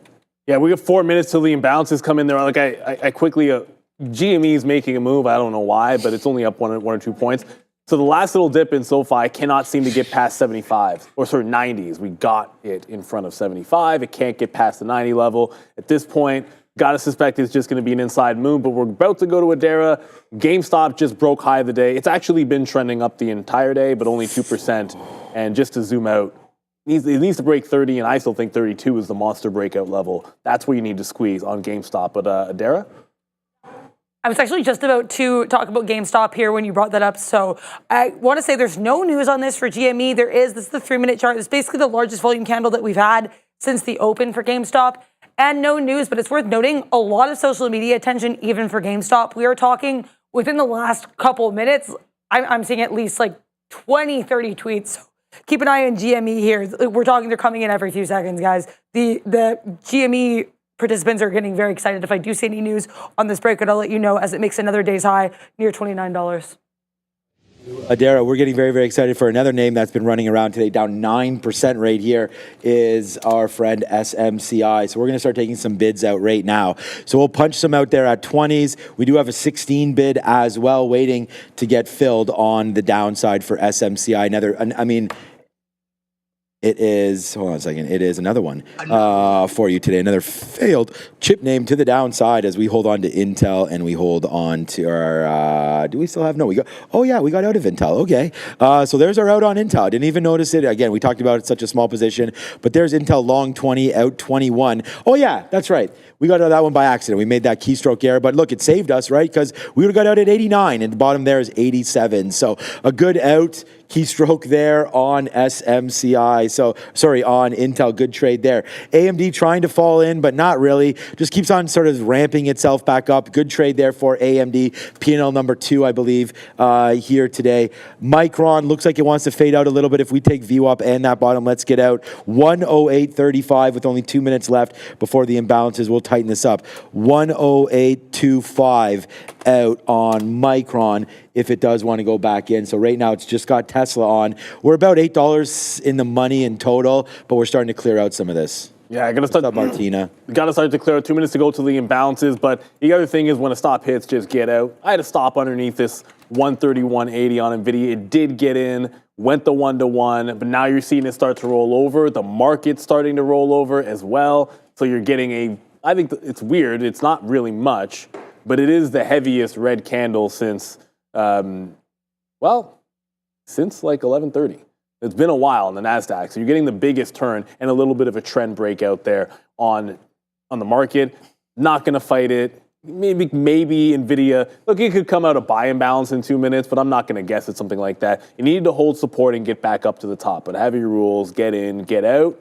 SoFi is still kind of holding on to that 1690 level. Doesn't seem like it wants to go at all at this point. So it feels like it's a little bit it's consolidative. The good news, what I like about SoFi is it's held on to VWAP. I mean, it's up 4 points, but it's held on to the high break. Like this high break was like $16.62 or so at that prior high, 52-week high, not all-time high. And it's going to end up, barring something crazy, it's going to close on this nice consolidation above it. So I'll still feel relatively bullish about it as long as it's able to hold on to the prior high, but it doesn't have the juice to get back into 17 like it did earlier today. And the buy's off 1650, much better than buying it in this little consolidation. But still a nice bullish stock for us here today. There was something else I wanted to get to. Oh, yeah, MSTR. And with 30 seconds to go, MicroStrategy went red and just continues to bleed. And now, of course, it's just back to green, but essentially flat. This reversion does now give up the entire move. So it goes into the NASDAQ or going into the NASDAQ 100 as of the close on Friday, so effective on Monday. And it's given up the entirety of not just the early morning move, but the gap overnight as well. So the sell the news is complete on MSTR. And that's with Bitcoin still being at 106, by the way. And Bitcoin's been more or less fine up at these highs. MSTR, yikes. Yeah, we definitely like some Bitcoin up into there. Okay, we are now out with some of these numbers. So a couple more outs there on Apple as Apple goes back up. So we'll take advantage of that. Looks like we have a sell on Palantir of a couple million shares. I'm going to try to zoom in a little bit here so we could see those. All right, I got Google's a sell. That's a move down. All right, I'm going to have to address because, all right, look at that. Yes, sir. Bunch of outs there on Tesla. Wow. Great trading on Tesla, man. We'll pat ourselves on the back there for that. That was a good one. Apple continues to make moves higher. We just got that bid as well. So covering it out. We'll make some money here in the afternoon. That is for sure today. So good movement. Apple upside. We clear out of some NVIDIA, some AMD there as well as that makes its move up and then falls back in on the imbalances. So that's 70 cents there. Micron, we might as well get out. We just sort of absorbed that. Nice move back there on Micron. So yeah, heading into the close up to the 50 period, we could do that as well. $5 winner for Micron. SMCI not really doing anything, but this is what happens when you're trading the right way on imbalances. Sometimes they actually go in your favor. So we'll wait to see there. If Micron, we're at 21s, why can't we get it? We can't get that bid, and there it goes, dropping back in. Maybe we'll get it eventually, but I'm just going to punch out right there on Mike. Whoa, we missed it. No, we missed the punch. We went to 13s. See, I was waiting at 20s, and now that will sacrifice us out there. So there we go. We'll take O's, which is fine. There on Micron, a $4 winner instead of $4.30. So that's going to be a good one. SMCI continues to make lows, but we just bid out at 33, and here comes Tesla right back in again. But we were, again, so lucky. Those imbalances came out. We get a 60, we get a 60 and a quarter, and we get a 60.50 right there. So lighter and lighter on Tesla as we do fall back in right now on this name. Yeah, the market it's continuing to come back. I don't know if you read the imbalances, but Ford, 3.5 million to buy. Hey, good for you, Ford. It's the best thing about it that happened today. Cisco, 2.6 to sell. Palantir, 2.5 to sell. IQ, the cheap stock. AMCR is also another cheap one. Alphabet, well, which it doesn't matter which one you're looking at. They're both 1.7 million to the sell side. So it doesn't matter which one of those that you're looking at. They're both sells. Apple is a buy of 1.4 million. Broadcom is a buy of 1.1 million. Microsoft is a sell of 1 million. So talk about mixed. Somehow it's 2.8 billion to the sell side, despite there being seeming like there's a mix. Like you have Apple up, and you have Broadcom up, and then Microsoft down. But it is overall 2.8 million to the sell side there. Cisco was a notable sell as well, 2.5 million. None of these look all that tradable. Like if anything, Cisco's does seem to be usually the best one, but it's a sell and it's already made a little bit of a drop here and went like 15 pennies. I think it's got a little bit of a nothing burger on Cisco. We'll just clean up SoFi. The aftermarket show, we have Michael Noss on, so we'll talk about, I know he's going to talk about crypto. I mean, let's be real, Bitcoin make another all-time high. You saw some of the alts have some good days. Bit of a mixed bag, and we'll see what trades, see how some of his trades are going. And I'm not making it up. He was talking about the fart coin. I don't know much about it, but we'll get an update on that name. We are going to get out of SoFi here. It doesn't look like it wants to go any further. And for all of you game stoppers out there, yeah, it broke 29, continued to go higher. So it's a real move on real volume. That said, it's already starting to pull back. So there wasn't anything outside of social media and why we both hollered out. And we've looked at the chart before. It's not like we don't know this. $32 on SoFi. There's 32 the last test. If you look at that roaring kitty mess, the lower high was at 32 that failed. So this breaks 32, and I think that's where the real squeeze can happen. Shorts don't get squeezed unless you break levels. So if we're not breaking out, I'm not terribly interested in GameStop. I guess there's trades there into it, but yeah, 32, wake me up when we get there. All right, thank you, Neil. We have a dollar club right now on AMD. We've been covering out of all of our positions right now. Dollar club there as AMD comes to the downside there, so it's finally starting to go. We do have Tesla right now, which is pretty huge. This is a dollar as well, as we can see where that's starting to go. It looks like upside more for Tesla, and again, pretty... You know, we talk about lucky there, but pretty lucky that we were able to get that bid. But I don't know. I mean, it's also really good hold all the way back up. We could have cleared this out here, but no, we get greedy on Tesla, and let's see how far now it can go. We talked about it trying to close at or near the highs. It looks like we're getting closer and closer to that with only 5 minutes left. So we do have another offer. There it is. Yes, sir. A little bit higher. Wow. Okay, Sean, what are we even doing right now? $2. It just busted out right now. There it is. It's a $2 winner right now for Tesla. We need to get a little bit higher as it's trying to climb. Let's go. There it is again. Wow, Neil, that's another one for everybody right there as we put the damage on the board now for TSLA. So there we go, man. Yeah, congratulations, anybody riding this Tesla right there, as it's been a big one right into the highs of the day. As again, like, you know, can't promise what stocks are going to do, but that's the target that we're looking at. And we still have a decent piece on as we get higher up. Let's just start clearing this out. Oh my, it is a hot dog cannon kind of day right here at Trader TV Live. As there it goes again, very, very profitable afternoon. As there goes our friend Tesla, new all-time highs right at the close, taking out $4.62. Another $3 winner here into the close for you. Yeah, great look on Tesla. As you said, it made a fresh all-time. It is an all-time high. We can say all-time. I've said that so many times, and it's 52-week high. I got to get up to the desk, but Palantir, it almost went green. Someone asked me to look at Palantir. I punched out of my last position. SoFi went to 90. That's the best of 75. Got you, but it was still clean. And Palantir, so close, within 5 cents of going green on the day. Palantir, probably a decent chance to be able to do it. Remember we said how strong this would be if it was able to make a power move and close green, and it looks like it has a very good chance to go. So great start to the week so far. Tesla's been an absolute rocket ship all day. Like if a stock is strong on Monday, what do you want to do on Tuesday? Keep it simple. Like you saw Broadcom 2 days in a row. We've now seen Tesla a couple of days in a row. I got to get up to the desk. All right, good day, good day. Great day today, and good luck. If anyone that still has any fantasy football matchups tonight, I'm thankful that I don't care what happens in tonight's games. Who is it again tonight? There's 2 games. One of them's Atlanta and shoot. Trying to think, who didn't play last night? Philly? The Bears play. Oh, the Bears played snooze fest. The Raiders play. Well, yeah, I got plays. Bowers. Yeah. Who's the fourth? I don't know. The Vikings play somebody. The Vikings. It's Bears Vikings. Bears Vikings. Well, I should have known that as the NFC there. I had Bijan, but I don't. You could get Bijan needs 1 point for me. You know what? I shouldn't have even said Now that. you've out jinxed loud. it. Yeah, he's not going to because- get hurt. I mean, he has to get hurt. No, that happened to me once. Yeah, I know. A guy, No, it was Bijan, I think it was too. no, it was. But okay, go over Willis the desk. McGahee That's fine. years ago. Okay, yeah. Oh, Willis. Yeah, I like Willis McGahee there. Too bad he got hurt there in college his last game.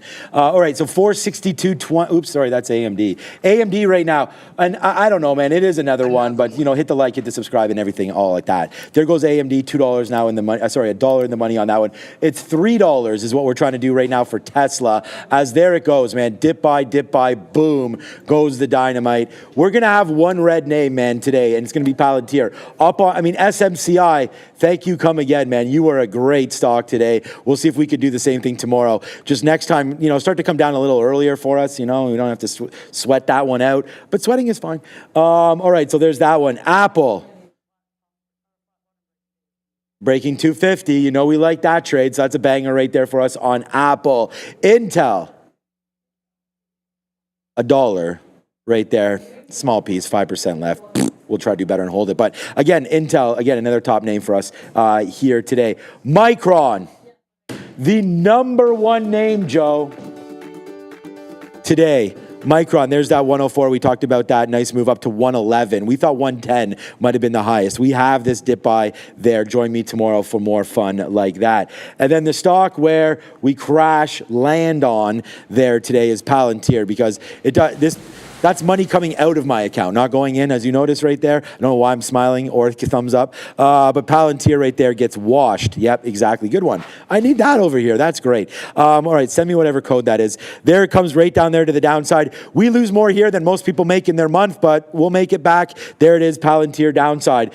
Just to end now, less than a minute left. SMCI, probably more than a month for sure. SMCI, great trade on the short. That's a good one. Tesla closing near the top. All right, we'll get that countdown ready to go. Tesla closing near the top. Tesla at the damn top. 462.60s we just got. Oh boy, what a trade. Thank you, Joe. We stamped $4 on this name right there at the end of the day to be really happy.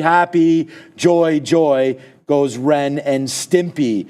Joe, you know Ren and Stimpy, my guy? Over there. All right, it's roll call. No, it's not. It's countdown right there. Thank you so much to everybody joining us. There's Adara. There's the market in the background. 6, 5. Believe me, that's green when I tell you, and she nailed it today. 2 and 1 with the NASDAQ closing up, and oh boy, do not tell my good friend that starts with an H and ends with an O that we still have some shares on board right now, and there's $5 in the money on Tesla as it blows up right there at the end of the day. My hat's off to you, everybody, for watching. We're back, man. We're here tomorrow. It's me and Obi going tomorrow. We say congrats on the day off, Neil. We'll see him back on Wednesday. I'm off, I believe, on Thursday for the kids' Christmas pageant play. I don't know what they're called anymore. Holiday play. Wow, what a close, man. Long here on Tesla. That was quite the... Oh, I still have 2 positions on right now, by the way. Those are both live. Right now, over $7 in the money. Thank you so much. What's up to Sean James and everybody there in the chat. We'll see you tomorrow. Hats off to you. Hats off to Neil and Joe and everybody. Adara, thank you so much. Ramin, Fabian, Sharif, everybody that's here. Bears versus Bulls, we can't do it without you. All right, over to the desk for the market recap. Ciao. Thank you very much. We got the market recap on them. Not much by way of earnings. We just have one here, Adara. But you do have a big time move for the start of the week here. It's a Fed week. You've got strong moves. Tesla, you saw right at the end of the day. Obviously, Tesla's going to be a rocket ship. If it wasn't your number 1 stock today, then maybe it's your number 2. No questions asked. Bottom to top, this thing just went $25. Another all-time high. Does it day after day, after day, after day. There's a couple of red days in there. I get it. It's not every single day that it does move up. There was a late move at GameStop, which I will acknowledge. You guys are still talking about it. It did just make a close pretty much adjacent to the highs, a little bit of a pullback, up 5%. Looks like it was just social media attention that has it going to the upside here today. But let's be real, this was a very, very bullish day. And what was leading today? What was leading on Friday? Broadcom with another 11% to the upside since earnings.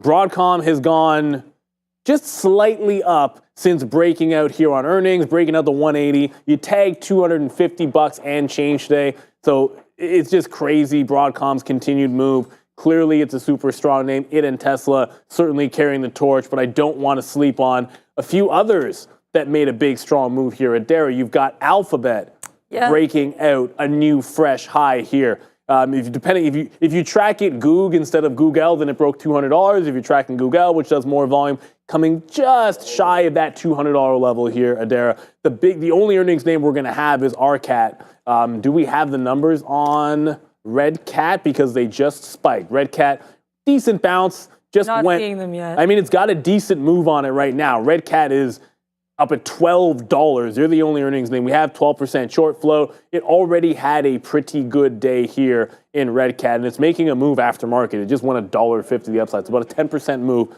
since the close. Yeah, I'm not seeing any numbers yet, though. I'm seeing some people in the chat saying they're out. Of course, if I see anything, I will let you know, but I may have to change my mic battery. Really quickly, if my mic is still alive, I want to point out here, apparently Trump is going to be meeting with the TikTok CEO at the Mar-a-Lago Club today, as reported by CNN. So keep an eye here on some of these social media stocks, guys. I will change my battery. And there you go. And just one look on Red Cat. Well, it is moving. We might not have the numbers yet, but if you pull out the daily chart, which we like to look at, this just broke prior highs and is now headed toward its highs, up at about $12.50. So if it gets up there, look where it already turned. $12, starting to pull back into prior highs. I got to figure the numbers out. I, like Adara, am not seeing them out just yet. Still not seeing them out. Might have to look at the X machine to see where that one is going. But we'll let you guys know what the numbers are here on Red Cat. Again, it's more of a short flow type name. It's $900 million company, right? So you're not talking about a huge rocket ship. Tesla tagged 65 and is holding. It's still holding higher. Like, you're still up at 464 as this one continues to go and go and go. Like I said, Tesla, an absolute rocket ship. We're fortunate to get patient with this one today, morning and afternoon. It was the top trade morning and afternoon here with Sean. As it likes to hold in the aftermarket, just try to remember, if you are trading in the aftermarket, liquidity is different. Some brokers might have certain features that don't work. Like, for us, we have most of our gateways are still going to work here at Real Trading, and stop orders are going to work for us. But some brokers do not have stop orders in the pre and the post market. So just be careful if you are trading Tesla. Right now, it's a rocket and continuing higher. We don't want anyone to get rinsed. And this, GameStop, whatever might be moving, take advantage of it while you can. But just make sure that you are trading carefully and understand all the rules at your broker. A couple of things as well that I know got touched on, and I saw in the chat. You'll note here the ETFs that are down. TAN took it on the chin, down 2.5 points and leading the way. And if it's surprising to anybody, this is what the chart looks like for the solar ETF as it gets absolutely flushed today. You're going to have this down and closing at the lows. You're going to have the XLE down 2 points.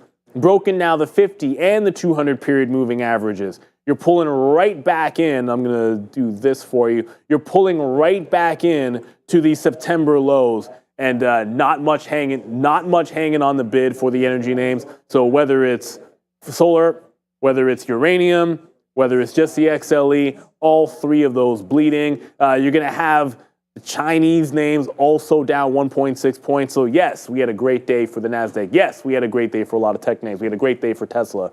But there are a few, I guess, bleeps, and this has been part of it. We've seen a move that is losing its breath again. We have the big names carrying us. That's your Apples, that's your Alphabets, that's your Broadcoms, that's your Teslas. Not so much NVIDIA, but what else is new with NVIDIA? And there's another one there, Apple. So the breadth in the market, it's great because we have opportunities as a stock picker to find some longs. But there's a whole lot of red on this board otherwise, Adara. Yeah, there's a lot of red on this board. I know that the energy sector is really weak here. We do have ongoing, also hello, Brendan there, I guess. We had ongoing geopolitical tensions here sending the energy sector to the downside, but PSX actually had its own negative catalyst today, or not negative, but it sold off on it. Basically, providing some business updates and announcing that they are already struck an agreement to sell their interest in the Gulf Coast Express. So interesting look there for PSX. Like we said earlier, Google and that whole communication services sector was really, really strong today. CrowdStrike, a lot of these names in the cybersecurity space. PanW on his first post-split day of trading was really good as well. So yeah, it's interesting. It's a really mixed look for sure, but some of these green sectors kind of continue to grow. Google's had a great week last week with that quantum news, and it looks like it wants to continue that push. Yeah, well, speaking of the quantum news, that's what a lot of the big movers were. In the small cap space today, you had several of the quantum names looking very strong, but right now, Tesla's making another high. So it is what it is. Like, what's moving in the aftermarket? Okay, you got one earnings name, but Tesla's moving as if it was earnings. And it just hit 467. Remember, every single time this makes a new high, it is a fresh all-time high. On a closing basis, clearly none of these prices are going to matter on a closing basis, but it's still continuing to catch a bid. 467 now the new high on Tesla, and the shorts just keep on getting squoze and more. It's just getting nastier and nastier. For anyone that's a bear on this stock, don't get me wrong, at some point when you have a parabolic move like this, you will get a pullback.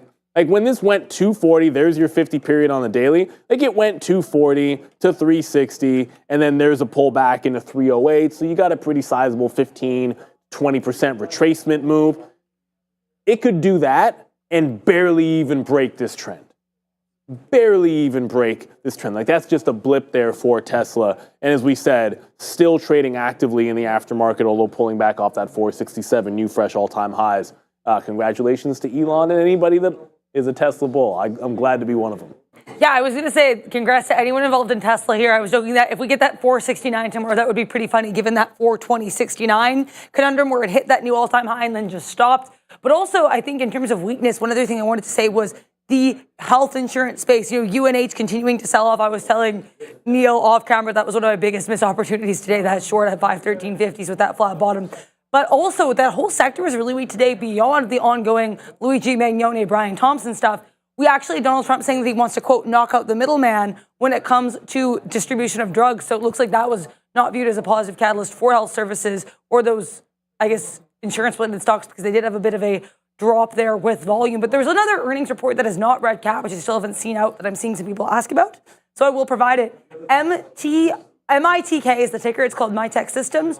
Earnings, they beat on earnings per share here, 33 cents versus 17 cents expected. Sales of 43.22 million versus 41.3 million expected. Their guidance was a little bit more mixed, guiding fiscal 2025 revenue between 170 and 180 million versus estimates of 179.51 million. If anyone wants those numbers, I will drop them in our chat so everybody can see those MITK earnings. If I see anything from Redcat, I will let you know. Are you seeing this coming? No, big move out here on Affirm. Affirm has announced a proposed private offering of $750 million of convertible senior notes. Affirm dropping down 3.5%, just move $5 to the downside here on Affirm. Now this is it makes sense for them.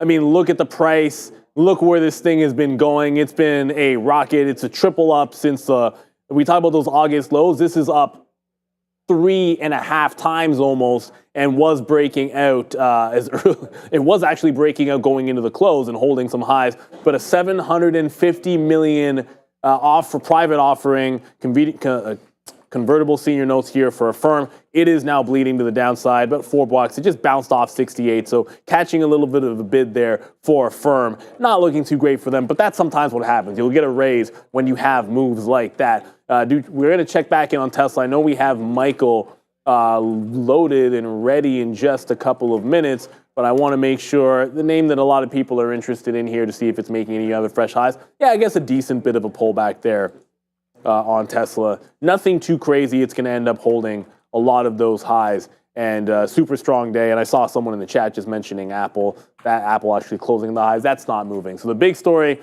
Tesla breaking through fresh highs and continuing to go in the aftermarket. You did have Redcat earnings. And then we just got that offering from Affirm. That should be in play tomorrow. Affirm, bit of a squeeze name. It's been on a bit of a tear. A healthy pullback would make a little bit of sense. When I get the thumbs up, we should be able to go on over. Are we ready? Let's get some trader talk action. The NOS boss is in the building.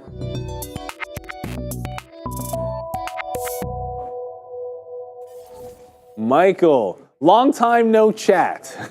Yeah, it's been a few hours, hasn't it?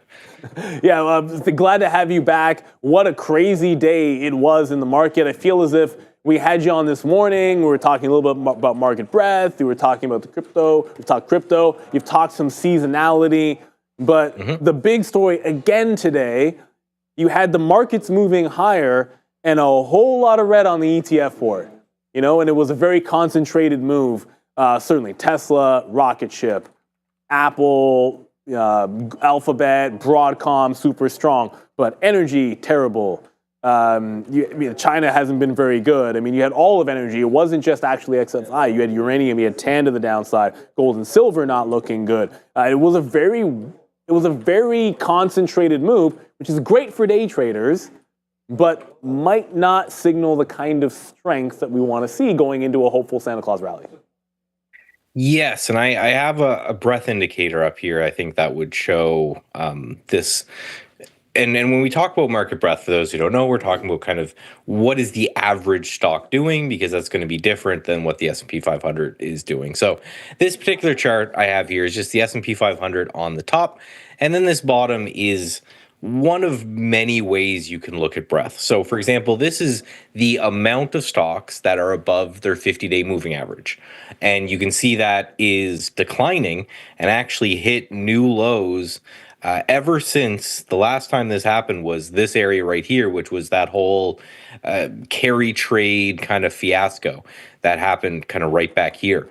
So ever since then, we've been actually making new highs in the S&P 500, but you can see we're not making new highs with breadth. So breadth is making lower highs at the same time the S&P 500 is making higher highs. Now, I'm not insanely concerned about this just yet because of what I talked about a few times on the show, where going into the end of the year, there's a lot of this kind of tax games that are being played where the weaker names are being sold aggressively and the stronger names are being bought aggressively to cover some tax that's going on. If you sell names that you're underwater on the year, you obviously don't have to pay tax on them.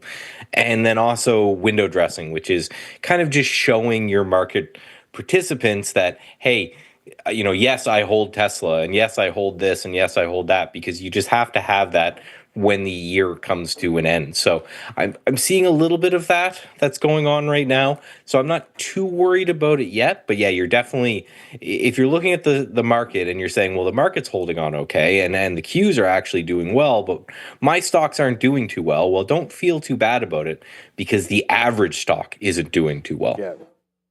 Yeah, and I think, as I see in the chat here, Rivian Millionaire pointing this out, and one of our viewers, and I know he was worried about what if the Fed didn't cut on Wednesday. That's a whole other can of worms if that would be the case. But the RSP, like the equal weight ETF, I mean, nary a green day since it consolidated off the high. And like this is, like from a technical standpoint, and let's do that. And from a technical standpoint, hold to 50, hold to 50, hold to 50, trending back into it. That's not a good look if we look. I don't care what you're looking at and how bullish it is overall. You lose a trend like that and you could be into a little bit of trouble. So I think it's certainly something to watch.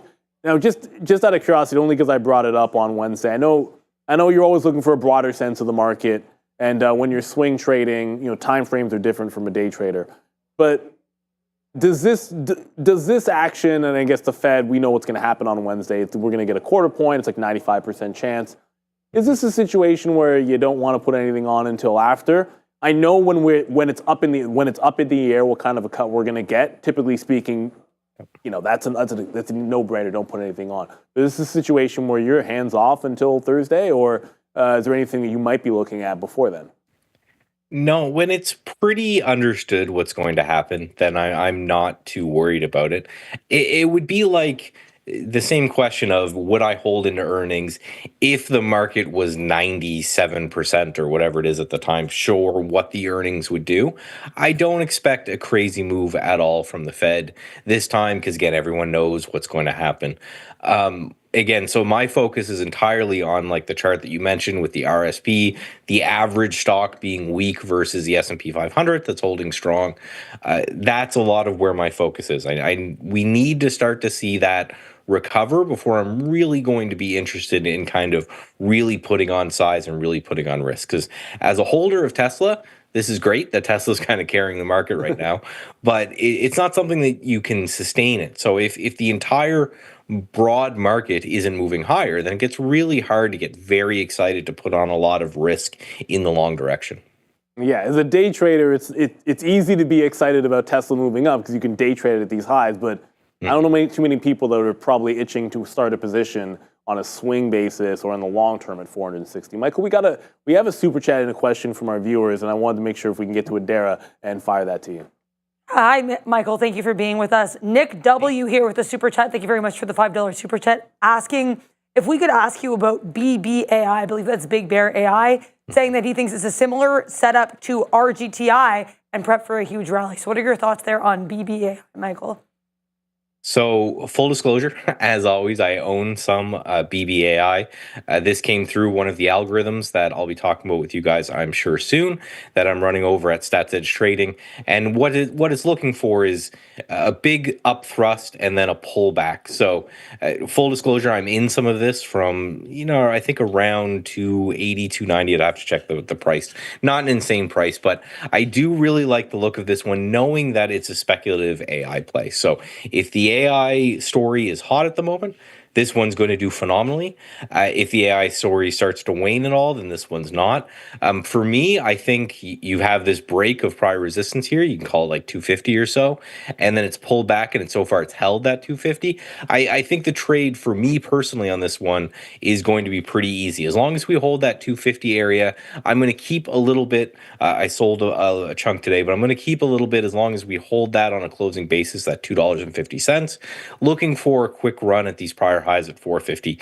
If I don't get that, because this is a very speculative kind of momentum type play, if I don't get this continuation quickly, then I think it's time to go. I have no idea what this company does. It just has AI in the name, so it's going to kind of move with this whole AI space. Michael, was just a quick question because I know this BBAI has like an 11% short float, but the days to cover is actually very low.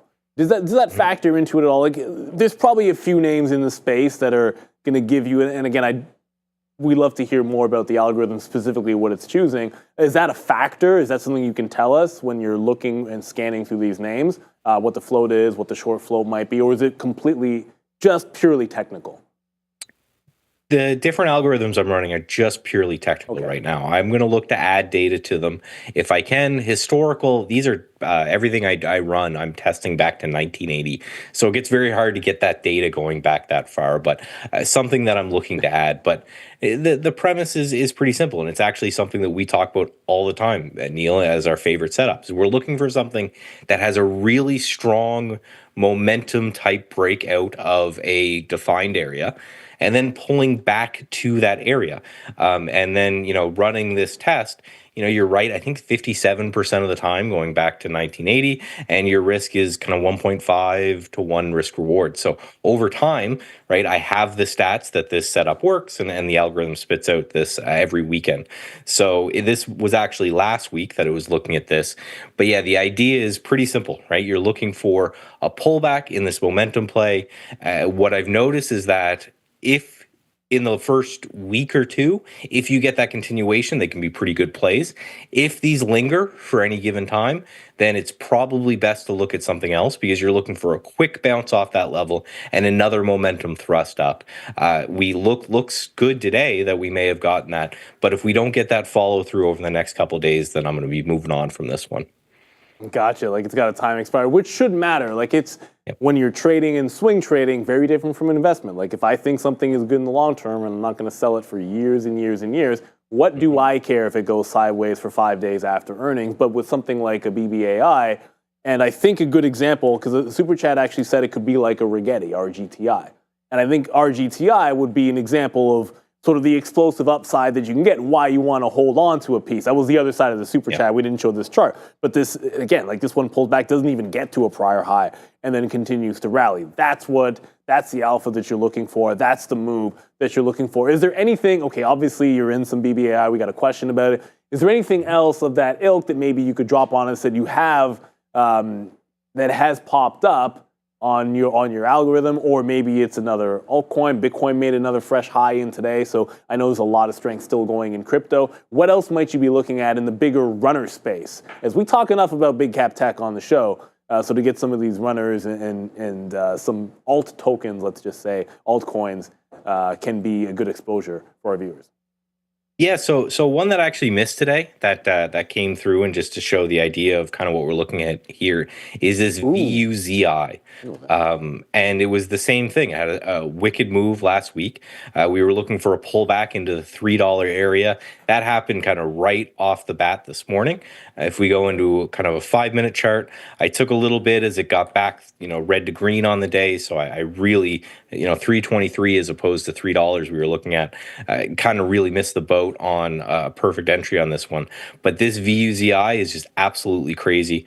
When it comes to kind of more the pullback type plays, the only other one that's triggered for me so far is this RH, which is, I believe, Restoration Hardware. I'm thinking of RH Donnelly too, but RH, I think is Restoration Hardware. And the idea here is we're just looking for, again, a strong move that happened last week. This one actually happened because of an earnings gap, but you can see when it's pulling back, this kind of 410 area was support back or resistance back here. It was resistance back here. So we're looking to see if this becomes support, fading into this gap. If this gap holds and we start to move higher, this is one that actually I really like the look of. Wow, that's a great look on RH. Now that's on a weekly chart. That's a pretty significant level on RH. But you're getting a lot of love for Vuzix, which I do remember a few times has been traded on the live show as a small cap, especially in the midday. But we have Nick Dubbs saying nice move, and then TH saying textbook on Vuzi. I gotta, because I'll tell you right now, that one, I mean, that's perfect for a day trader, that bounce. But the only way that that's perfect for a day trader is you have to somehow have Vuzi up when it wasn't necessarily gapped up overnight, and then you got to have the level 2 up, because I can understand why that can get missed at the open. That's just a heavy wick, and it goes from bouncing off 305 to being at 325 in the blink of an eye. As a day trader, capturable if you're all over that stock in the morning. So when can we get a look at the algorithm? Well, it's over at stats@trading.com, but at some point I need to make a visit down there to show you guys what I've been working on, because it's been exciting. Currently, investment and kind of swing trading in nature, we're looking for swing trades anywhere from 5 days to maybe 2 weeks. The longer term trades, the trend following setups, I've got one here, Equifax, that actually just triggered today on a little bit of a breakout. And this one, a winner will last 2 to 3 months. A loser, we're out a week. So yeah, what I'm doing is every weekend I run a lot of these systems where I've been working for years to kind of build and perfect these systems that, again, going back to 1980, they spit out, here's what you want to watch next week. I put the alerts into TradingView here, and it actually shoots that alert to our little Discord bot that we have. So hopefully we can catch them a little bit quicker.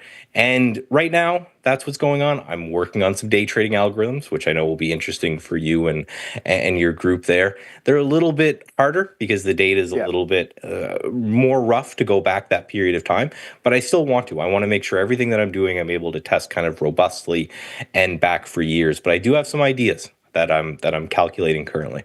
I love to hear it. And one of the things, and I know some traders, if you gravitate to the swing trading more so than the day trading, the one good thing about the top-down analysis is, as a day trader, like, executions are very different from swing trading. However, when you look at setups on higher time frames, it can give you the right stock to look at for a day trade, which a lot of times is half the battle. So while you might not get the full, this is how I'm going to trade it from an idea like Equifax, you can come in with, this is a bias and a reason to look at the long starting today. And I think that's the thing that always interests me when we get a chance to talk to you, Michael. And that's why, as a community, we want to make sure we're getting different perspectives from swing traders, from long-term swing traders, some fundamental analysis, like everything, technical analysis. You want to put all these things in your toolbox. So A, you're even looking in the right place, and B, you never want to stop learning, which I think is important. Before we get you out of here, I heckled you last time for not getting your Christmas shopping done.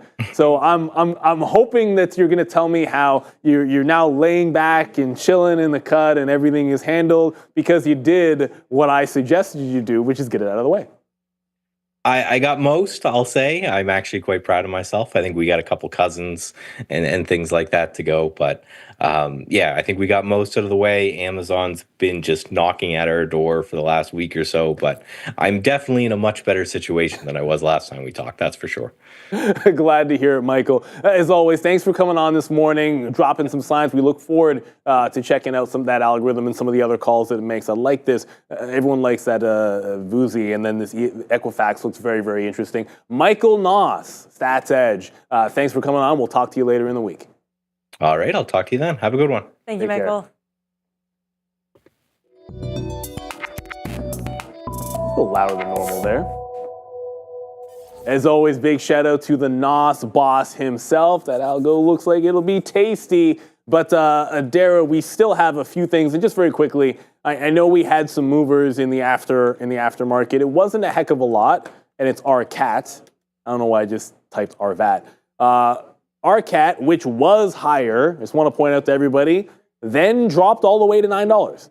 So it was 10 to 12 to 9. What goes up apparently must come down. Affirm was the other name. They dropped to $750 million offering, down to $68. Looks like it's actually clawed back a little bit of that, back above the $70 level. And let's be real, the rocket ship today, well, one of the rocket ships today, I don't want to take anything away from Broadcom because Broadcom's been a big one, but Tesla sort of leading the charge, especially late in the afternoon. Broadcom didn't do anything in the afternoon.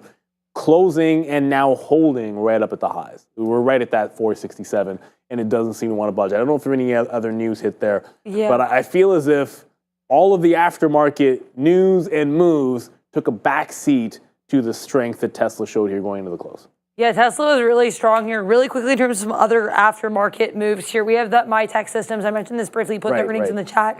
EPS beat, revenue beat, guidance kind of mixed there, but they're still up here about 28%. Then the RCAT, it's interesting. Initially, it was reported that they beat on revenue. They actually missed on revenue. The number that was initially reported was actually going to be there, and I put that in the chat as well as it was coming out. We had Michael Noss. So the number that was initially reported as their quarterly revenue, $4.3 million, that was actually their year-to-date revenue. Their quarterly revenue was $1.53 million compared to estimates of $4.13 million.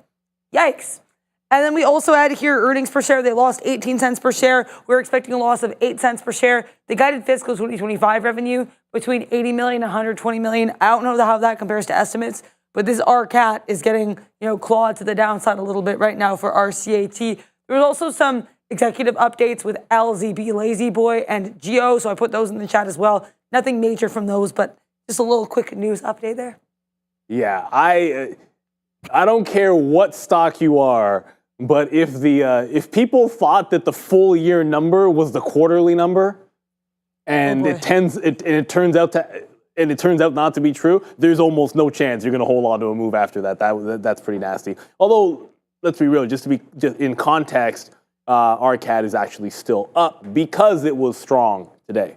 But obviously that is a hefty pullback. If you bought that top on that incorrect number, this is why you want to make sure you get the news right. That's why we have Adara giving you the goods all day long and into the aftermarket show. The other thing that Adara is able to do is a little bit of roll call, which it's time for right about now. And that's the moment where you get to have your name read off in the chat, everybody in our awesome community. And in order to do that, you're going to have to hit the subscribe. Heck, hit the like as well. It's a subs only chat, so once your name, you got to hit the sub.